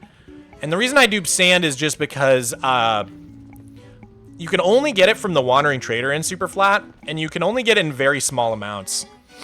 So whenever I got access to sand, which was when they added the Wandering Trader in 1.14, I decided that it would be worth it just to have the ability to build cool things with sandstone. Like, you guys remember that tower I just showed? Oh, right, I can't show you the map because I'm in the nether, but that tower I just showed you guys used stacks and stacks and stacks of sandstone. Something like that, I just never would have been able to make it without duping sand. So I think it's worth it for that, but I try not to dupe anything else. Not even TNT. When will the lava stop? Ugh. All right, let me go into free cam and see what's... Was that the end of the tunnel? I guess it was. It wasn't a very long tunnel. Okay. Is my fire res already gone? That barely lasted any time at all. I'll keep it on deck in case I need it, and I'll just drink it if something bad happens. I'm sure I can drink a potion in time.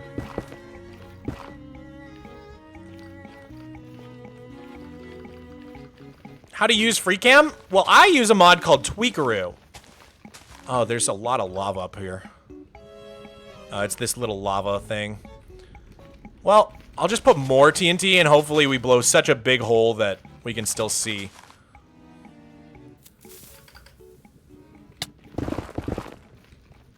Fire in the hole!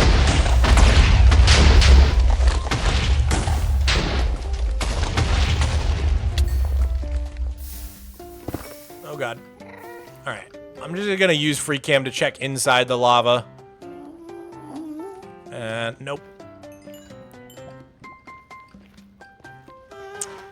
Oh man, we haven't found a single ancient debris yet, guys. Maybe we should. Maybe it was silly to go to a place where I've already strip mined because there's just gonna be so much less ancient debris than if we go to someplace fresh. It might have been silly. I'll be the first to admit. It might have been a silly idea.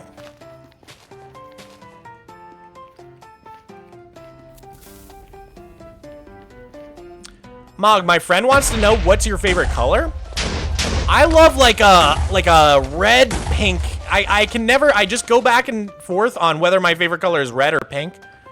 And I think the reality is it's somewhere in between, like a reddish, a pinkish red or a reddish pink.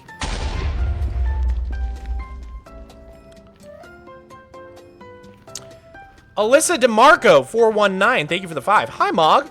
If you could add only one feature from the main game into Superflat, what would you pick? Love your vids so much. That's a tough one. That is a tough one. You know, I really do wish I could get Prismarine.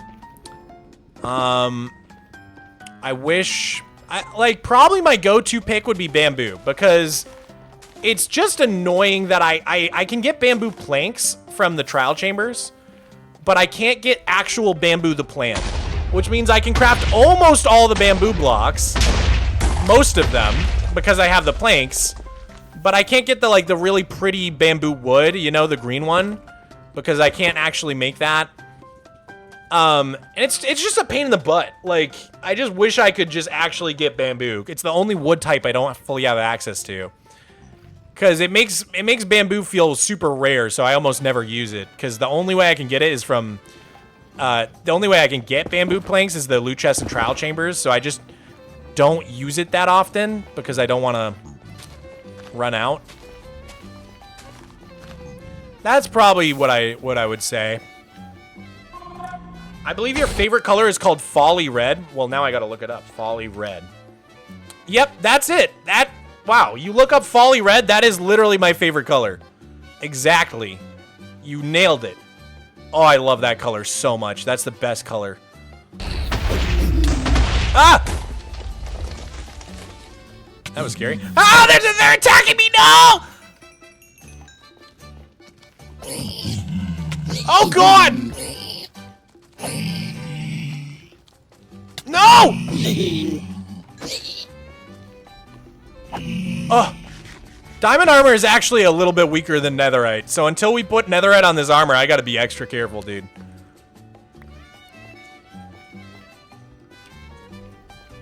But if it looks like I'm gonna die, we gotta hit the panic button, hit F3 so I can write down my chords before it happens. Amy Bunny with the three stream streak. Why is that so hard to say? Thank you for being here. for so many streams in a row, Amy. Oh, we finally got one. Wow, that took so long to find the first one. Oh, and we got another one. Okay, this is where our luck turns around, guys. This is where everything starts to change. 2026 is looking up from here. If you think about it, I got all my bad luck right out of the way in 2026. We started the year and immediately I lost all my things for the first time in years. It's been so long since I lost everything in Minecraft. I'm literally trying to think of what the last time was. It had to be like 2020. I just don't like, I almost never die in a way where my stuff gets deleted. It's so like, when does that ever happen? Because I don't really spend a lot of time around lava or the void, which are like the two things that would do that. And I guess netherite doesn't even burn up in lava, right? So there's been almost no instances where I lose everything in the past like 4 years.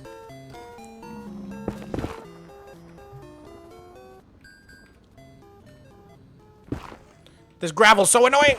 Oh my god, there's gravel everywhere. It's Gravel City over here, dude. Oh, I love this song.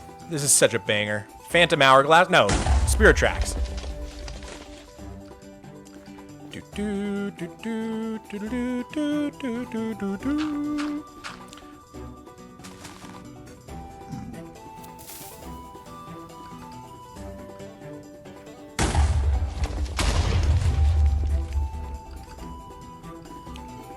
All right. Let's go this way. There's a tunnel right here we can fill up. What's your favorite Zelda title? Oh, tough one. I would say my nostalgia answer. Wow, this is like the main. This must have been like my main area where I was strip mining. Yeah, there's my staircase. Okay, so we can use all the tunnels off of here. I would say the real answer is probably Tears of the Kingdom, but my nostalgia answer would be like Wind Waker. I love Wind Waker so much. That game has such a special place in my heart. But then also, Ocarina of Time and Majora's Mask are so good if you consider, like, for their time, how groundbreaking those games were.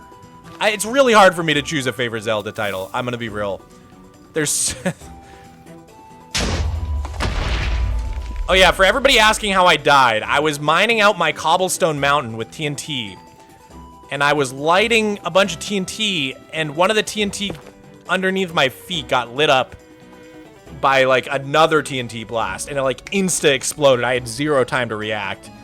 And the sad part about it was, since it was a big TNT explosion, a bunch of my stuff got blown up by the next TNT that went off. So that's why all my shulker boxes broke, and why only about half of my shovels survived. Oh, which is so painful, dude. Like, the diamonds I'm gonna have to waste to fix this is really rough. It's like, I really wouldn't care if it was just having to get the netherite again, but having to put the netherite template, it's 7 diamonds to duplicate the netherite template. And that is really painful for me in Superflat, dude. That's just like, that's hours of diamond mining in the trial chambers. Yeah, and I wasn't wearing a totem either. I like still don't understand why I didn't have a totem on. I don't remember the last time my totem popped. I should have been wearing one, man. Is it not easier to find the upgrades in Bastions? I could do a little of that. I'm just worried about dying in a Bastion and then digging myself into an even deeper hole. So, I guess, like... if I could brew up a bunch of potions, we might do some Bastion raiding. We might do some Bastion raiding. I'm not very good at this game. So I'm worried that in my quest for ancient debris and netherite templates in the Bastions, I'll accidentally end up destroying even more of my stuff.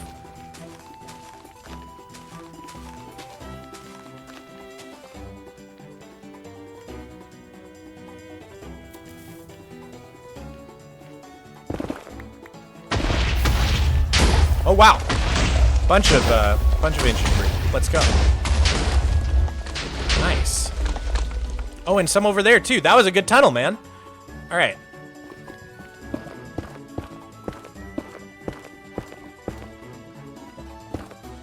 So guys, I should have asked, but what was Scar up to on the stream? If anybody's left from the raid, what was Scar up to today? I always like to check in and see what other people are working on in this beautiful game of Minecraft. This won't go in the lava, right? They don't burn up in lava, I think.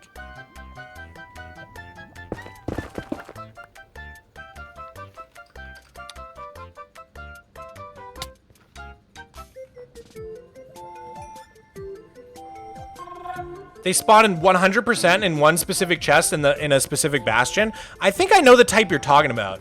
It's the one with the giant lava pool in the middle, right? I think I know what you mean. He was having a really confused conversation. That's the most Scar thing I've ever heard.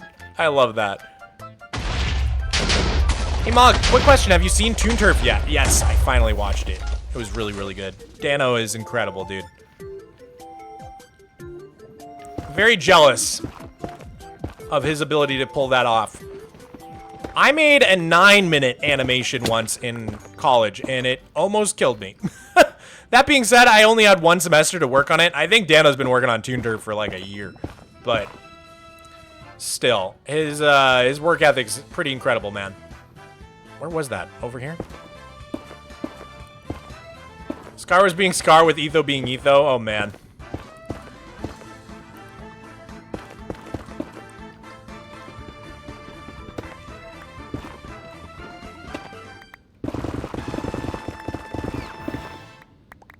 Okay, cool.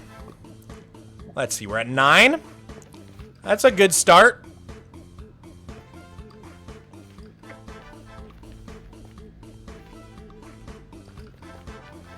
He was working on the shopping district and hanging out with Etho, Cub, and Gem. Oh, that sounds fun. Chat, Mog's an Etho girl? It's true, I am an Etho girl. Etho's who inspired me to start making Minecraft videos way back in the day. I remember he was the first Minecraft YouTuber I ever watched. And then Zoomavoid and Doc M were the other 2. Those were like my first 3. And then I remember Etho did this series with BOO and Good called like Ooge, I think is what they called it, like OOGE. O for B-dubs, G for Good, and E for Etho.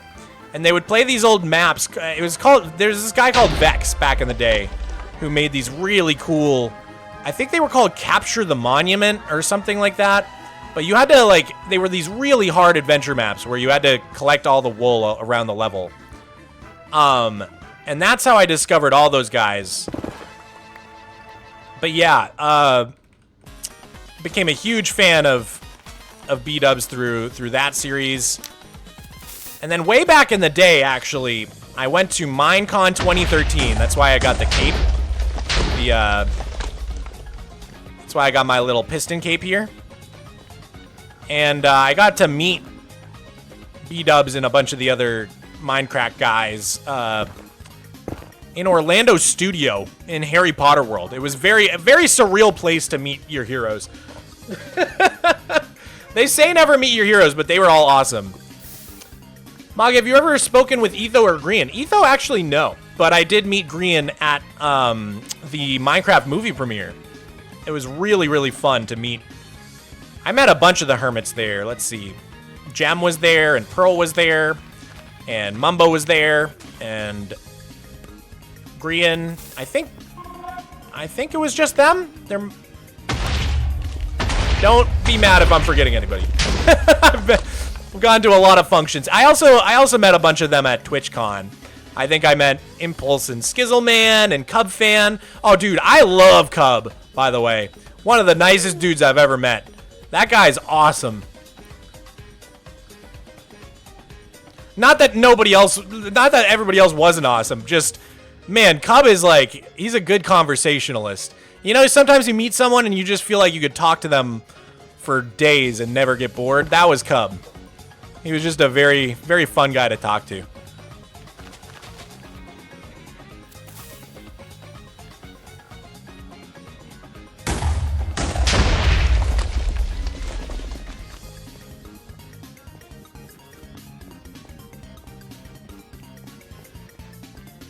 All right, let's go this way with it. Yeah, I had a crazy 2025, man. What a great year for me. I can't believe all the amazing opportunities we got in 2025. We got to host the Minecraft Live After Show with Shovel. That was amazing. I love Shelby, so that was really fun to do that with her. And then got to go to the Minecraft movie premiere, which was a dream come true. I was like jokingly begging Mojang for like a full like 2 years beforehand, like, or not even begging, but just mentioning it. You know what I mean? I was like, oh, if you guys ever do a red carpet, let me know. That sort of thing. You know what I mean? And then but I never actually thought it would have really happened. I'm gonna be honest. I did not think they were actually gonna do. I didn't really think they were gonna invite creators to go to the premiere, to be honest. So that was really cool. Shout out Mojang, dude. They really care. I feel like it's so cool when games do that sort of thing. Like, I know, like, didn't Five Nights at Freddy's, like, have Matt Pat in the movie and stuff like that? Like, I just think that's so cool when they do stuff like that. And, oh, dude, is getting to see, like, Aphmau and Lizzie and Mumbo in the actual movie was so cool, too. That was insane. I wonder who they're gonna put in the next one.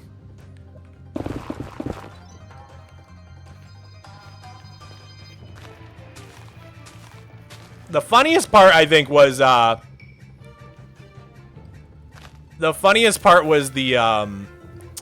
way that they dressed Mumbo.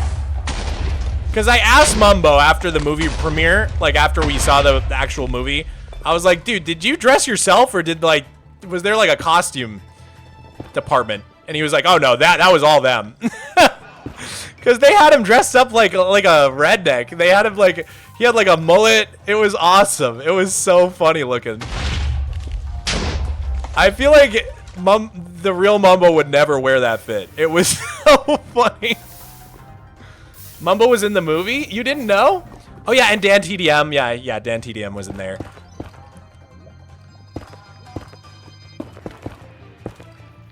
I never really watched Dan TDM. I've never met him either, so I don't know much about the guy, but it was cool to see him in there too.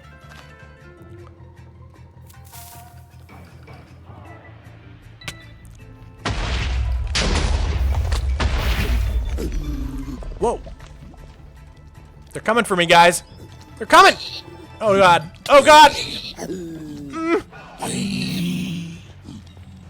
Oh god, oh god, there's so many. Oh no. One at a time, one at a time. As long as there's none behind me, sneaking up on me. Oh my god, they keep coming! Oh god! Dude. Oh no. Oh, this is so bad. They just keep coming.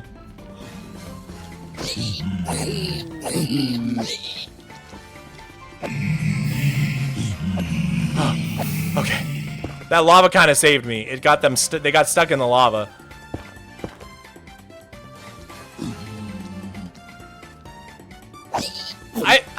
There's so many people in the chat that didn't realize Mumbo was in the Minecraft movie. Can we see the forbidden apple? Wait, J Pendragon, what are you talking about? I don't even know what the forbidden apple is. Is there something about my world that I'm forgetting? Some crazy piece of lore that I've completely forgotten? Thank you for the 2, though. Oh, God. I'm not healing fast enough. Okay. Please eat. Oh, the apple! Right. I'm thinking of, like, an apple in Minecraft. The apple from the Minecraft movie. Duh. Here it is. Here's the apple. It's so cool, man. Look at that painting job. They did such a good job on this. Dude, all the props and stuff they had were so cool.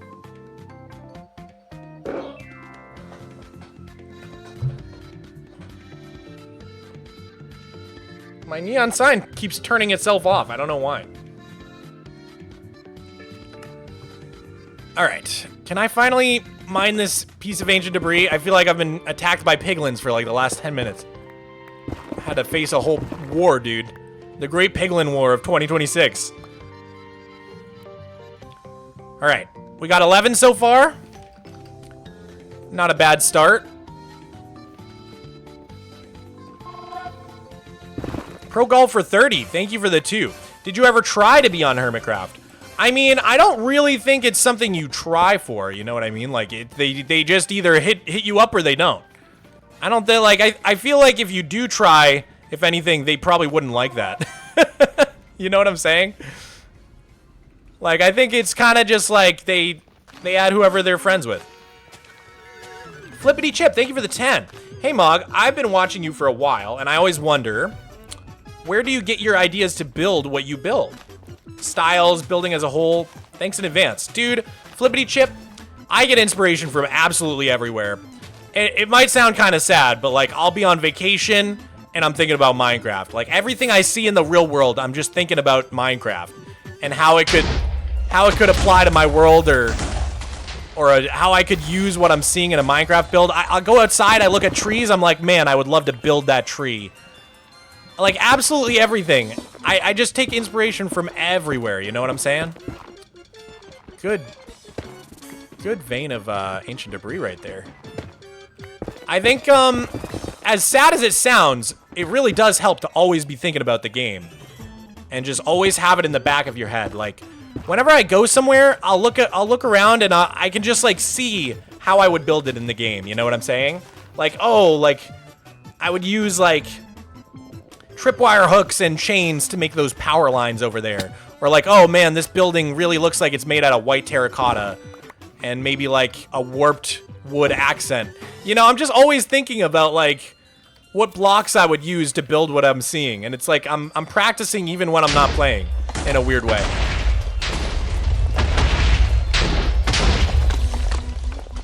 Nice. Okay, we're starting to get this pretty fast now. Mog, what's your favorite April Fool's Minecraft update? Actually, I haven't played a lot of them. That's my confession. I don't think I've played like any of the April Fool's updates. I probably should. They put a lot of work into them and they look really cool and unique. I haven't tried like any of them. Fake fan? I know. I'm such a one-track guy. I literally, I play super flat, eat, sleep, super flat. That's all I do. You know the movie Holes? One of the characters says, all I do is dig holes, eat, and sleep. That's me, literally, to a T. I just dig dirt, eat, and sleep. Sometimes not even the latter two. Sometimes I forget to eat and sleep because I'm so busy digging the holes. Oh boy. All right, I'm flying through the terrain to see how we're looking. I think it might be time to like kind of choose a new spot. Well, I don't know. There's a lot of tunnels over here that we could take advantage of. Where am I at? Where am I? Which way do I need to travel? I need to go back over towards the gravel. Is there a tunnel up here? Perfect. Okay. I'm planning on building an oil rig for aquatic farms, though I want to put a medieval style to it. Got any tips? J Pendragon, what a cool idea. Medieval oil rig. It's kind of iconoclastic. Am I using that word right? Hold up. Iconoclastic. Characterized by attack on... No, I'm not using that right at all. What am I... What word am I thinking of? I used a word that I just did not know what it meant. What is the word I'm thinking of? It's like when you have new thing with old thing. Not oxymoron. Anachronistic. Ah, that's it. Anachronistic. I think that was the word I was thinking of. Thank you, chat. You guys are so smart. You guys are so smart and silly. Oh god, is he mad at me? Are we chill? Oh, he's chill. I thought he looked like he was mad at me. He looked like he had an anger in his heart. Oh god, I almost just landed in the lava there. Oh, and there's an ancient debris I missed.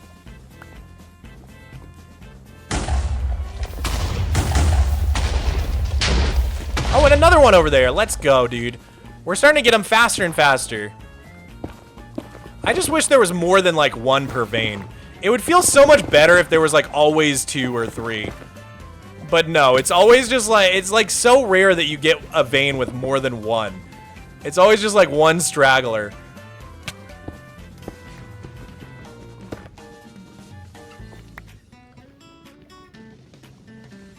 I'm gonna run out of food, actually.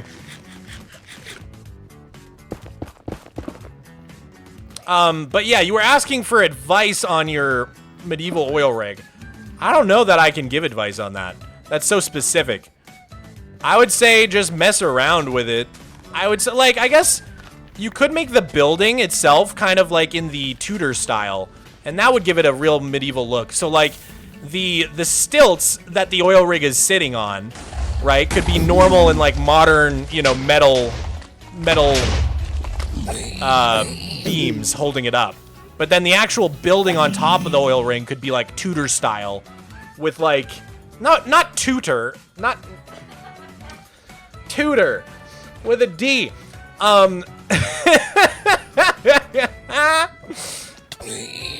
You know, Tudor style is like when you have those like the white walls with the brown beams. The classic medieval looking style. You can, oh god, oh no! Oh my god, dude. Please, please. Haha.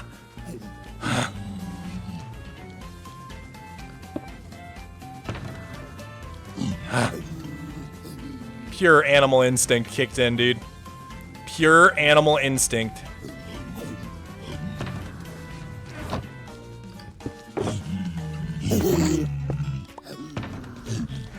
Okay. That was scary. That was some scary stuff. I saw the baby in my life flash before my eyes. They're so fast, dude. They're way too fast.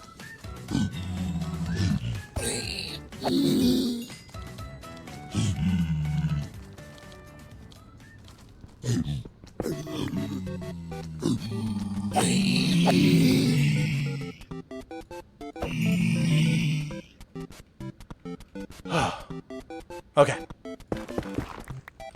We can't have another tragedy this stream. We just can't. We can't afford it. The morale for the year will just tank. We just can't afford it. Alright, is this Basalt Delta? Yeah, it is. That's why I didn't go that way. Hello?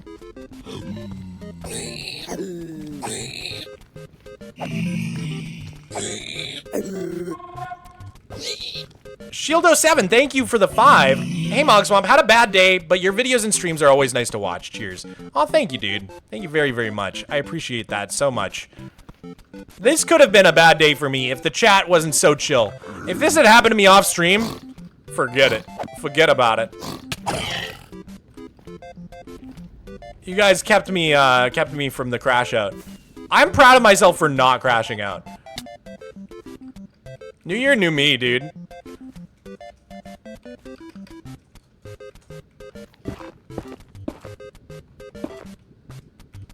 Put a chest plate on, please, but I need to be able to fly.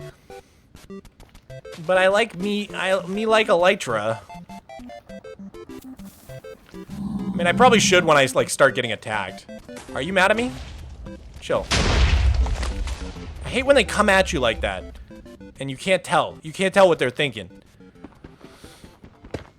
Just swap between the two? I mean, you're being smart. You're right. I should do that. But will I? Where would the suspense be?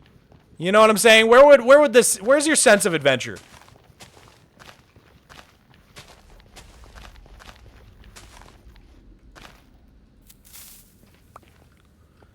Is this, we've cleared out 3 videos of Nintendo music. That's how you know it's a long stream. It's been 4.5 hours. But I should go soon, but I just want to get more netherite first. I'll just feel better if I do.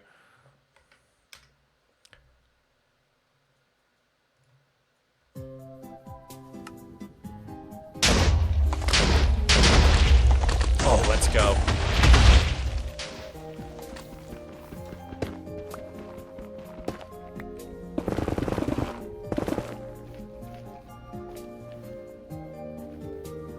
Oh, there's more over there. Is that 3? Oh my gosh. Let's go. Play Undertale music? Actually, that's a great idea. I like that idea. Undertale music.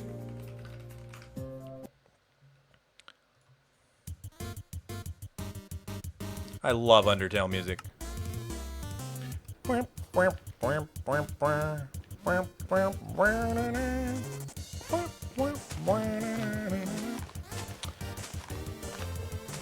Princess of Tacos and Lucky, thank you. And Casper Layton.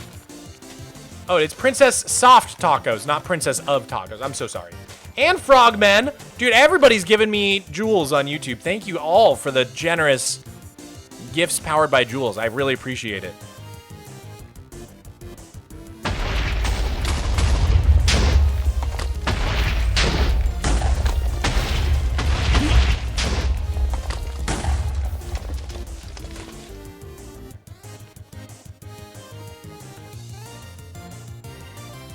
I'm calling it. One of these days, Toby Fox will make a music disc in Minecraft. Dude, that would be sick. That would be so excellent. What are jewels in this stream? So I am actually multi-streaming to both YouTube and Twitch. I'm vertical on YouTube and horizontal on Twitch. And jewels are like the YouTube version of bits, kind of. Pretty much. Oh, God. Nice.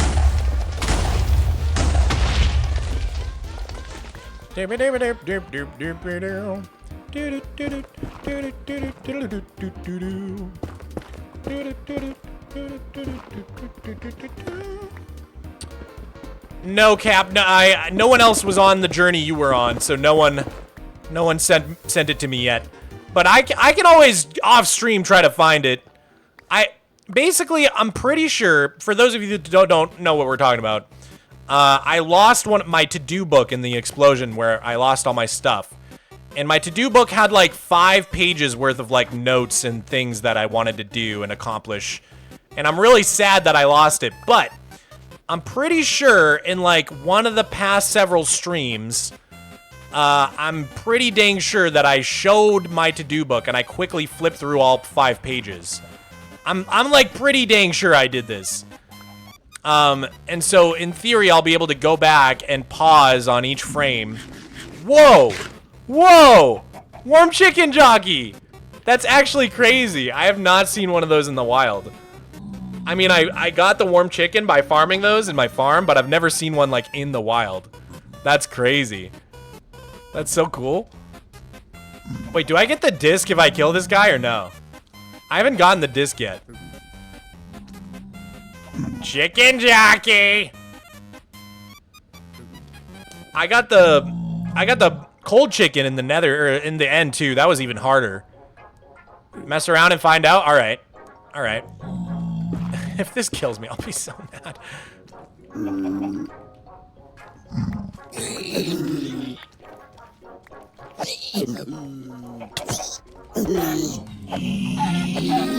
No disc.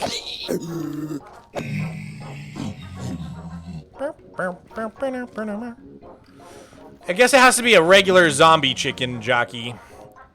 Chicken jockey!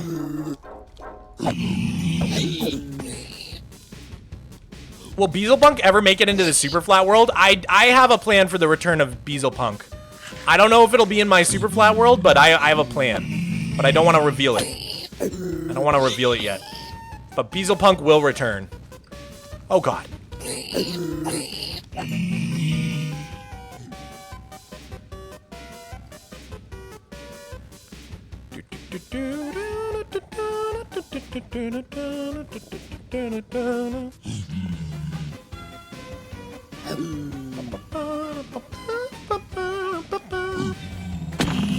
Okay. Will you guys stop spawning, please?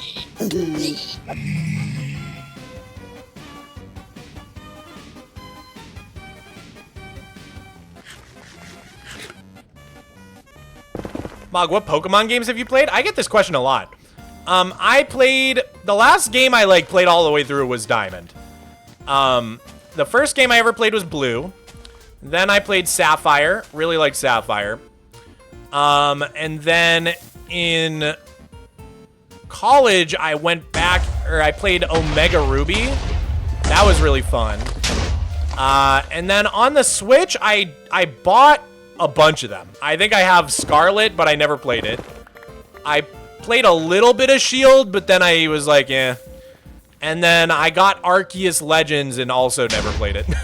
So I have a bad track record of buying Pokemon games and then literally never playing them. So I should probably just stop buying them. Play Legends Arceus? I've gotten that a bunch of times. I should give it a shot. What resource pack makes the TNT look like that? Great question. It's actually a mod. The mod is called Explosive Enhancement, and it's by SuperCat32. You can download it on Modrinth. It's one of my favorite mods, because all it does is change the way explosions look in the game and make them so beautiful. I like mods that like, don't change a lot, because I'm a very vanilla player, or at least I think of myself as one. Some people might disagree, I suppose. But, I like things pretty dang vanilla, so I don't make a lot of changes to how the game looks or feels. Like, bushier leaves, I've never liked the bushier leaves. Feels like too much of a cheat code.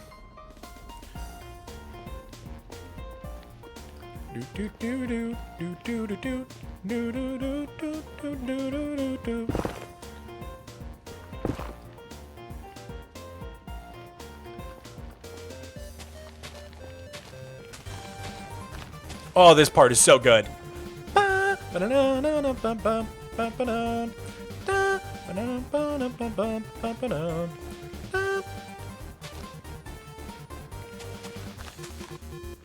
gonna do a big blast. Kind of scared for my life right now, but just trying to go as fast as I can. Okay, here we go.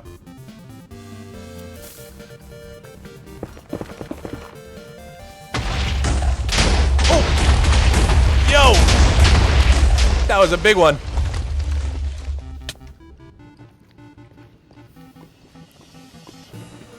Nice. Oh, it's two of them. I thought it was just one. It looked like just one, but it was perfectly hidden behind the other one. Nice. Oh!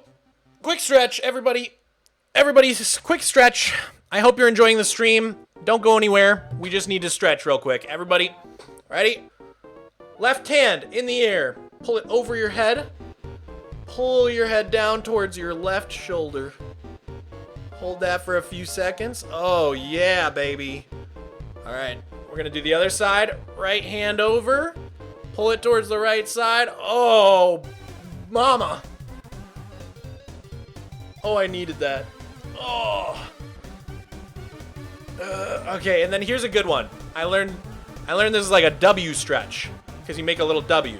Put you go up, breathe in, rotate your arms back. Oh, it opens up your chest. So nice. Oh my gosh. Whew. Stretching. Stretching is one of my big New Year's resolutions. Stretching multiple times a day. Stretching every single morning when I wake up. Stretching as much as I can. I gotta keep limber, dude. The 30s are scaring the hell out of me. I don't like being 30. I hate it. I want to be 15 again.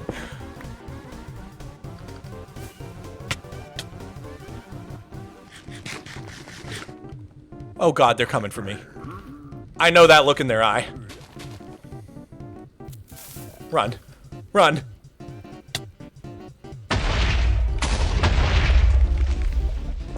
Okay, we're hitting the edge of the Netherrack biome. We need to stay within the Nether Waste biome, I think, because it's the best biome for ancient debris mining. Pretty sure. The basalt deltas have way too much crap in them. Nasty crap. What are we on? Level 15, I think, is optimal.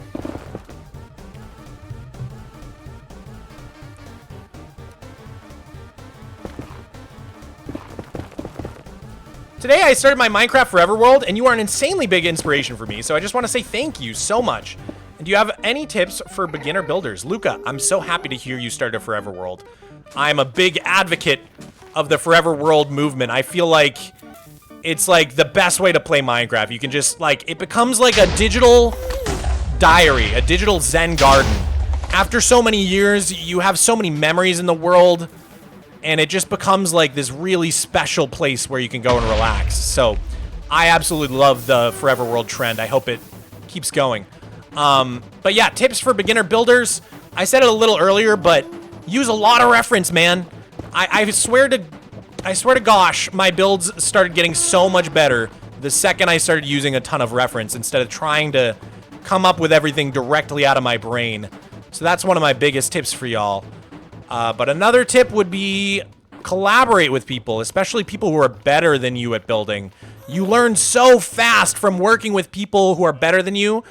You'll learn so many new tricks. It's so if you have a friend who's good at building, ask them for tips. Just build together for a couple hours, pick their brain. That is like literally how I got good at building, was just like building with people who were way better than me. And then they taught me everything I know. So if you can find someone who's good at building, who's willing to sit down with you and sort of walk you through their process and some of the tricks and tips they use, I feel like that hands-on sort of learning is like one of the best ways to get better at building.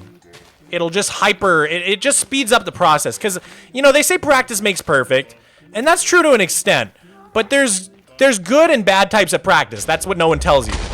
There's such thing as bad practice. So the example I always use is for drawing. I was an art major in college, and I learned that you can practice all you want, but if you keep drawing the same things over and over again that you're already good at drawing, you don't really improve. You need to go outside of your comfort zone and practice new things. You need to practice things that you're not comfortable doing already. Because I have a bad habit when I draw of just drawing plants. I love drawing plants. I'm good at drawing plants. I could just draw plants all day and night. But I'll never get good that way. So I have to challenge myself to do people, figure drawings. I've never been strong with human anatomy or just drawing people in general. And so a lot of my time in college doing art was just me drawing people and trying to frickin' get the hang of it. And I still kind of suck at it, let's be real. But I did improve significantly. So yeah, I would say practice is really important for building, but you gotta just, you know, maybe you only build medieval. Build a cyberpunk city. And then once you have that style down, build a new style, and build a new style, and build a new style. That's the way to actually get cracked at building. You can't just build the same style over and over again, or you're never gonna see those gains, dude.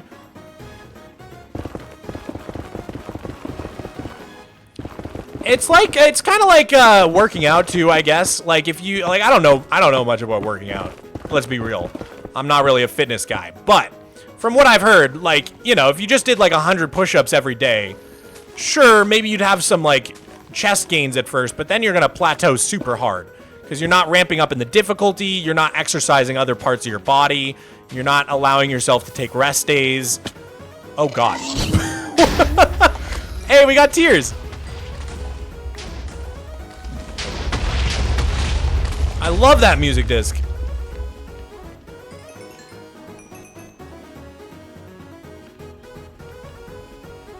One of the most goated music discs in the game.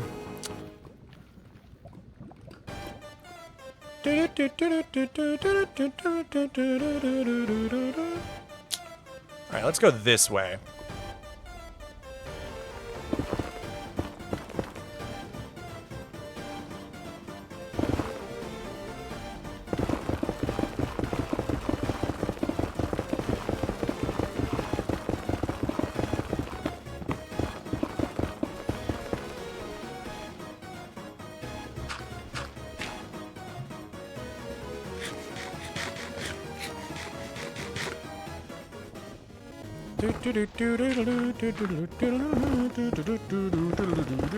God, I love Undertale music. I can't stop just duding along to it.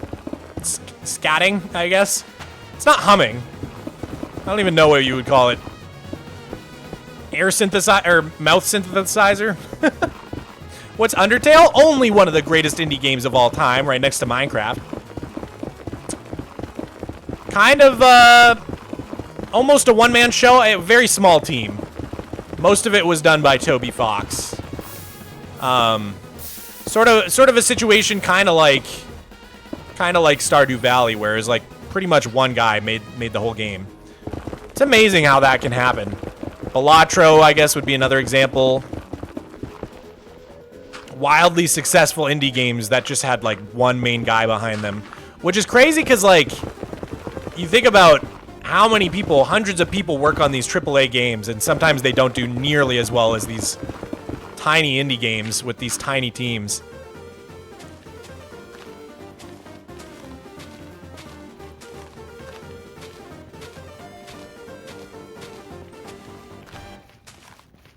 What do you think about Deltarune? We actually already talked about it early in the stream, but I'm waiting for it all to come out so I can play it all at once, because I'm not a big fan of when they split up games into chapters. I did the same thing with Life is Strange 2 when they released it in chapters. I just wait till it's all out and play it all the way through. I don't like the waiting. I don't like the gaps. I need it to be fresh in my mind. I'm one of those guys who just kind of like forgets everything about what they just did. Like I'll just straight up forget what I just played or watched on TV. So I need to do it like there can't be time in between, you know what I mean? I gotta play it all in one sitting. Or else I'm like, what's happening? How do I even play this game? I like have to relearn a game every time I take too big of a break from it. I feel like a lot of people aren't like that. A lot of people, like, for them, it's like riding a bike, but like, when I go back to, like, Breath of the Wild, I always have to, like, relearn the controls. Nerd! That's me. I'm a nerd for sure. Thank you for the 20, dude. I really appreciate it.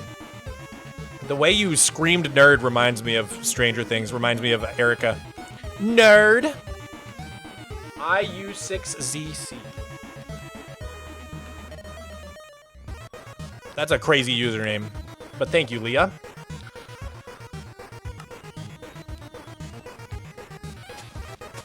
Would you ever check out the Deltarune soundtrack? That I am not saving for the playthrough. I've checked out some of the soundtrack. I really like the... You know the one. And Field of Hopes and Dreams is also such a banger. But I haven't listened to it, like, extensively. I feel like it just doesn't hit the same if you're not hearing it, like, in-game, you know?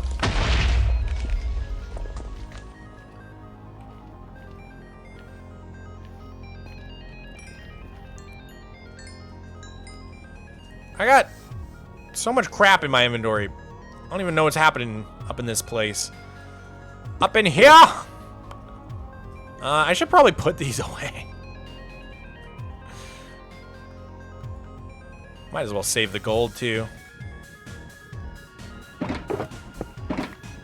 Oh, man. The music of this game is just fantastic. Just unbelievably good.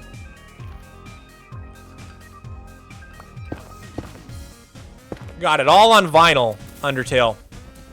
Got the whole soundtrack on vinyl. It's like a 5-disc vinyl set or something. Maybe not 5, but it's a bunch of discs.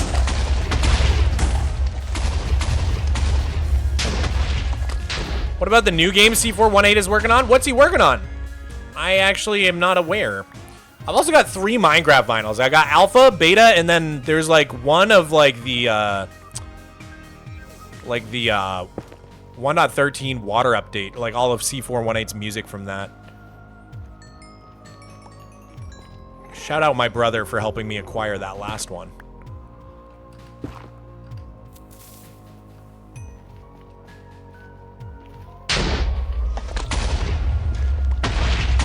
Wait, C418 did the music for Cookie Clicker? What? That's insane. I haven't played Cookie Clicker in like 10 years.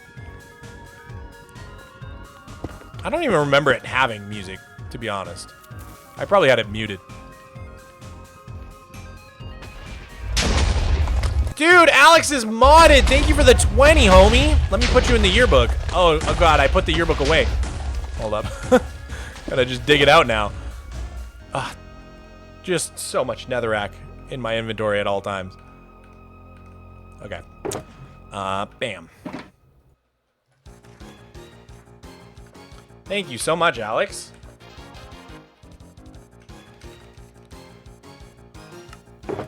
You asked, what is your favorite video game soundtrack from the 80s/90s? Right away, I think of Ocarina of Time, one of the greatest soundtracks. Final Fantasy VII, I think, is 90s, right? One of the greatest soundtracks of all time as well. From the 80s is tougher. That's like a little bit before my time. I'm trying to think. I don't know if I have an answer for the 80s.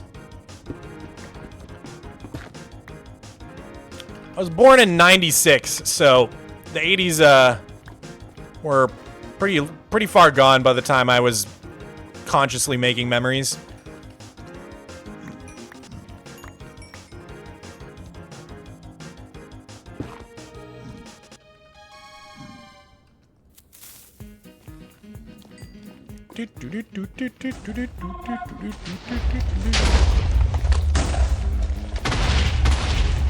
You should build a concert stage for your music discs.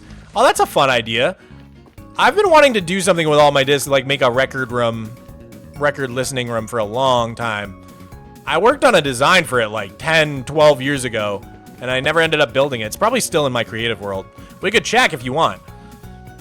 We could check real quick. My creative world is also 13 years old-ish. Where am I?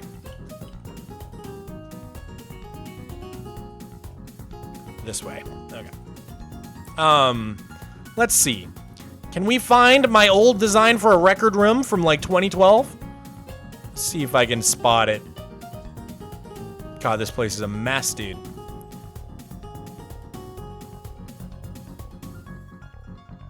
Aha! I think this might be it. Yeah. I don't really know what I was going for, man. It's so 2012, this build. But like the idea was like you could slide it over. I guess I didn't make it work two ways. But yeah, you would open it up with the button and then access the chest. I don't know. I don't know what I was going for, dude. This world is so old. This build right here is probably from before my flat world existed. Actually, I think it definitely is. So this is like an early 2012 build right here. And you can see some of the original plans for my flat world. Me planning out those circles and everything, really. My little logo.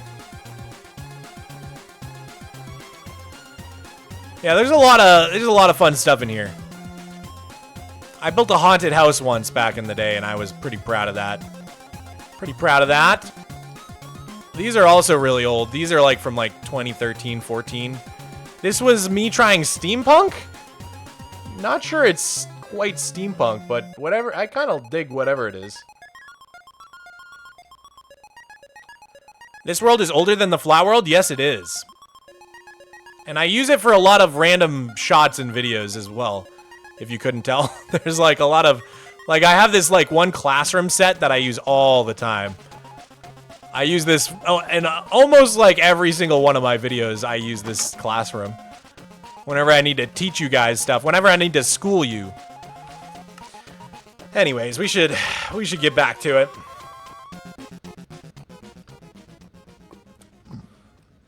What did I just blow up? I think I went this way, right?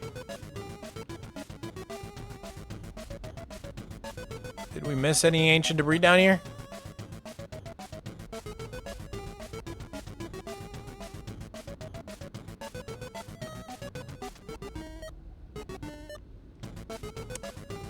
Don't look like it.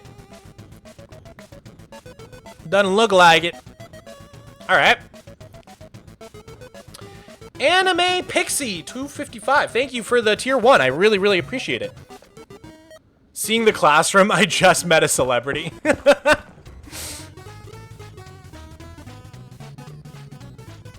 famous classroom. Let's go that way, actually. I think I want to go this way. This away.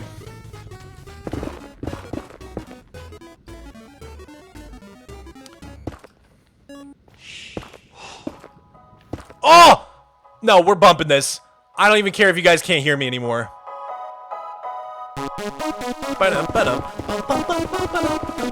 Oh, this is one of the best songs in the game. I'm standing up for this.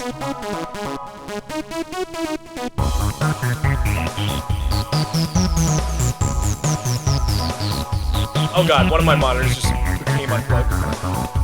What just happened?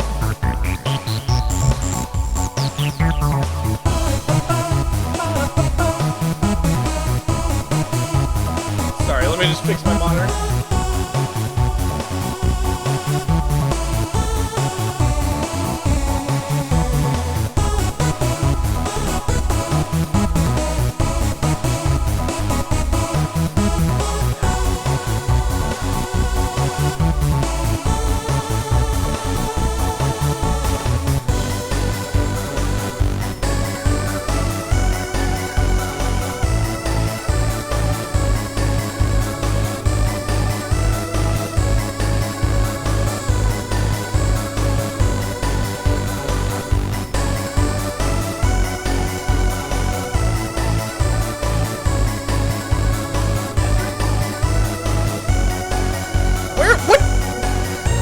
Does this monitor go to?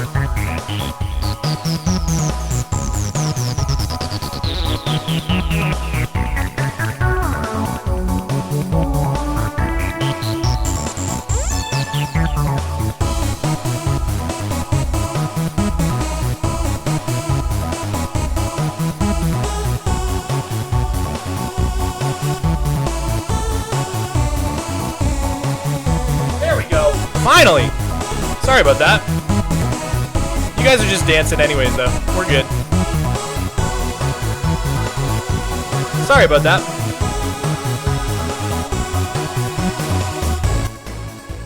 Okay. Nico? Oh. Hi, buddy.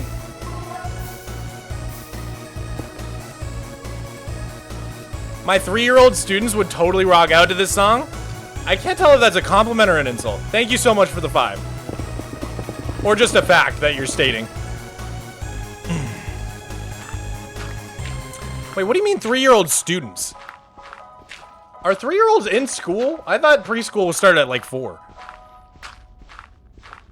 I know, I guess preschool is 3, right? Maybe kindergarten's 4? I don't know.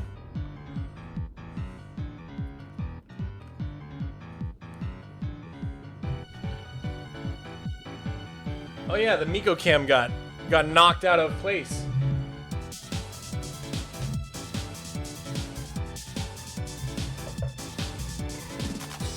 But it's frozen anyways, hold up. Oh my god, everything broke when I put my desk up. What the heck?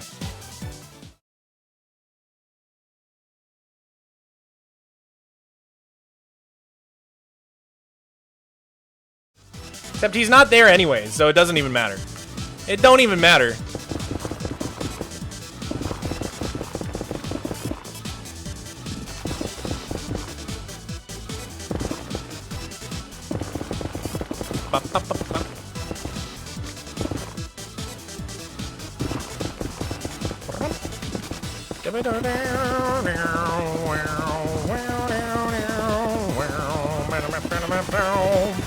Oh, this is a dance party, dude. Whoever's suggestion it was to put on Undertale music, great suggestion. This is a party, man.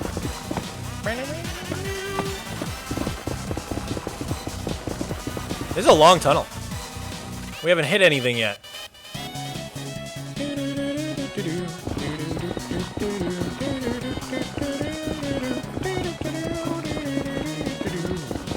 God, I love this game.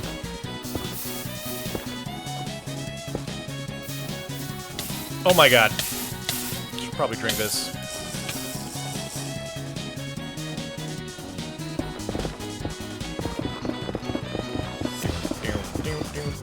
Okay, that's the end of the tunnel. Let's put a little buffer zone. And then let's start spamming.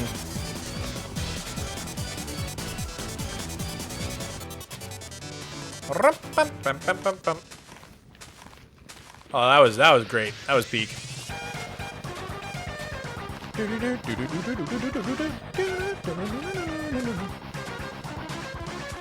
How did you decide on the totem design? Someone sent it to me in my Discord a couple years back, probably like 2022, and I was like, that's dope, and I've been using it pretty much ever since. I also have a Miko totem one. I don't know if I have it installed right now. Oh yeah, I do. Alex, thank you for another 5. Children start school as young as 6 weeks? What? That's not real. I teach preschool, 3 to 5 years old. Got it. My students have good taste in music? That makes sense. 6 weeks old.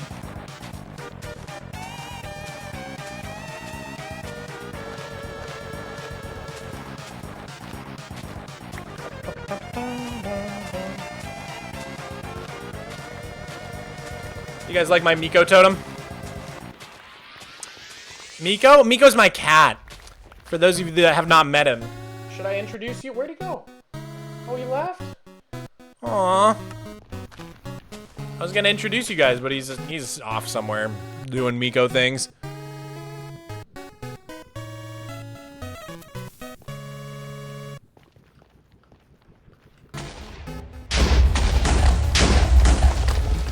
Oh, this is one of the best songs, dude.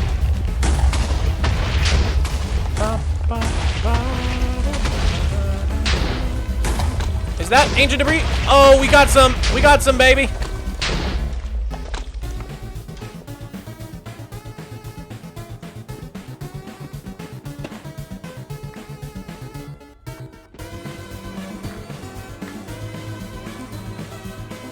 We got some.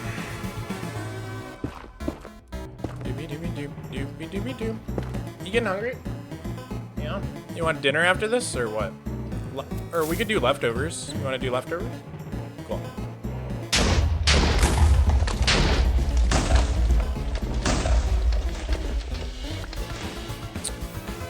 Doobie doobie doop, doobie doobie doop. I can't reach. Yeah, you know what I'm low-key excited for is the Malcolm in the Middle, like, revival, reunion. I don't know what to call it. They made a couple more episodes of Malcolm in the Middle, like I guess a reunion, yeah.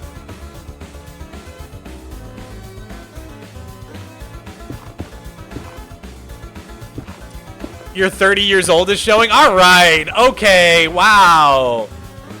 I really like the show, all right? Jesus.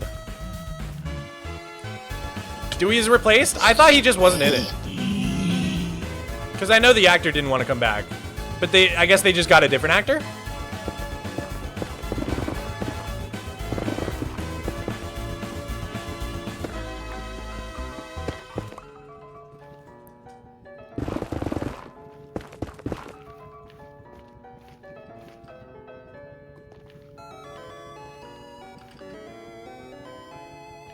Why don't you just use beds? Well, they don't stack in your inventory, which is super annoying.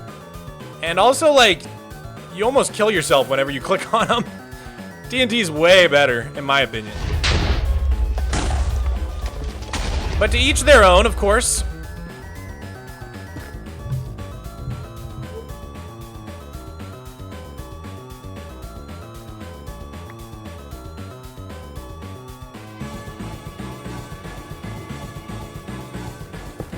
All right, what are we at? 39? We need 64 and then another 20. Well, real quick, percentage calculator. So 64 and 20 is 84. So 39 is what percent of 84? We're 46. We're almost halfway there. We're 46% of the way there, dude.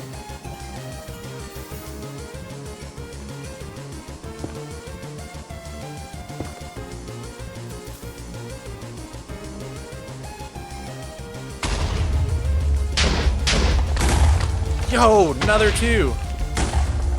Let's go.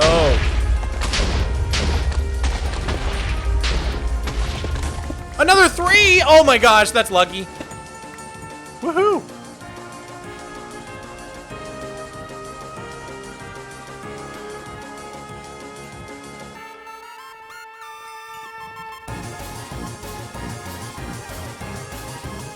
I like to check inside the lava, make sure we're not missing any.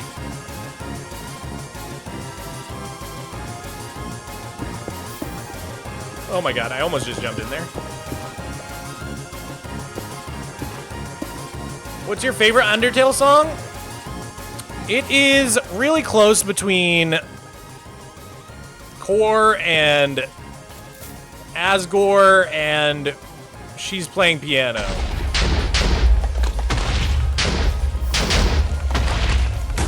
But I don't know, I have a really hard time choosing. I like a lot of the songs very, very much.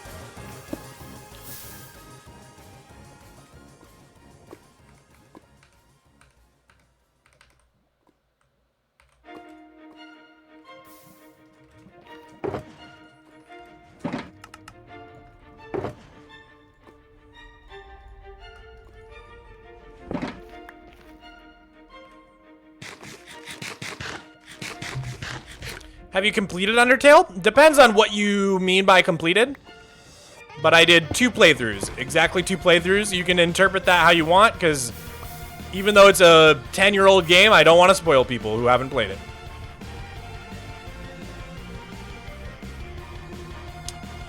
Purely because the message of that game is so freaking beautiful.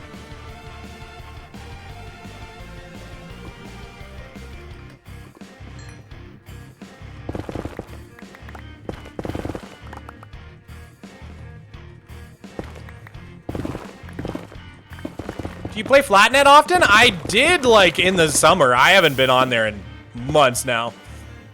I need to get back to... I was on every day for, like, a couple months. I just gotta get in the habit, you know? You know how it is. It's like with any server.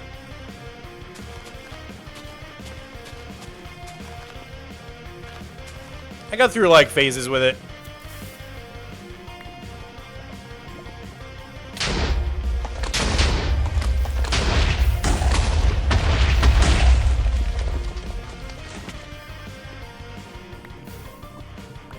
Just got back, new totem. Yeah, I was showing off my Miko totem.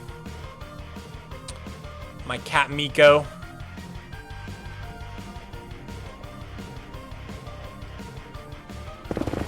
He's an orange boy.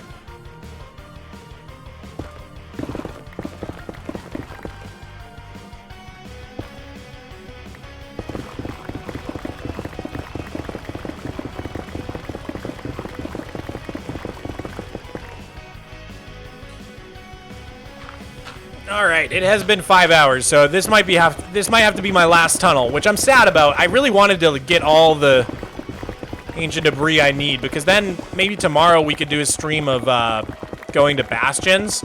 I could like brew up a bunch of regen and health potions, and then go to a bunch of different bastions using chunk base and try to see if I can get a bunch of netherite upgrades. I think I am gonna do that tomorrow. So, I will probably be streaming that tomorrow. Yo, Beefy! No way! Thank you, man! Thank you for the 5 tier 1s! Incredibly generous, dude. Thank you. Appreciate that very much. Let's just keep our yearbook in our hand, I guess. Put you right in the yearbook. Beefy 1012. Perfect. Thank you so much, Beefy. I really appreciate the support, dude. Oh, I already put it back in the shulker. I was gonna keep it in my hand, but it's too late. But yeah, I think, like I said, I think tomorrow I'll probably try to go from bastion to bastion and see how many netherite templates I can get so that we don't have to waste quite so many diamonds on netherite upgrades. We could also try to get diamonds while we're in the bastions, because I think bastions do have diamonds in the loot chest, you know? So we'll have to be really careful, though. We're going to want to probably... I might even put netherite on my armor before we go, just with the... make a few upgrades, you know, with diamonds. Just so that we have the netherite armor, so we're fully stacked. I'll have my chest plate in my hotbar so that I can switch to it really, really quickly. And we'll brew up a bunch of regen and strength and health potions. Maybe bring some golden apples for food. And we'll try to do a bunch of bastion raiding, as careful as we can be. And hopefully we can find a ton of ancient upgrades, whatever they're called. Netherite upgrades, right?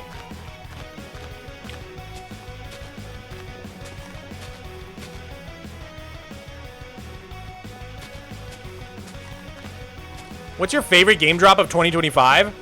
I think this is a super unpopular opinion, but it might be Spring to Life. I just love the features of Spring to Life. As a builder, oh my god, that dry grass, the wildflowers, the cactus flower. Oh, hello. What the heck, dude?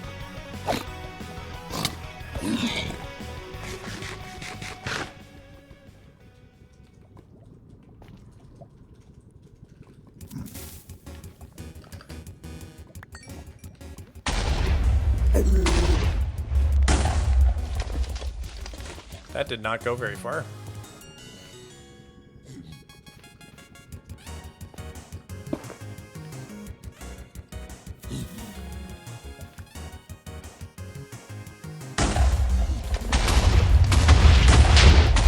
I see one!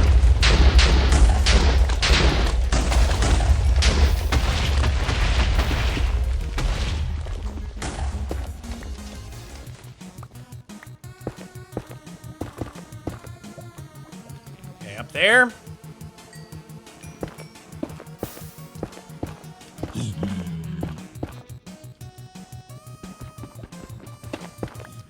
To be honest, cactus flowers are annoying. They stop the cactus from growing. Why does that matter?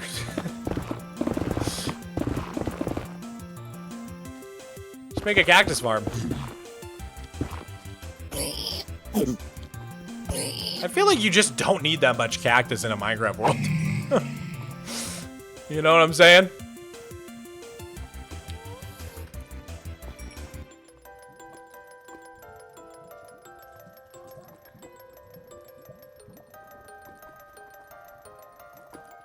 Ugh.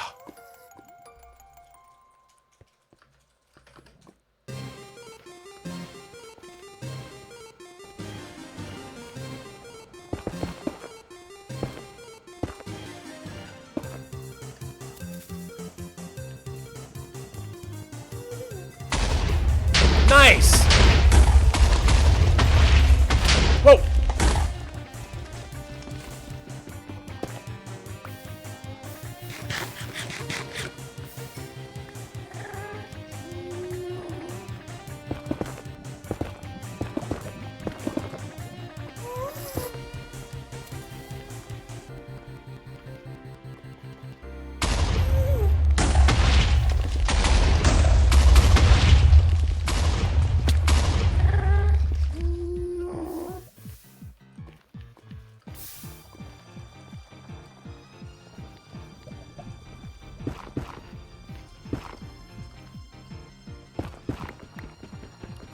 Nice. Got another one. What are we up to? 47? This tunnel's been lucky, I feel like. Hello? Ugh.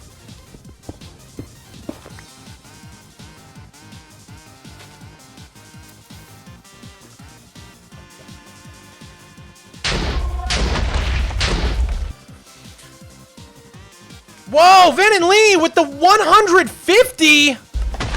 $150 super chat. Holy moly. Can we get some W's in the chat? Insanity. Thank you so much. That's very, very kind of you. I really appreciate that. Oh my god, did I miss 5 gifties from Alex's Modded on YouTube? Wait, and the 50? Wait, what happened? Why are... I think my notifications must be broken on the YouTube side. How did I miss all these? Dude, so sorry I missed a few donos on YouTube. Okay, so Alex's Modded gave a 5 and said Minecraft is so fancy looking and detailed now, but the TNT explosion particles still look like they came from 1991. It's so true. And Van and Lee, oh my goodness, I missed a $50 super chat from Van and Lee 4412, and then they followed it up with 150. That is insane. That's 200 buckaroonies. Thank you so much, Van and Lee. Oh, and in between, Alex's Modded sent 5 gifties. I don't know how I missed all that. I'm so sorry, guys. I think my notifications weren't going off, or maybe I was just like engrossed in something, I guess. I don't know. Sorry. My bad. Didn't mean to dono wall you. Hewitt Enterprises, thank you as well for the 2. Please stay one more hour. I can't do another hour. I gotta go eat. I'm just gonna stay till the end of this TNT line. Till the end of the line. Alright, let's see. Which we're almost there, I think. Dude, thank you guys so much for all of the support. You guys are insane. 250? Your math doesn't check out? I thought it was 150 plus 50. That's 200.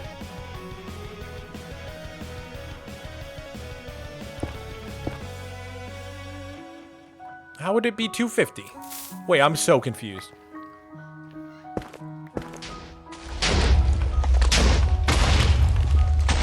Miko's back! Everybody, my cat's back! I gotta go. I gotta go. Oh, buddy! Hi, Miko! Hi, sweetie! Are you my little baby? Oh, you got it, Cap? Good boy! Good boy, Miko! Good job!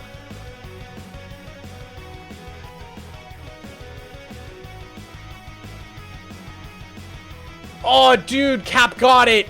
Cap actually got the pages of my to-do list. There's no way. Dude, thank you so much. Do you have the timestamp for that? Can you send me like the clip for it so that I can go through it? Thank you so much, dude. Oh, Cap, you just saved me so much time. Can we, everybody in the chat, can we please get a Cap, a W Cap 1? We need a W Cap 1 in the chat right now. That is so huge for me. Oh, I'm so happy he found it. Oh, this is one of the best songs in the game. Battle against a true hero, right? No, no, no, no. Come on, man. Not like this. I'm gonna die. Oh my god. That was insane. Right as the song dropped. Oh my gosh. Alex is modded. Thank you for the 20. OMG, I love Miko already. He looks so much like my late cat Jenny. What a cutie pie. Oh, I'm sorry about Jenny. Let me put you in the yearbook. What are you meowing about, Miko? Alex is modded. Thank you so much. Too kind. Oh my god. Oh, thank you. Cap, thank you so much, dude. You don't know how much time that saves me.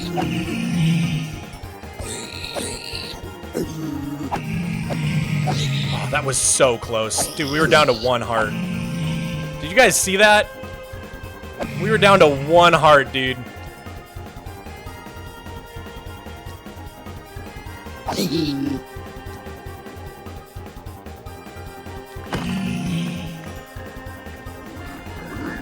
Oh god, these guys? Oh, that was intense. That was so crazy, dude.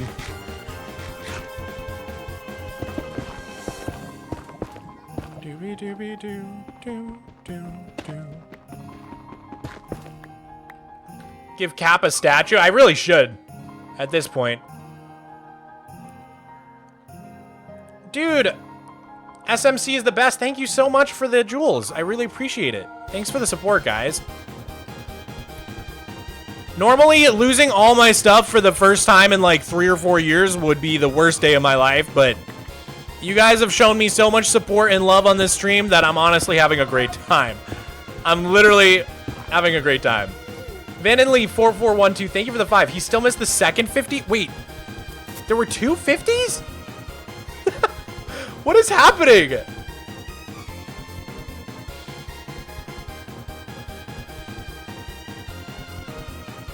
When did I? Did I? And now it's not even showing the, it's not even showing them under fan funding. I don't know what's going on with my YouTube right now. I feel like I keep missing donos. But only on YouTube, so like I know the Twitch ones are working.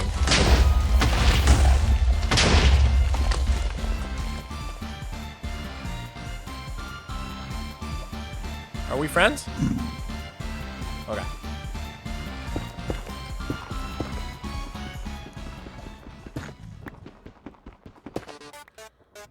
Okay. Oh my goodness. Some intense stuff, dude.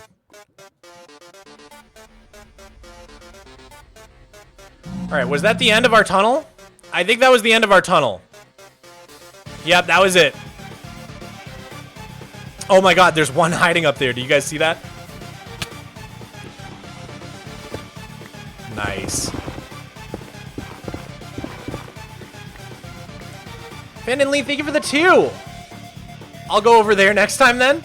No, no worries, no worries. I'm sorry. I'll adjust it in between streams to make sure it's working. Sometimes, like, the notification thing just breaks. All right, guys. I think that's going to be it for me today. That was like a 5-hour, 18-minute stream. Insane. And despite losing absolutely everything, including half a shulker of netherite shovels. If you didn't know, the diamond ones are the ones I lost. I still can't believe that happened to me, dude. I still can't believe it. But, despite all that, it was an amazing stream. Thank you, Bliffy, for the 2. I love you guys. That was a lot of fun. Hey, listen. If some of you are still around from the Scar raid, we're going to pass it on. We're going to pass it on to the next person and raid someone else. So if you're on Twitch, don't go anywhere. But if you're on YouTube, this is going to be goodbye. Goodbye for the day. I love you guys.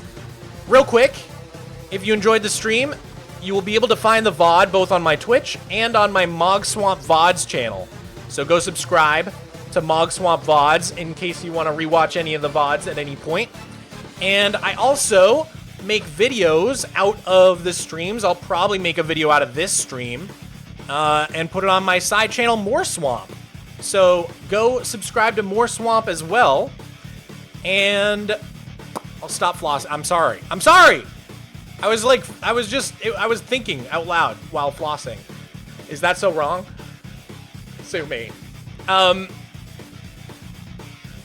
And what else? What else do I usually say? Oh, and last but not least, join the Discord. I'll probably stream tomorrow, but in case you want to know exactly when I stream, join discord.gg/mogswamp, sign up for the live ping roll in the rolls channel, and then I always ping that when I go live, because I don't really have a stream schedule right now. I'm working on it. I'm working on it. All right, that's it. Bye, guys. I love you. Thank you for being here. We'll see you next time. Peace.